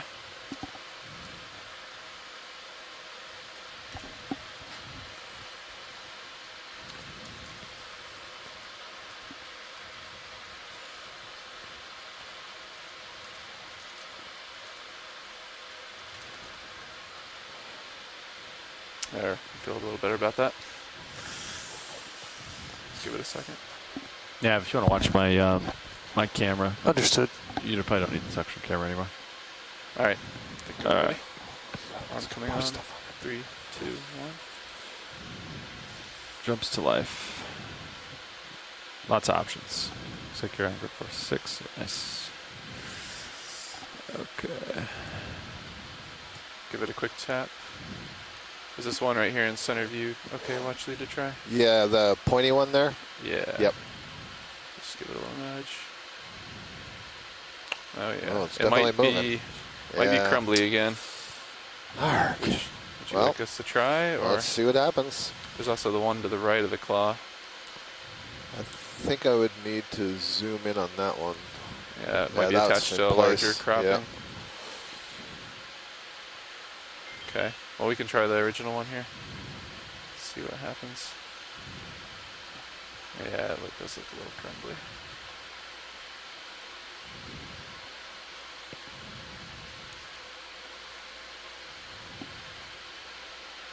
Ever so delicately try to grab this. I can try to feather it. Nice, you got it.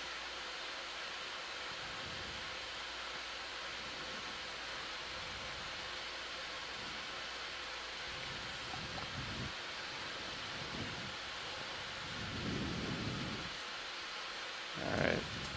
I am feathering it. I don't know if we want to go for some... Do we have fog lights up, Copilot? I can bring them up if you want.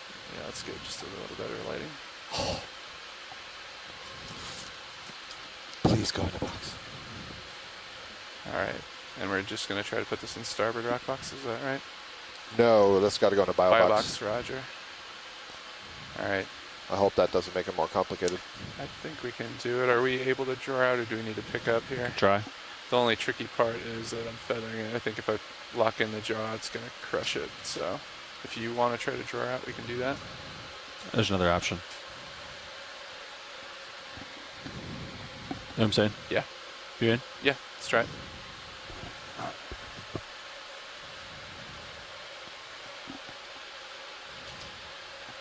If you can just park me in a nice little space. And give yourself a little drawer space. Beautiful. Going out, port side. Copy. Go for port inner. Port inner, copy.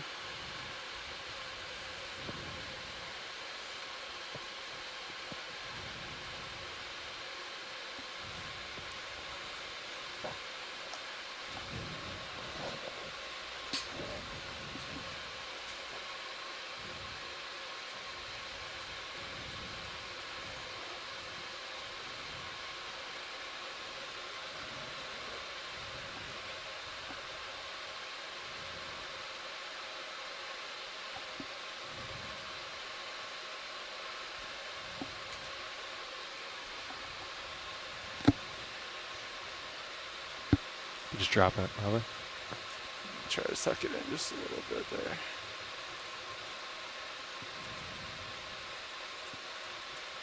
Boom. Okay. Ooh. It's in the box with a little explosion. Nicely done. Thank you. Thank you so much. Which has the lights off? Roger that. Port side's full. If it doesn't, that's your dream. It's like they just hammered it down there. If it doesn't what? Stay intact.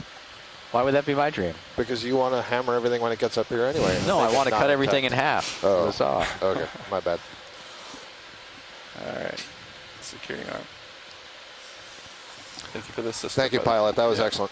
You're welcome. Securing arm.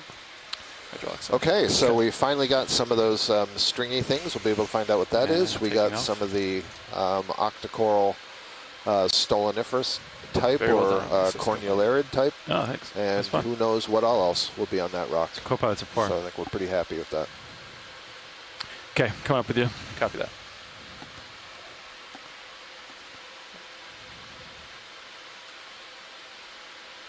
You can kind of watch out for that. Yeah.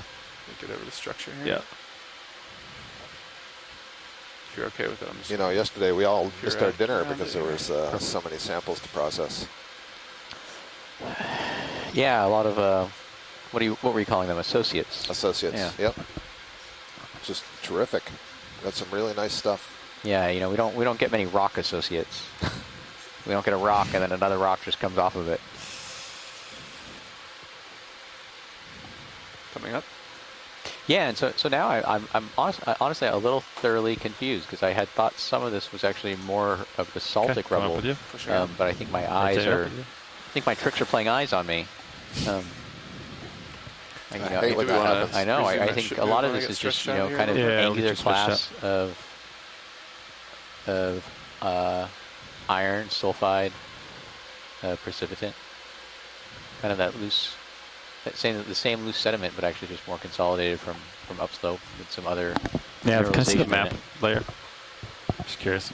So I think we're at the approximate depth. We're pretty close. 2965 is that really nice detailed map in the Somoza paper. Scott, if you look at HiPAC, Yeah. we're kind of turn that map on and off, so that he's got it up right now. Sorry. Yeah, exactly.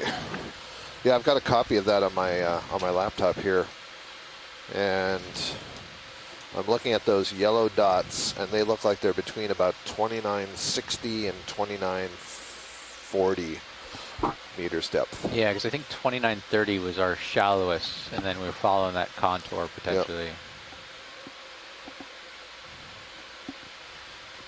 Okay, 10 meters. We're certainly, you know, you can see these contour lines. I think we're on the steeper good part of for this talus Yeah. for sure. Let's do it. Relative Bridge to over what now. we saw earlier.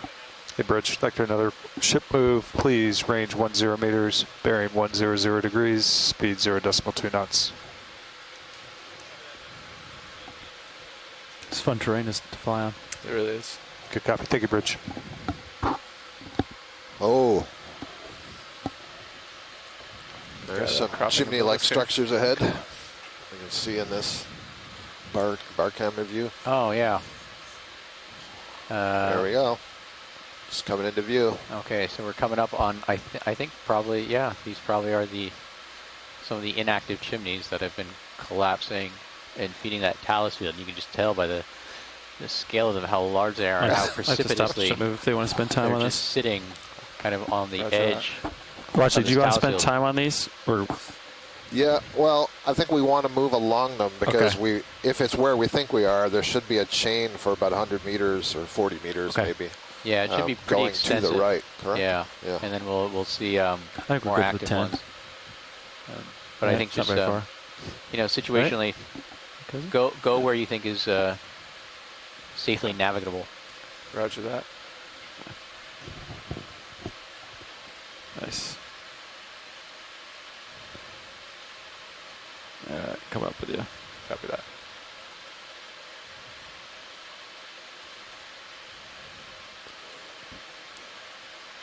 Cindy Van Dover does ask for a snap zoom of one of the big stacks, I guess, to see what's on the surface. So when you feel you're in a position to do that. Copy that. Would you like me to drop back down to where we were or grab the next one? No, I think it's okay. I mean, it's not active anywhere here, so Roger that. I don't think the depth on the chimney itself is important. Yeah, I think what we're seeing here is going to be pretty representative of what we're going to see generally until we move to the more active areas. There's some chat in the discussion that the green might be malachite, which If is you want to come in just to characterize. copper carbonate hydroxide. There. Lots more of this fuzz. Really interesting. I'm so glad we got that collection. Also, the stoloniferous, the ribbon-like coral. Not sure what that Dutch shoe-like structure is up in the top center. Did you describe that as a Dutch shoe? I did. Doesn't it look like a wooden shoe? A little clog? Yeah. A wooden clog, yeah. That's what I'm seeing. Yeah. Moving up the feature. Oh, there's an anemone on the side here.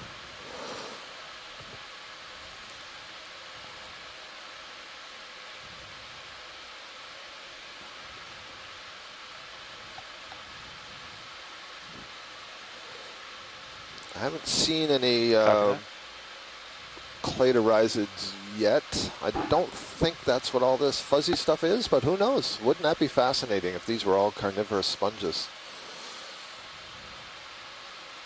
And what are you referring to? All the white stringy stuff that's waving in the current. There are these small carnivorous sponges that grow unbranched. I can't say that these are not those. It didn't look like it when I was looking at the close-up earlier. There's a different kind of purpley fuzz here right in front of us. Let's zoom in there, please. That's our tether, co-pilot. It's off to starboard. Copy that. You're kind of at the end of your leash, but Stand by, watch lead. I'm going to copy that. Reorient just a little bit. Right on the left side of the screen? Yep, that's correct. Fair pitch. You'll see little teardrops, like blue teardrops. I'll stop out. It's almost like a chrysogorgia, but the color is totally wrong, and I don't know if that's just because we're too far from the substrate. I can try to push in a little. Huh. Maybe they're hydrozoan. It might be stretched out. So just have to be patient a little bit here, folks. Let I guess the ship and Sirius catch up a bit. Yeah, if you can come wide a little bit.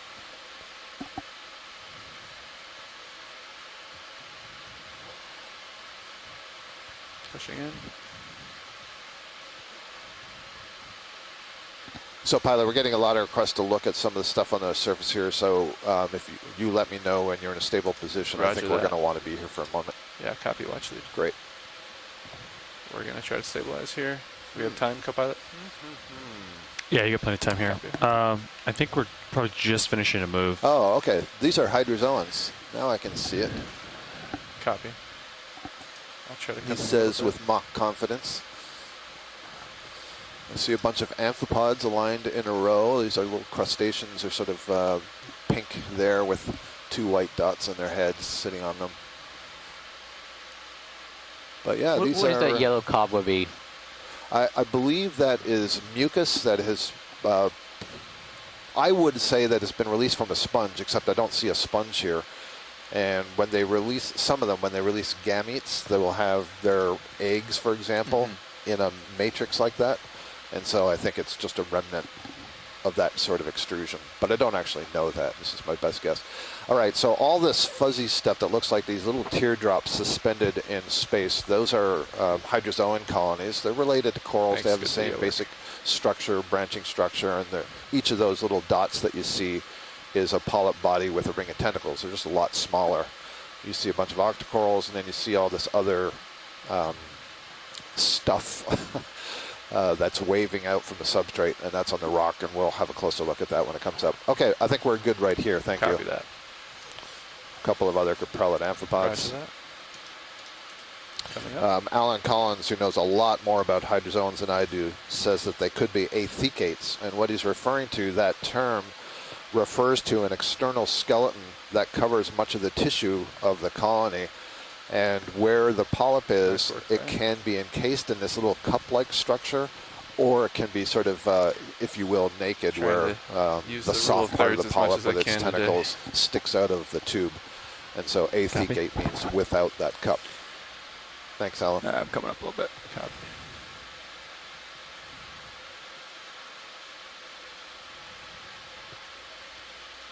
Such a fascinating environment.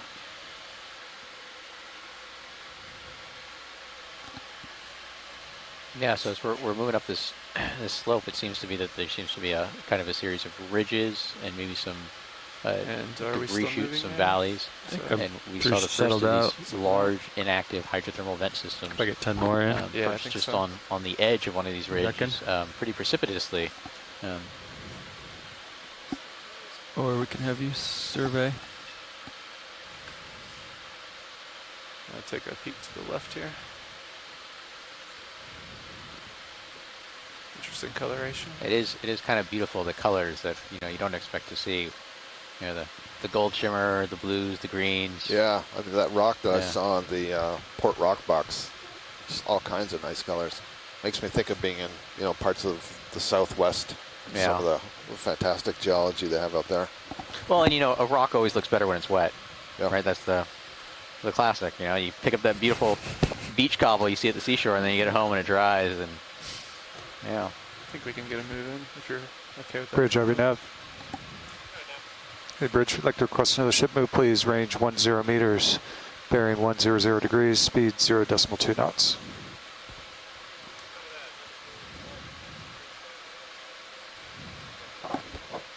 Good copy. Thank you, Bridge. What's the ORP volt at? 50. Say again. The ORP So, you know, on the SCS data? Here. I'm just wondering if we need to start moving ORP? a little bit Yep, south standby. instead of keep going east and we miss it. You know, if we pass 98.5. over this feature. Yeah, I'm millivolts, not sure if we're north or south of it, or if we're right in that 100. line. I mean, it's Right. But if we're in the Copy. line and we're continuing to go this way, you know, do we want to follow what we're seeing? Can I see the legend? Which- The legend. Oh, yeah. Okay. Yeah, Nav, do you want to pull up the map? So I think those were the. I think those were the inactive oxidized it's right chimneys. here. I don't think we've seen the anhydrite chimneys South to yet. north. what our plan is. Um, South to north? Okay.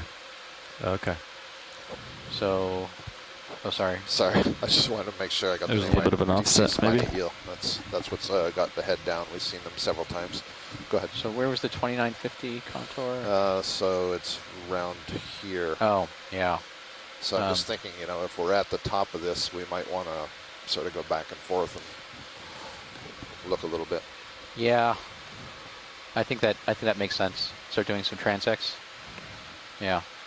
So yeah, I mean, you know, we don't know if we're coming in up here or if we're coming in over here. Yeah, exactly. Yeah. That's all you got? Yeah, relatively stretched out here. So, I'll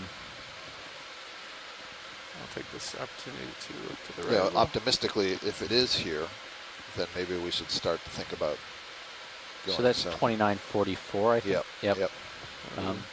Oh, there we go. Anhydrite chimneys. There you go. So We got some. All right. yeah. So if Maybe that's right here. yeah. So Scott and I were actually just looking at the map from the cruise report, right? This is from the cruise report of the. No, this is Samosa 2021. Okay, this is Samosa 2021.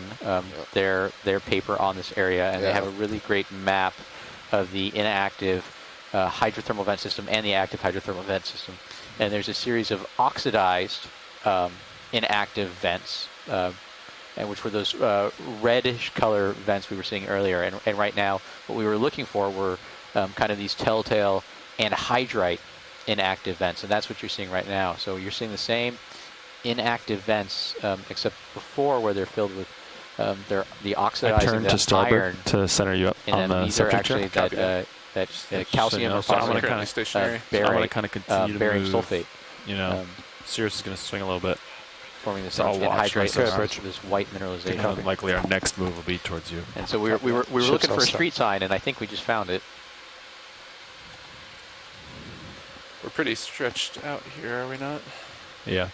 Okay. Ship's moving that way, and then once that's done, we can move towards this. Copy that. Does that sound good? Works for me. So I just provided the link to the paper think if that you go to Ashton and I are data view, looking you at can with see this your figure, temps. so you can all check it out yourself. Wow, this is fantastic. Yeah, so these are your temperature probes. And that's historic, but you have to have this open, otherwise. Yeah, so I was thinking about, in terms of just sampling going forward, I'd like to get a sample of an inactive vent, an active vent, and then maybe a basalt. Sorry, just a second. I think we see a zoarcid eel, that fish-like thing that's down the center. And that is a vent endemic fish. It might be worth verifying if that's what it is. Yeah, So tell us something about the activity. No, that's very interesting, especially if it's at an inactive vent area. Yeah. And so that's one of the things we're here exploring is what are the biological communities and diversity stretched out of those at the moment, so communities I can't get at too the much inactive about vent like that. fields. So maybe Cindy or Tim Shank, can you confirm for me if this is a zoarcid?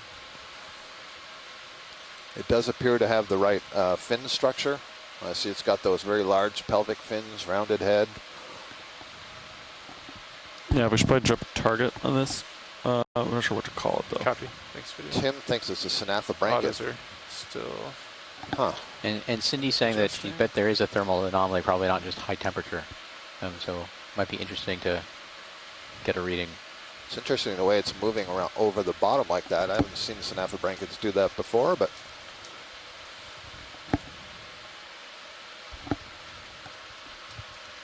okay. Thank you. Let's resume with the chimneys. Yes, Daphne Cuvier. Do we see smoking? Do we see any activity at the top of the chimney? I'll take a peek up. Watch lead. And common name for the zoarcids is eel pouts. So this is an eel pout. Great. Cool.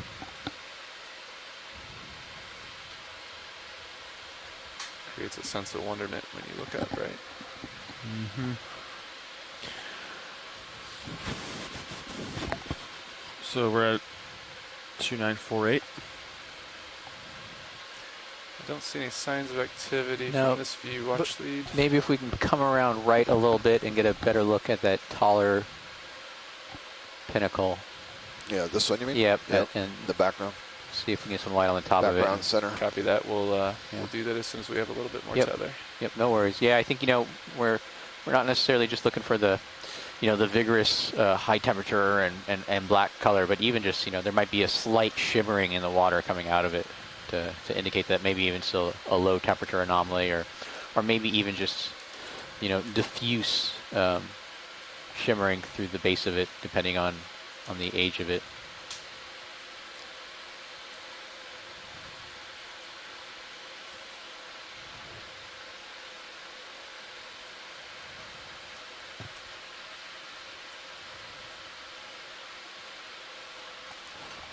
There's another one of your What? Oh, the eel pouts. Yeah, and Cindy said she saw a shrimp above it. There's a family of specialized hydrothermal vent shrimp as well, so that would also be a good indicative. Yep, several of these eel pouts all around this feature. Yes, Cindy, we do have a temperature probe with us, so we can use that as well.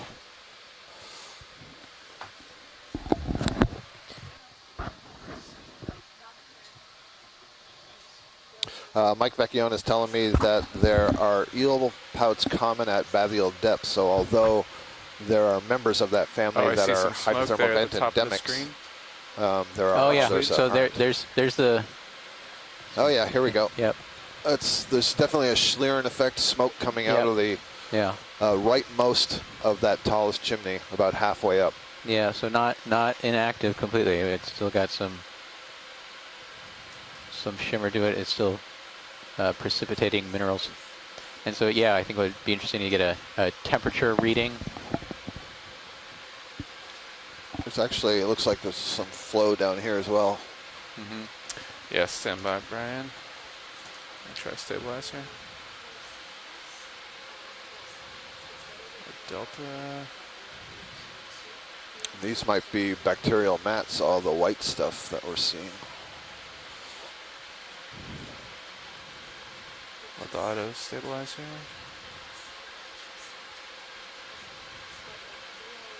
I don't mean the anhydrites here. No, yeah, the mats off to the right, yeah. Yep. Now, I've seen temperature probes done a few ways. I've seen both just kind of a place it within the flow, and I've also seen probes where you can actually stick it, into the soft chimney structure to kind of get an internal temperature reading, see if there's any large-scale difference. Yeah, so a very weak, wispy black smoker.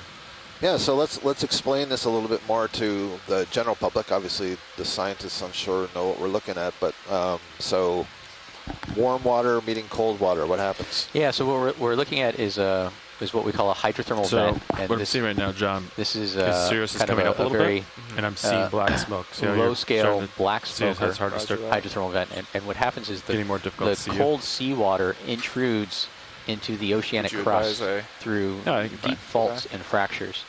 And as it is entrained downward along these fault systems, it encounters the hot magma reservoirs and hot watch our temperatures. Keeping an eye on them. Nav, you can look at our CTB volcanic intrusions that are feeding volcanism at the mid-Atlantic Ridge. Nice shot.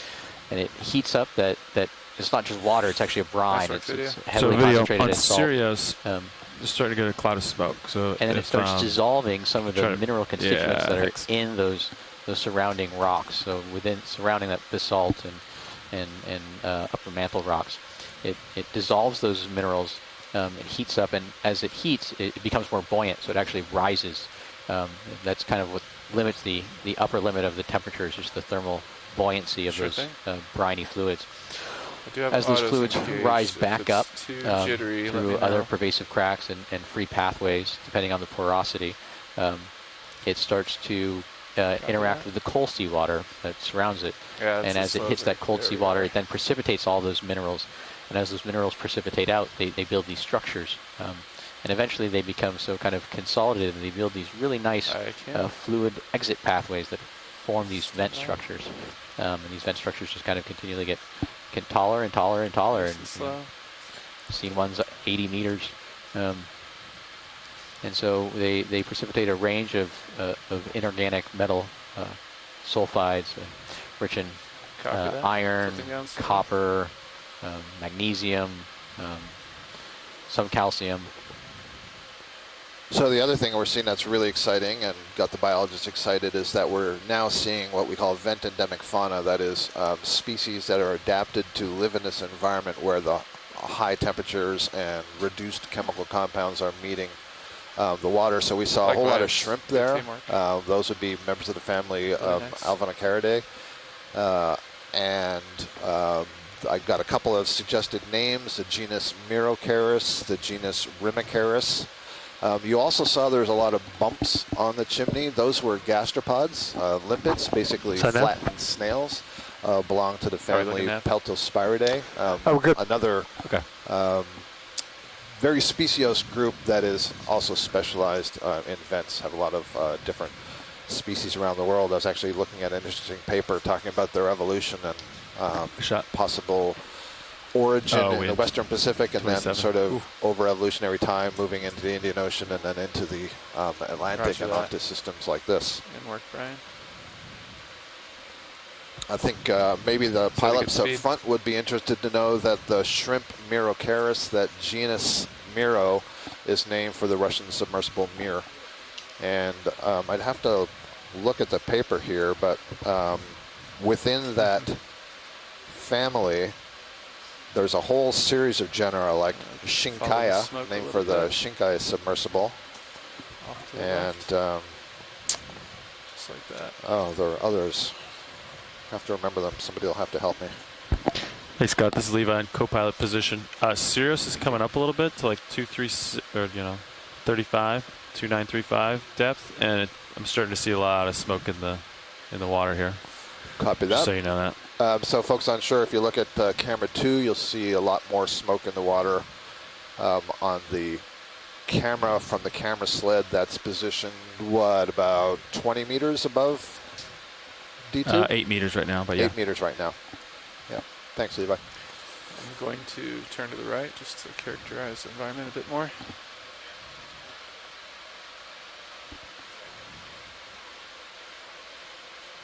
Please feel free to call this is what I was looking for. Anything of interest to watch? Shinkaicaris, Keldishicaris.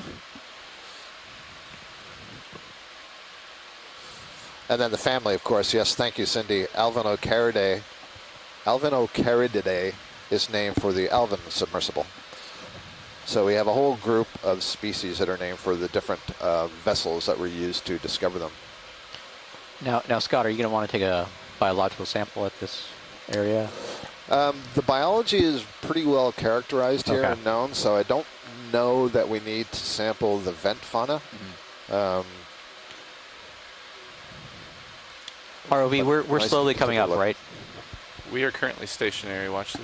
Oh, sorry. So we would like to, I think, take some temperature probe measurements. You want to do that, or is that already well characterized? I think it would be worthwhile. I think it depends on whether we're situationally in position for it, or whether we'd have to come back down. You know, this is one of, I hope, a clump of them that we should see.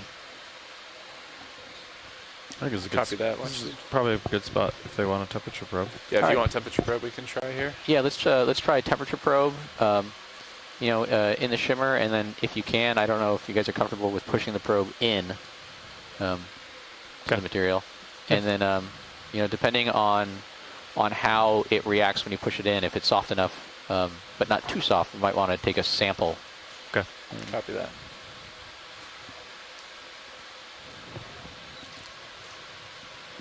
I'm going to move in very slowly. Keep an eye on temps. Okay. Please help me keep an eye. Sounds good.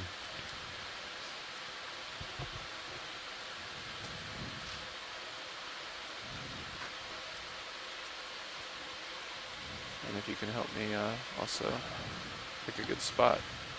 If I remember it, past we just did auto XY, extend drawer, grab it, Like right here? and then retract drawer, and then kind of carefully poke without pulling the wire too far. Is this a good spot for it? Probably a little closer, right?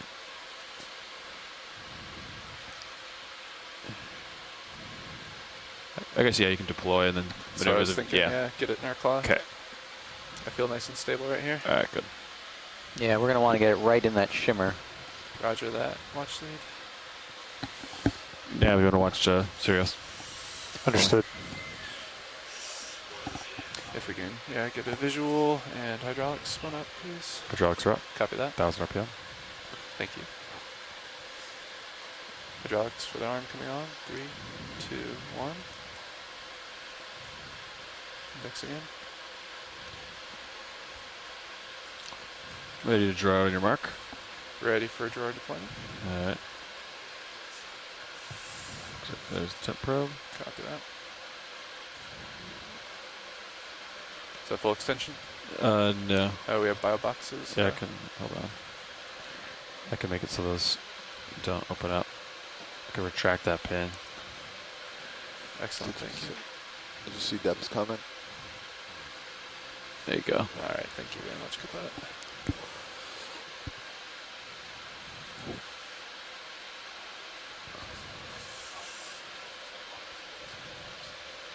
Yeah, so when the drawer is retracted, there's like a tape Yellow on the tape, wire that we don't go past. Copy that. Yeah, we just spot checked that this morning during pre-dive, so Okay, great. I will pay close attention.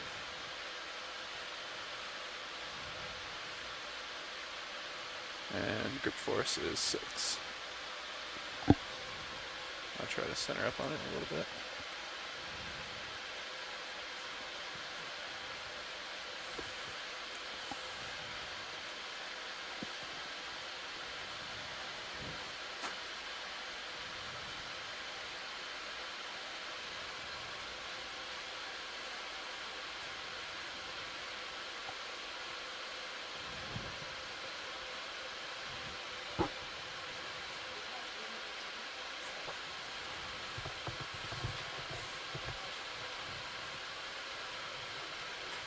So I look like a good.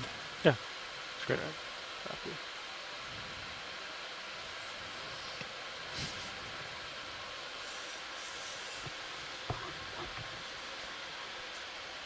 Okay. I think I have.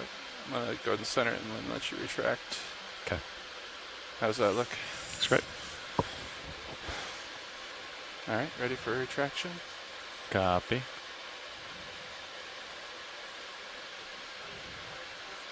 There you go. Thank you. All right, and I want to keep an eye on, we want to make sure where that yellow tape is if we could. So if I can do, if I can have Titan on it right here. Okay.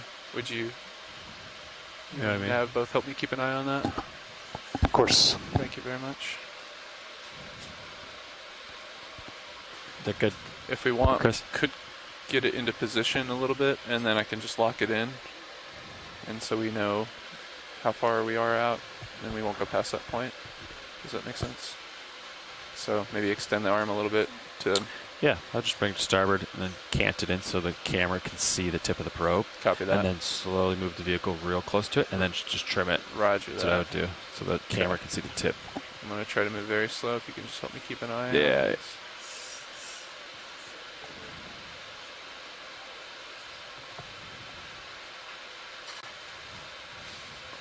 Yeah, and so our ROV Let me know pilots when are you just see lining the up yellow to take tape, a please. temperature measurement. You're good.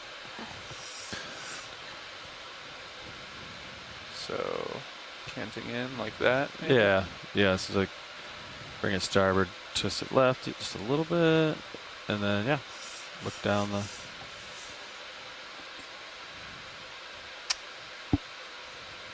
And then just, I can transfer my, That's perfect. like that? Yeah, and I'll just bring my camera up and then we'll find the spot. Copy that. And do we want to come out a little bit more? Yeah, you've got room. Copy that. Extending slowly.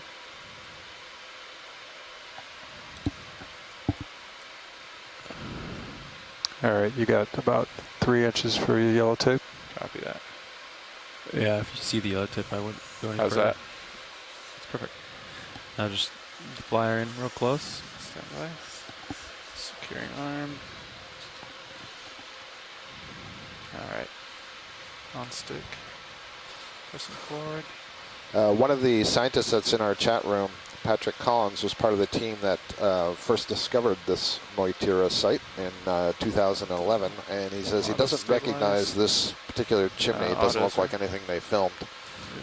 So that's kind of interesting to suggest that you know, there's more going on in the area, or I don't know how fast these new chimneys form. I wouldn't imagine something could form this quickly in 10 years.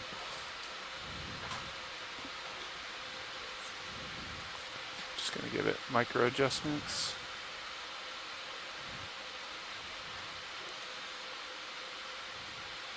One of the things that's really interesting from the biological perspective is to think about, we're going to find out, you know, how hot that water is, but the surrounding water is, what, 3.4 degrees Celsius. And so you have these organisms that are in interface of almost freezing water and boiling water. And how do you deal with that physiologically? Did I watch it serious? I mean, I realize the temperature on the outside of those chimneys is relatively low.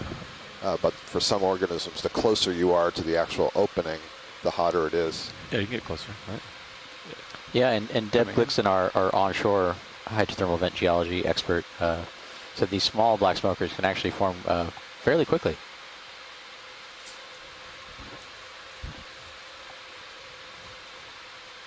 Nice and steady.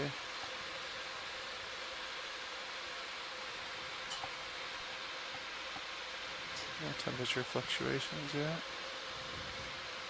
It's titanium, so it also takes a while to get up to temp, so you're going to really want to hold it there for a while. Copy that.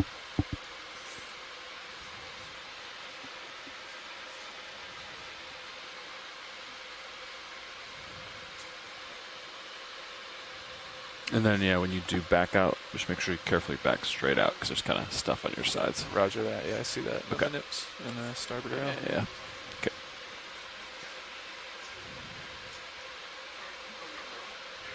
Okay. Still nothing. How's our positioning? Looks great. Might be deceiving, like how far away you are. Mm-hmm. It's hard to get a it is. depth feel for it. I'm wondering if we're a little high. Yeah, it could be. What's your altitude? 2 meters? Yeah. Down just a little bit.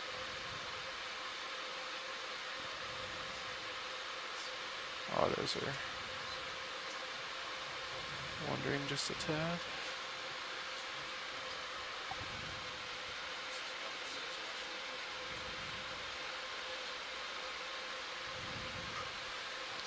So video, this is watch lead 2.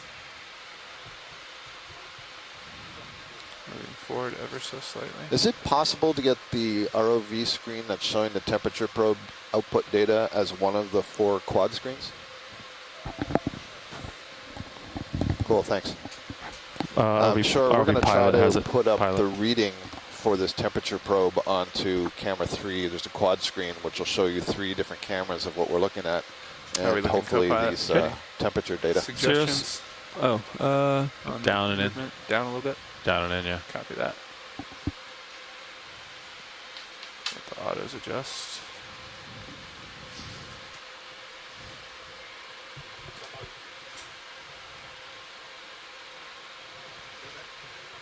Yeah, so given the motion and just how small this vent is, I think I'm probably just gonna ask for the temperature reading of the shimmer and not necessarily an insertion. I think even just that minor motion we have, given how small this is, I don't want to bisect it. Copy that, watch lead. I think we'll get an opportunity for a larger one upslope. Yeah, we're definitely oscillating a little bit. But I'll try to get you as close as we can.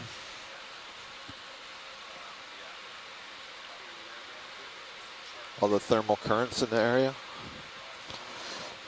You know, I mean, these temperatures, the temperature gradient is so steep that it falls off so quickly. You know, you could put it in that upward shimmer, but that's not really going to be representative of all what we get near vent source. I just meant, is it inducing some kind of eddies because, you know, that water is going up and it's causing a current that's a little harder to control there? Yeah, some actual thermal convection. I don't think it's large enough. Deb Glickson is pointing out that Julie Huber has just joined us in the chat room, and she's a microbiologist who works on hydrothermal vent microbes. And Julie, we really could have used your input before when we were looking at what we were all calling rusticles, and wondering if those had a microbial formation. There's a lot of people in the control room now. Yeah. It's kind of exciting. It's getting kind of loud in here. Yeah, so any observations you can offer, or if it's not what we're looking at now, but off to the side, we thought maybe we saw some bacterial mats before. Yeah, so we're in the process of doing an ROV watch shift. That's what's going on.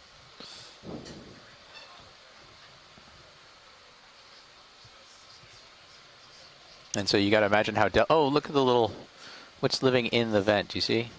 These shrimp? Yeah. Yeah, those are the Miracaris shrimp. Okay. Yeah, there's a lot of them. And all these black dots, these are the limpets. There's a lot of them. And I didn't see them. Patrick said that at the base of the chimneys, you'll find some interesting polychaete tube worms.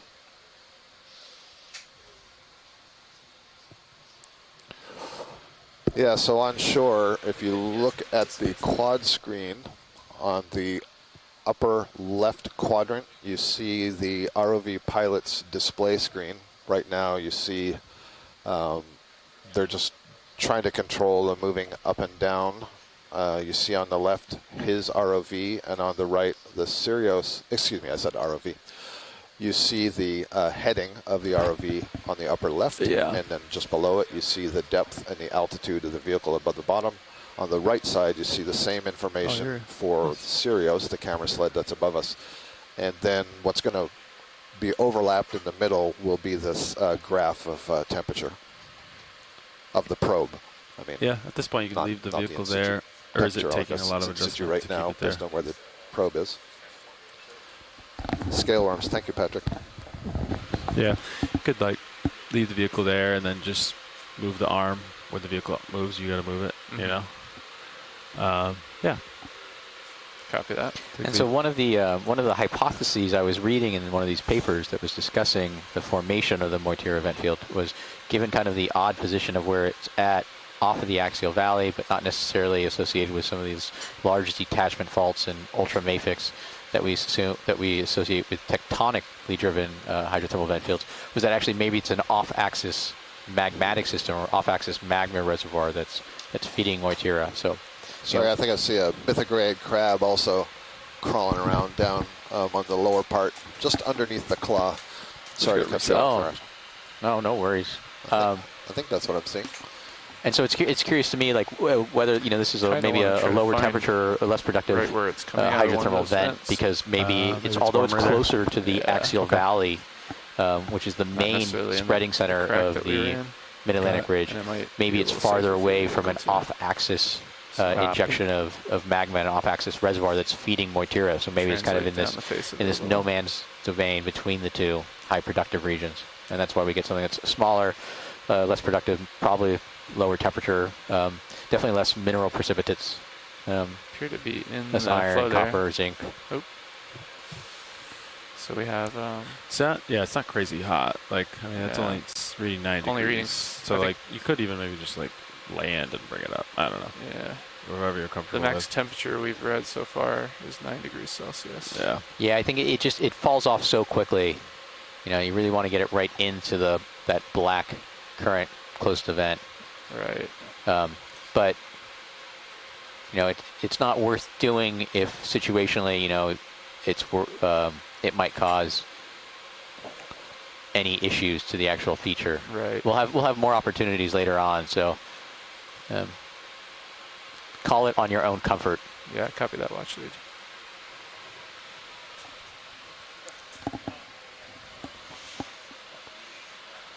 I think it's worth noting here, you know, we've spent a bunch of time today leading up to this point, and we've seen some very small amphipods, some very small corals, in sort of high abundance in some places, a lot of fuzz, but overall, how are we on the arm over there abundance of organisms, and that's typical of the deep sea. Now we come to this spot where we have this hot water flowing, for the temp probe and extension. you can see literally thousands of limpets, and you're on mute as well. Dozens and dozens of shrimp. There's going to be more shrimp as we look I can see the yellow. And I don't know how we have far these higher the abundances yellow we don't want to is because extend there's past higher the edge of the energy drawer. source that is where the food yellow supply. is. And the food supply that so it they're looks like we only using have a is the few inches bacteria of that are outwards. taking the advantage skid? of the Like reduced the end of the- chemicals that is okay. coming out with that Edge of the drawer, yep. superheated water, that quote-unquote smoke, the precipitating minerals that are coming out of that water. And one of the really cool things about these limpets, my understanding for this family is that they have a symbiosis with bacteria, in that their gills have bacteria in the gills that take up the sulfide. And so by positioning themselves where this hot water with the sulfide is passing over them, that sulfide is transferred to the bacteria in the gills. The bacteria use it to create organic carbon, and then the snail takes advantage of that. And I was reading earlier about a related snail in some, I think it's Indian Ocean. That's, oh, hold on, are we getting a temperature reading? We'll stand by. So I'm not seeing the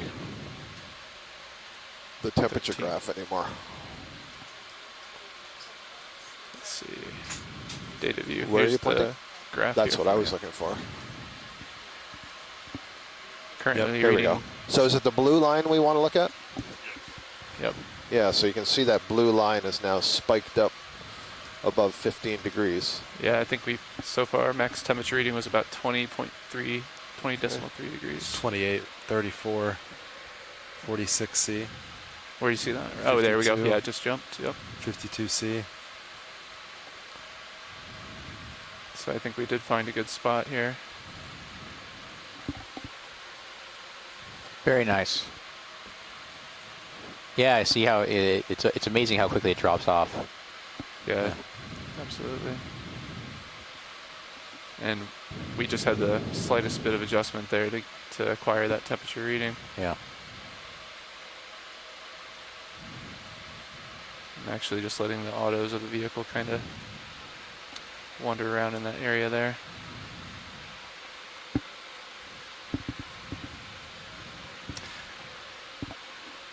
Yeah, so within within a few inches, you go from almost a 50-degree temperature change. Yeah, exactly. We're over 50 degrees Celsius now. Would you like to continue probing this stack? No, I think that's good. I want to get an internal measurement eventually, but I think this one is just so small and delicate. Roger that. I think it's worth good initial reading here. Yeah. If you're okay with it, then I think we'll back out and secure the temp probe, and we can continue onward and find a bigger one, hopefully. Yeah, first of many. Copy that. All right, co-pilot, I'm going to back away slowly. Yeah, copy that. I'll pick up a little bit later on what I was saying about the feeding. Am I on a speaker now somewhere? It does sound like it.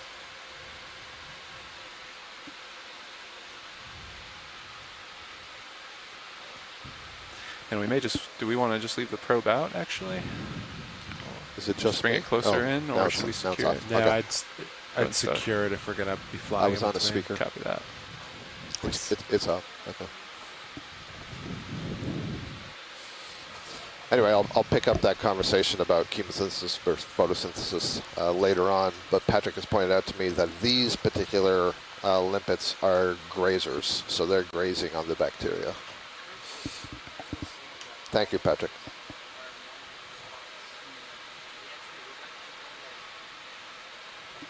How's that look, co-pilot? Okay to secure? Yeah. Can you get a stable XY like this? Yes, relatively so. Yeah, if you think I think the highest temperature reading we saw was about, what, 52 degrees? 52 degrees Celsius, Tim. Copy that. Thank you.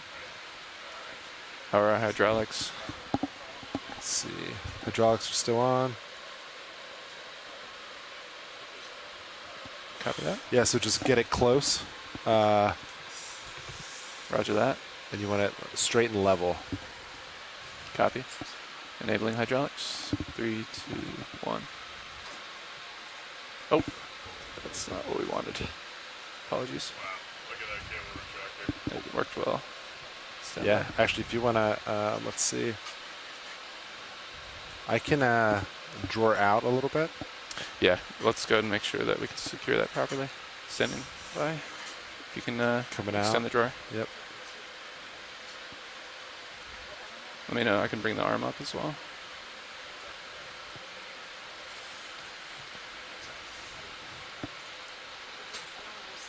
Nicely done.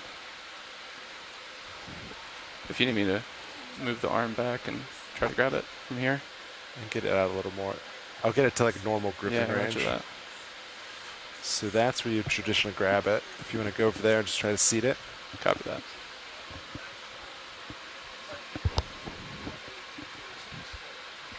Bridge, this is Nav. We just changed down here. I just wanted to verify the bailout direction is to west. Copy, thank you.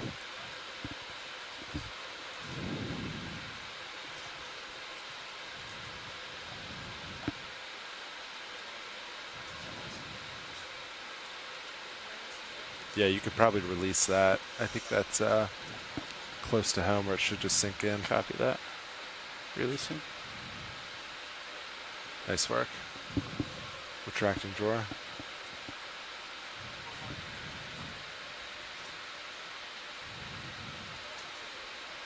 I'll follow you over to stow arm. Copy that.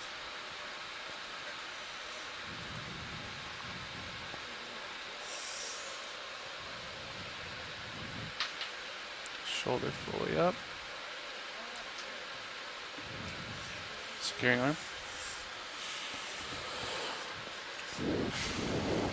Nice work. So we're going to continue to move in this direction, right, Ashton? Yeah, I think the ROV, I think the best plan is to do some kind of zigzagging traverses with minimal elevation gain. HPU off. Actually, this is Navigator. Go ahead, Navigator.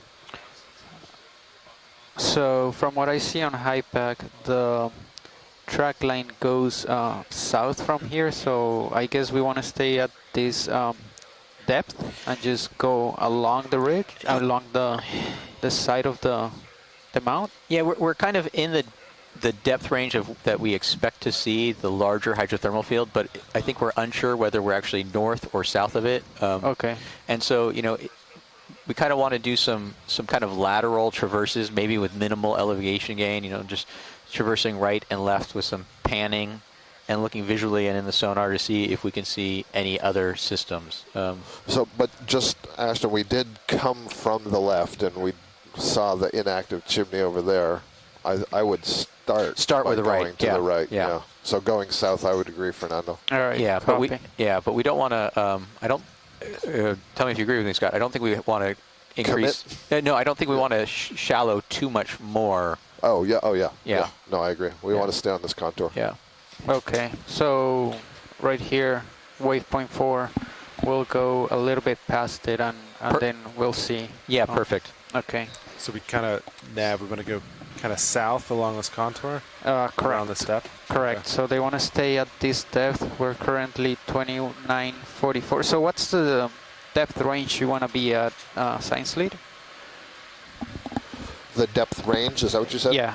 I think it was standby 2940 to 2944 was kind of right on the money. Yeah. Okay. So let's say 2940 to 50.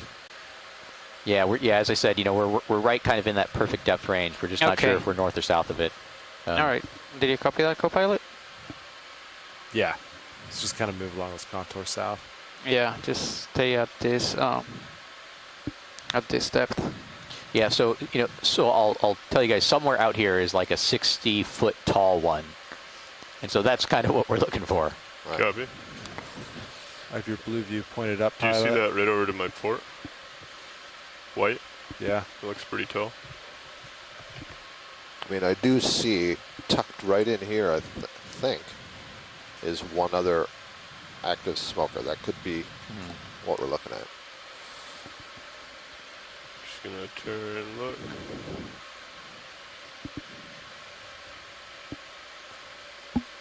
Oh. Is this what you're talking about? Oh, hey, that's a big thing. Yep, that's smoking.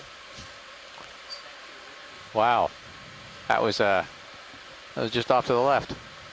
Kind of snuck up on us. So I hope Deb's. Oh, yep. See, there's Deb. Oh my. I don't know if this. I wonder if this is the beehive one, Patrick. I think Patrick is online. And yeah, so I think that paper was. So some of these form these beehive diffuser structures. That's what they. Opposite where we're gonna head. But yeah, so close. But I think we got to go to the top of it. Understood. All right, so. Yeah, there's quite a bit of smoke down here. Put on your climbing boots. Yeah. Wow. So and it's. So you can see some low-grade smoking coming out of the coming from out of the bottom of it, or out of kind of the midway of it before it necks. And so let me. This is some kind of Art Deco fountain. Yeah, I'm going to be coming up a little bit. Yeah, as I rise, I think there's like a more smoke. Yeah, I can ramp up your. Just rely on your rails more than the Cirrus view at this point. Understood. Gonna bring the camera down here, video, try and lose those glare marks. All right, I'm gonna make a white mark right here. So are those all limpets still on? Is that what I'm seeing, or is that mineral?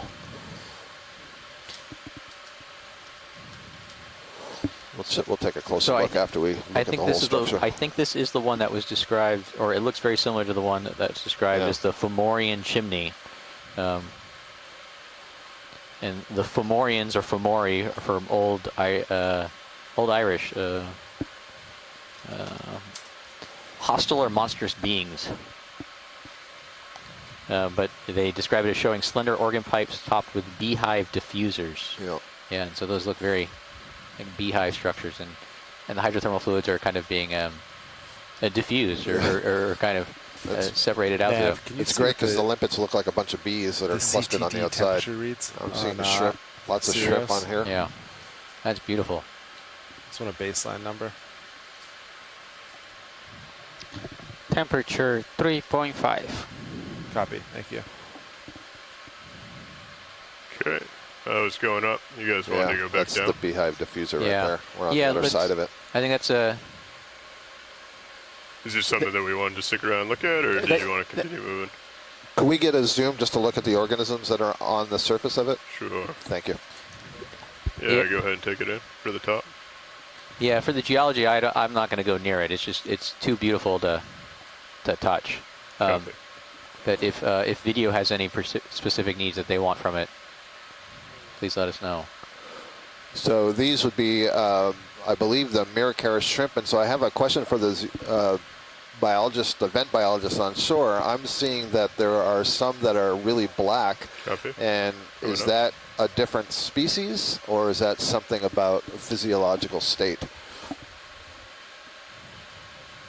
And if we could get the lasers on too for a little bit. When we come out, we'll go ahead and toss lasers on. Yep.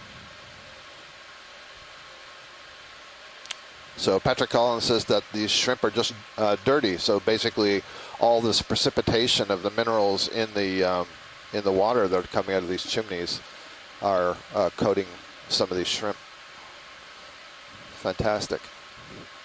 And if I recall, maybe they can also remind me, the Rimicaris, I believe, were blind. They're living at a depth. They've basically lost their eye stalks. However, they had this reflective, I think it was called tapedum, the nervous system associated with the optics, and that's what's shining through the top of the head, those sort of pink dots that you're seeing. And so if somebody could clarify with me, Yeah, okay, Cindy, you're right. I shouldn't have said they're blind. They have highly modified eyes, and so the idea is that they can possibly detect, Cindy, correct me if I'm wrong, an infrared spectrum, which would be appropriate if you're living next to this heat source. The infrared wavelength would come along with the heat. Oh, and there's some of these limpets. Lots of the peltospirid limpets. Copy.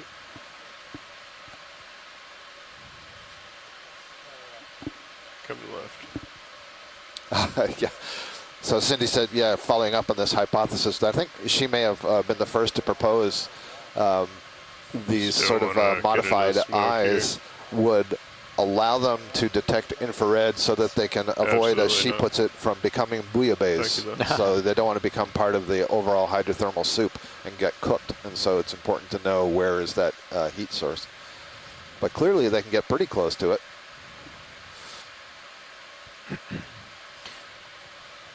Okay, so here's a good paper on the structure of these beehive diffusers. It's interesting. And so they kind of have anhydrite precipitation on the outside, which you see some of that white and the sulfide precipitation on the inside, and then actually on the, if you could look at a cross section of these, they actually, kind of would you like to continue forward or try and get more of this? So if this is the Fomorian, stand by, we're going to look at our map here. Yeah. That's over here.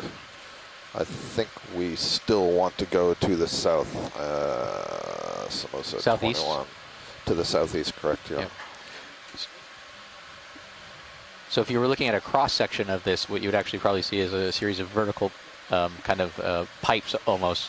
And that's why they call it kind of organ pipe, and they're probably lined with pyrite and chalcopyrite growth, so some type of iron sulfide and copper sulfide. And then the beehive structure is actually, you can think about it as a series of horizontal baffles where you actually have not just the flow outward from the top, the high temperature mineral precipitate, but also diffuse flow through the sides of those beehive structures. And maybe some of those striations you see on the darker undersides of those lobes that are less precipitated with the anhydrite are actually where some of the diffuse flow comes out.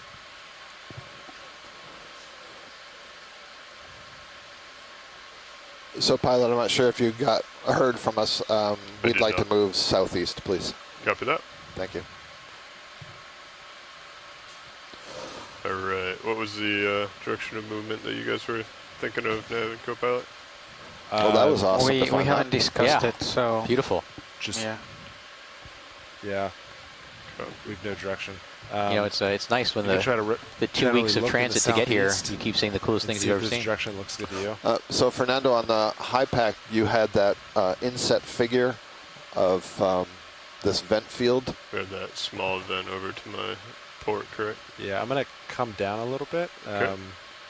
And you see the yellow dots in there. We think we might be on the second yellow dot on the left, and we want to move towards the yellow dots on the right. So that's what we're trying to do. The bottom yellow dot, this one? Yeah, I think we're around there.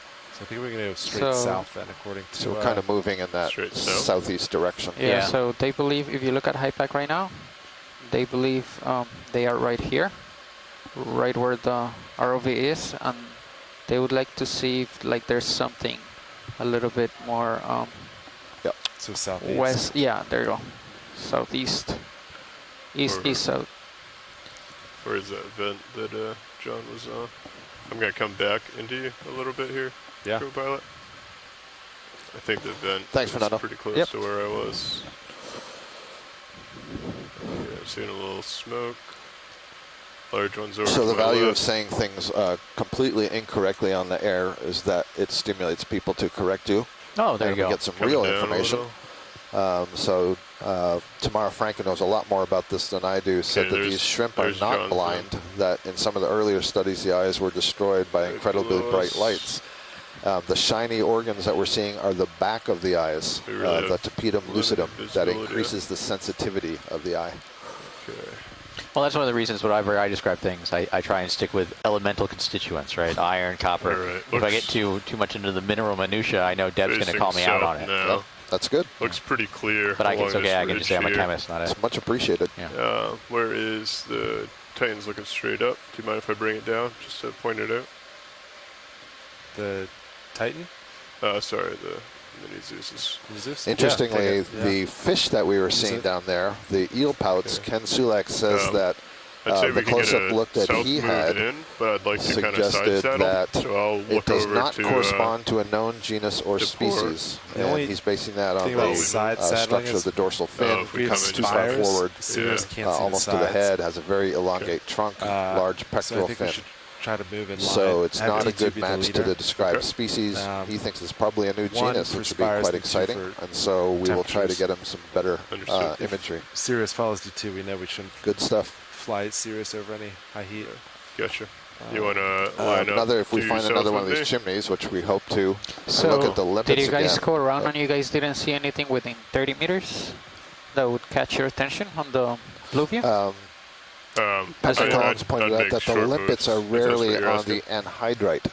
So you can look at the distribution on those chimneys and see what part of the chimney are they actually sitting on. No. Okay. So not jelly. going due south. Pilot, can I try turning off some Sirius lights? This might be a Crossoda again, which we had that really nice video of earlier. Yeah, I can, or maybe even like turning up the my view that you're seeing right now is looking due south. And so the pilots are just sort of turning the ROV around to get a sense of what's around us. Let's see. Yeah, can you kind of line up and back up to me? Yeah. In view? Now we're swinging back towards the east. Okay, coming back. Let's just try to keep really close to each other. Yeah. Yeah, so I think, we want to be on the right side of those towers. And remember, we have a heading offset. Yep. So you're looking, all right, you're looking that way. Yeah, if you want to come over and join me. You want to try to saddle. So I'll try to line up with your, Copy. I'll rotate clockwise to line up with you. Copy that, settling over. Thank you, video. Thanks, video. And then I want to keep this in sight, though, this spire here. Yes. And let's try to do super small moves so we can maintain this. Copy that. Sound good? Yeah. What's your camera angle? 48? Yeah. Okay. I'm going to come up just a little bit. Do you want to bring all my swing arms in for now? Yeah. Just because we're starting to get into...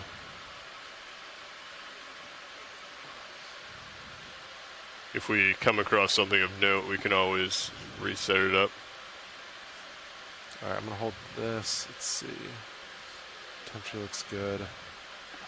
HPU coming on, 3, 2, 1. Copy. HPU's on. Valve pack's on. Over swing arms.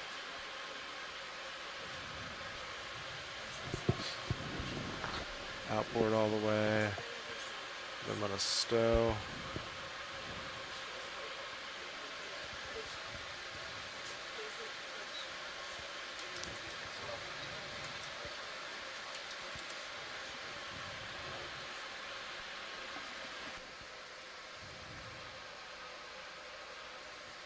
So Fernando, if I was to do clear plot here, when I come up to a new vent, if we find another one, that would erase all of this, right, and just give us the fresh data, and then this is still saved somewhere else? Yeah. Okay. I believe it. Yeah, that's just visual. If you, So I can clear plot at any time, and that's all right? I did it earlier. Perfect. Yeah. All right. I might do that. Yeah. We should also note that is the blue one Temprobe 1? Yes, Temprobe 1 is blue. Okay. And then you can also see instantaneous readings, ROV sensors under temp probes. Okay. Temp probe number 1. All right, so... Ooh, we could probably increase the refresh rate, right? No. No, 10 is the fastest? I mean, like, it depends on how... how fast the probe is bringing Yeah, exactly. Gotcha. So then, let's see. So you're looking about 140. Yeah, I want to come over a little bit more south if possible. Yeah. All right. I'll bring my head to where I think I want to go. I'll just try to line up with you, and then we can just do a 10-meter move. Copy. I'll settle over. Yeah, and just for situational awareness, I think, kind of 2930 is probably going to be our ceiling in terms of we're probably not going to want to get any more shallower than that because I think there's going to be nothing in terms of high features past that contour. Okay. Still have that spire off to my port. Not visual anymore, but there's a good view of it. Yeah, keep in mind too, you are 16 meters up. Yep. That's just how tall the spires are. So let's see. And then blue view. You want to paint with blue view real quick? Yeah.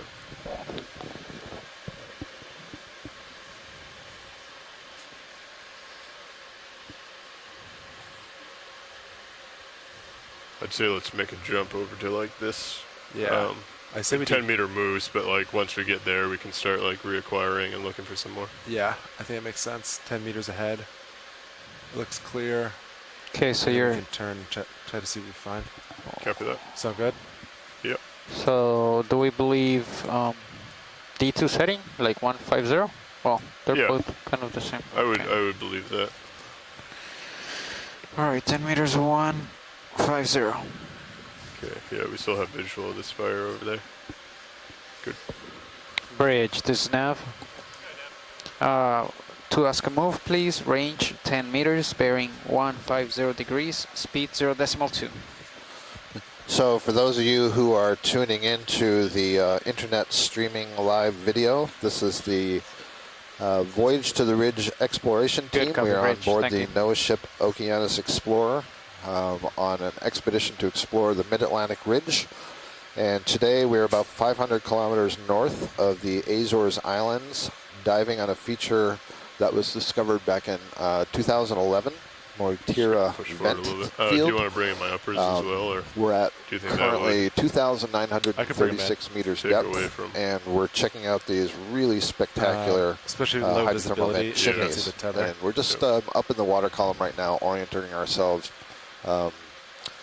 checking out where this next chimney might be. That has this hot water flowing out of it. I've has this specialized vent-demic fauna associated with it.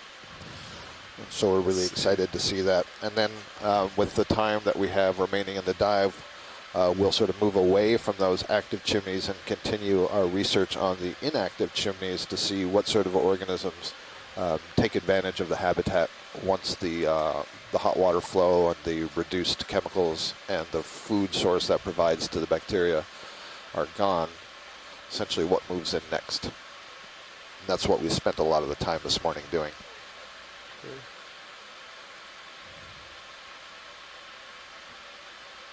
And that ship move is underway. Yep. Copy. All right. Arms are stowed. Valve packs off, ramping down hydraulics, HP's off. Copy that. All right. Okay. If you want, as we wait, you can kind of, up to you, but you could face this and like drop maybe. You want good altitude lock, but yeah, I wouldn't drop a lot, but if you want to see if you can see anything. Copy. I think what we need to be careful of is over here. It looks like there's like a little channel, and then there's another spire that like pops up right there. So we just need to be careful as we come up here that we don't get stuck in between them. Yeah. And yeah, try not to, I wouldn't go any further than that from me. Yep. I can't really come down though. That's fine. Go ahead, Reg. Smoke Copy, move complete. I guess I could try coming down low. Coming back and down. You can also do that closer to me too. Come down, yeah, I'm coming back.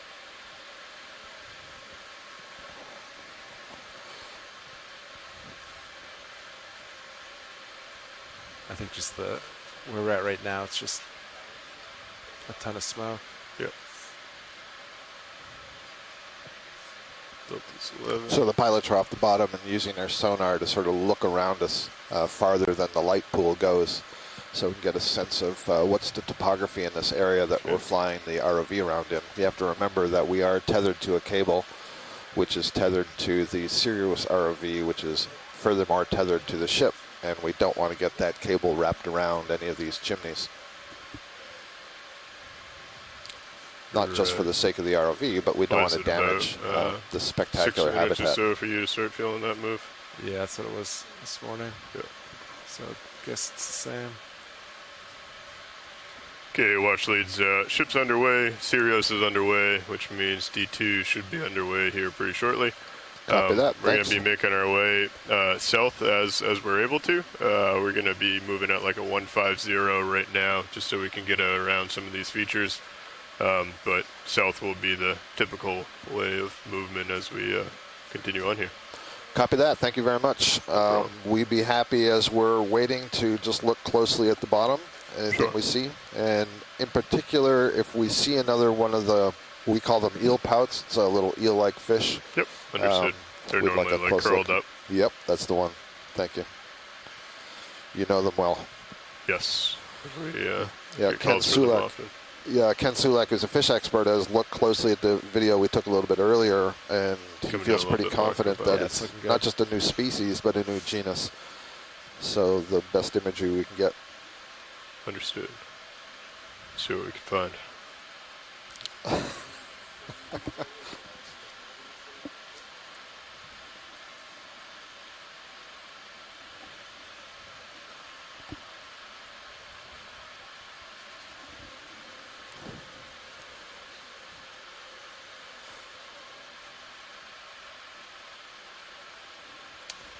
And Nav, can you plot our course as we move? Because then we'll know the course we run should be clear. So if we need to backtrack, we have an idea what to do. And then call out any large spires as we pass them by. And mark them on HiPAC, that'd be awesome.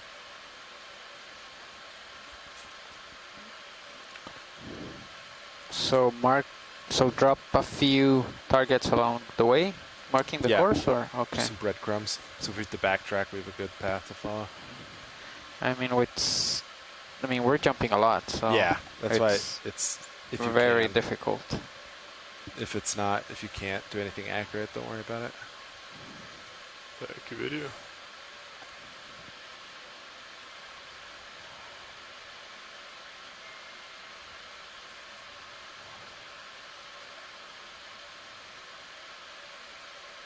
If you want to do a quick snap zoom here, I don't know if that's just my eyes or if that's something shiny.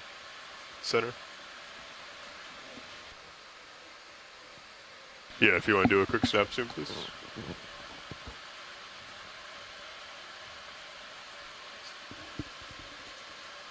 Oh, all right. Well, what? Thanks.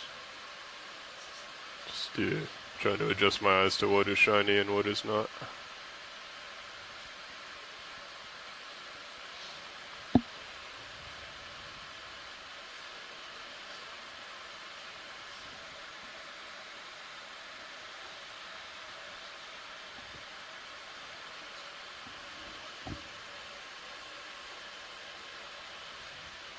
Have you felt any of that move yet, co-pilot? It's kind of tough because I don't really have terrain to judge it off of. I'm not really sure, to be honest. Right. Do we want to use the sonar trick? Drop in the hang on. Copy.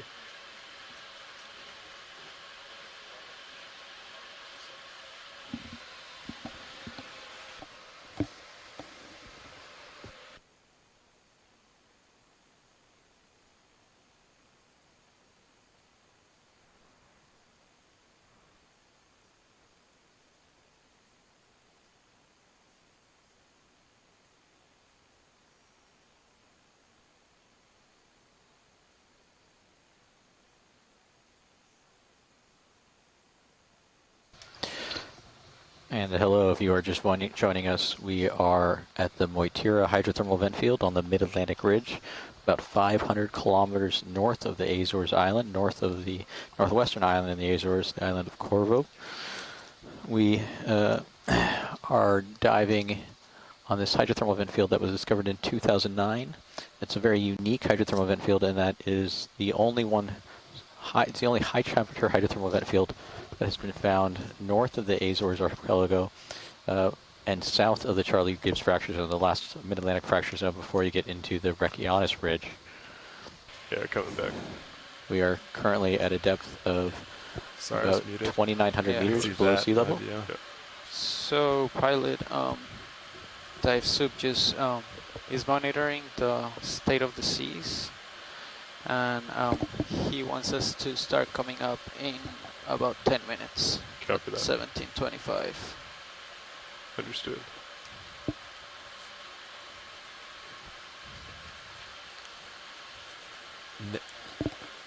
Go ahead.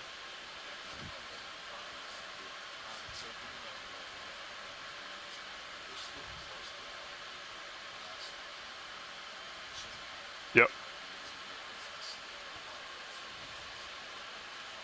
Copy that. Co-pilot, do you want to come up a little bit and I'll scoot over there? We can get any DNA and then... Yeah, sounds good. Start setting up. Delta 12 coming up more. Copy. Well, actually, it's right over here in front of us. Copy that.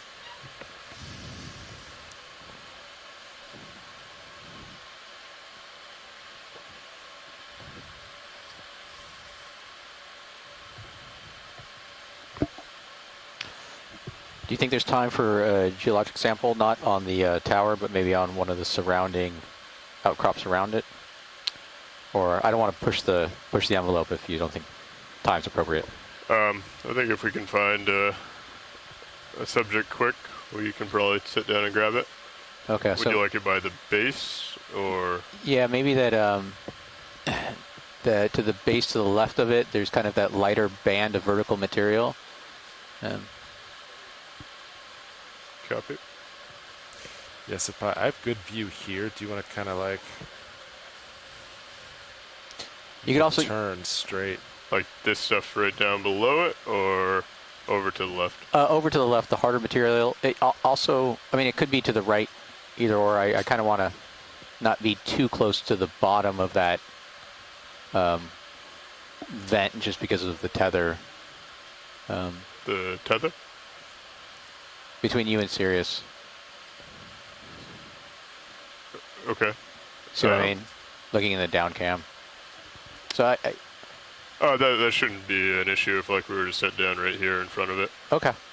That would be fine. It looks like there's a couple loose ones as well that might be small enough to collect.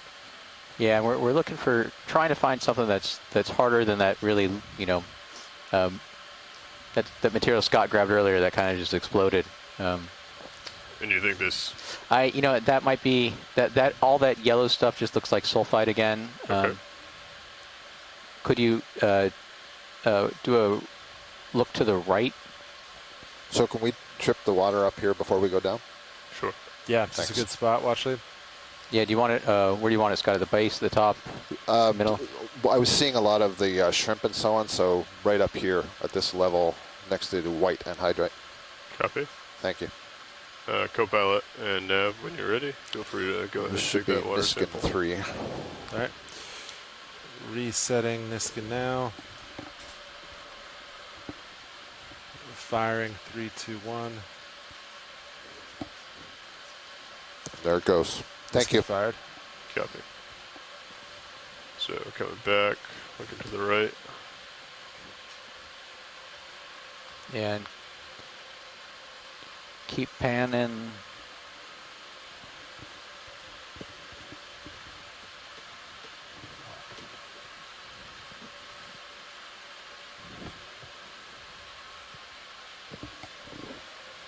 Okay, 6 minutes until we have to get off bottom. Okay, do you see that, maybe that patch of dark material just off center on the right? Those dark cobbles? Yep. Lasers are on. If you see any in particular. Any in those, I think it'll just be a question of, you know, if you give them a push with a manipulator and if they just break apart or whether they're actually solid blocks. Copy that. Couple at 6 minutes, I think it's done. Yeah, I think that's what he said, 6 minutes. Yeah. All right. Let me just get set up if you want to ramp up. I believe port rock box is open, is that correct? No, everything on the port side is full. It's just starboard. Starboard rock bar. Yeah, starboard's open.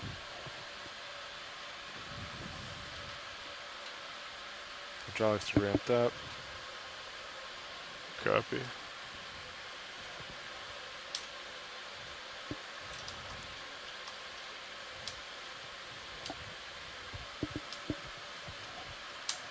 Alright.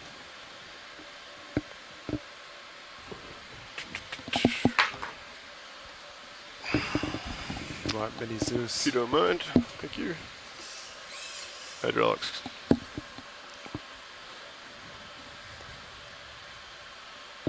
Coming on. Now, arms live. Coming out.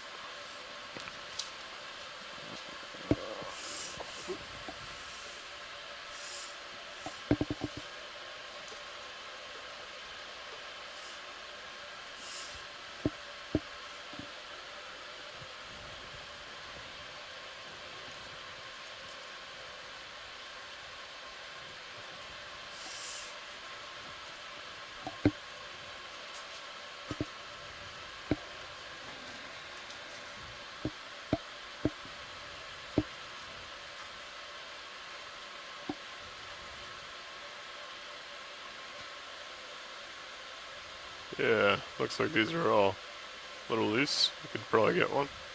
Yeah, and you mind grabbing one and just giving a little crunch test? Sure. I think they might all just be kind of precipitate talus. I was hoping for a nice hard basalt, but I don't think I'm gonna find one.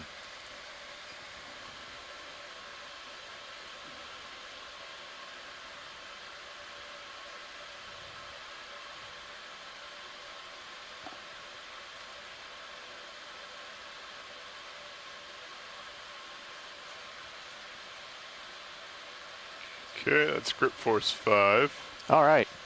It looks relatively nice. No. Happy.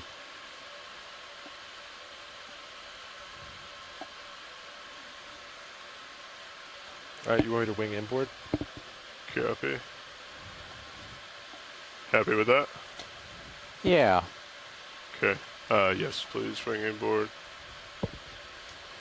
What kind of rock do you want to call that? Basalt. Basalt. Yep. Come down with you.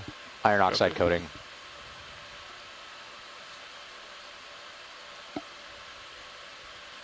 All right. Do you want fog lights on or anything? No, that's all right. There you go. Coming open. Okay, that is in starboard. Do you see the nozzle? It's in the opposite box. Oh, copy. Sweet.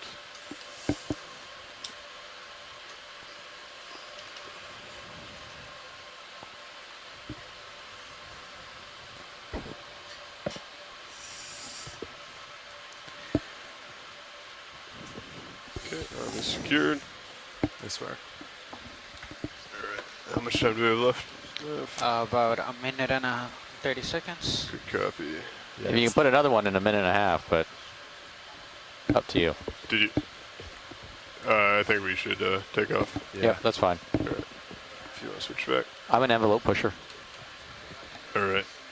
Coming off bottom. Thank you. No problem. All right. Valve packs off, ramping down, HPU's off. Copy. Yeah, I say we just come straight up and we can set up. Yep. Above I this. agree. Sound good? Coming up.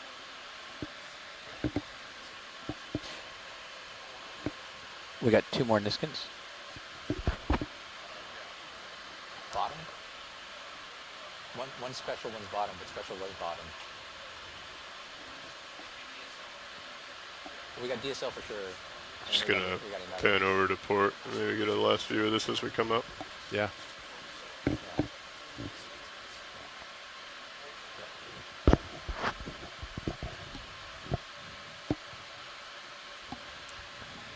So just for situational awareness, we still have 2 more Niskins to trip. We'll probably just trip one whenever we lose visual sight of Don't turn too much more, the pilot. bottom or whatever in front of us, and then one in the deep scatter. Tether. Video, what was your request? We're coming off bottom now.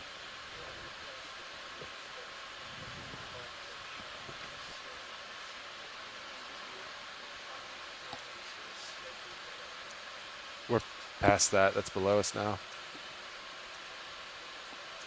Do you mean a zoom from Sirius cam? Or do you mean reapproach the vent? Please don't zoom Sirius right now. Video. Thank you.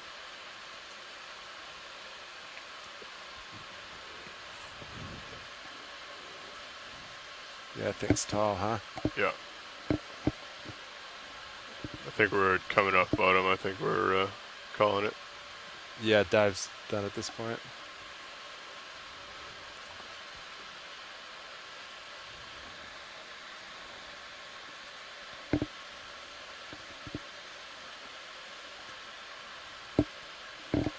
So I'm still picking it up.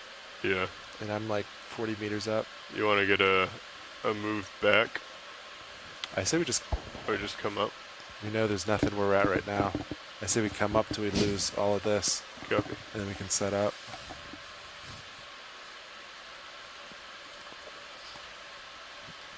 Did we fire that? Or we're about to fire it? Okay. That's good, because I'm not set up. But we did this one already. Okay. Come up a little quicker. Copy. I can slow down as well.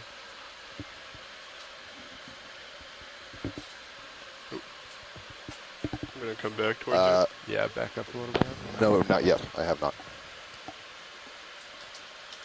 So if you are just joining us, we are at the Moytirra hydrothermal vent field on the Mid-Atlantic Ridge, about 500 kilometers north of the Azores. We were diving on a hydrothermal vent field discovered in 2009. Unique in that it's the only high-temperature hydrothermal vent field north of the Azores and south. We did not fire. Did they trip that fracture already? zone. Okay. Okay.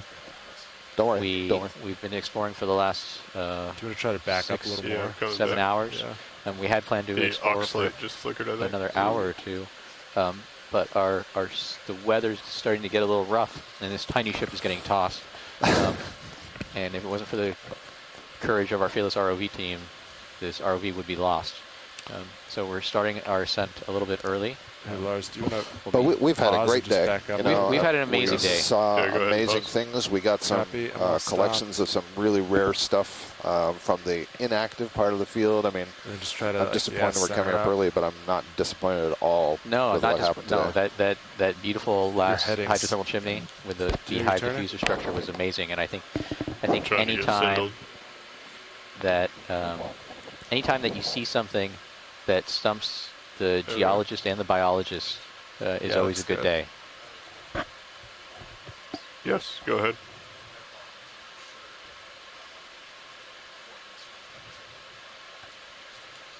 I am unsure. The last Niskin we took was at the vent.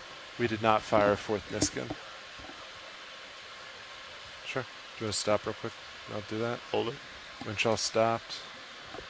Yeah, and as Deb says in our chat, Deborah Glickson from the National Academy of Sciences, who'll be the geology lead in 2206, our next leg of this period. So any day you see hydrothermal vents is a good day, and I 100% agree.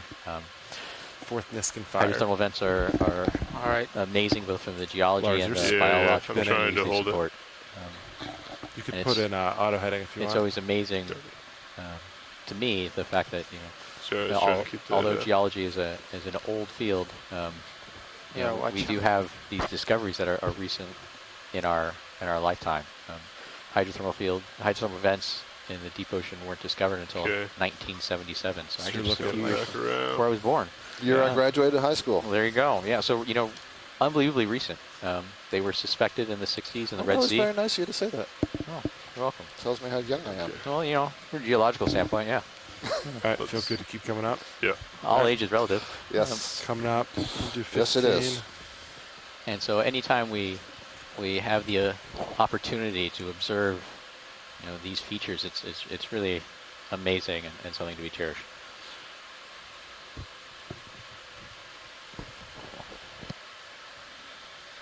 We'll be ascending through the water column for, what?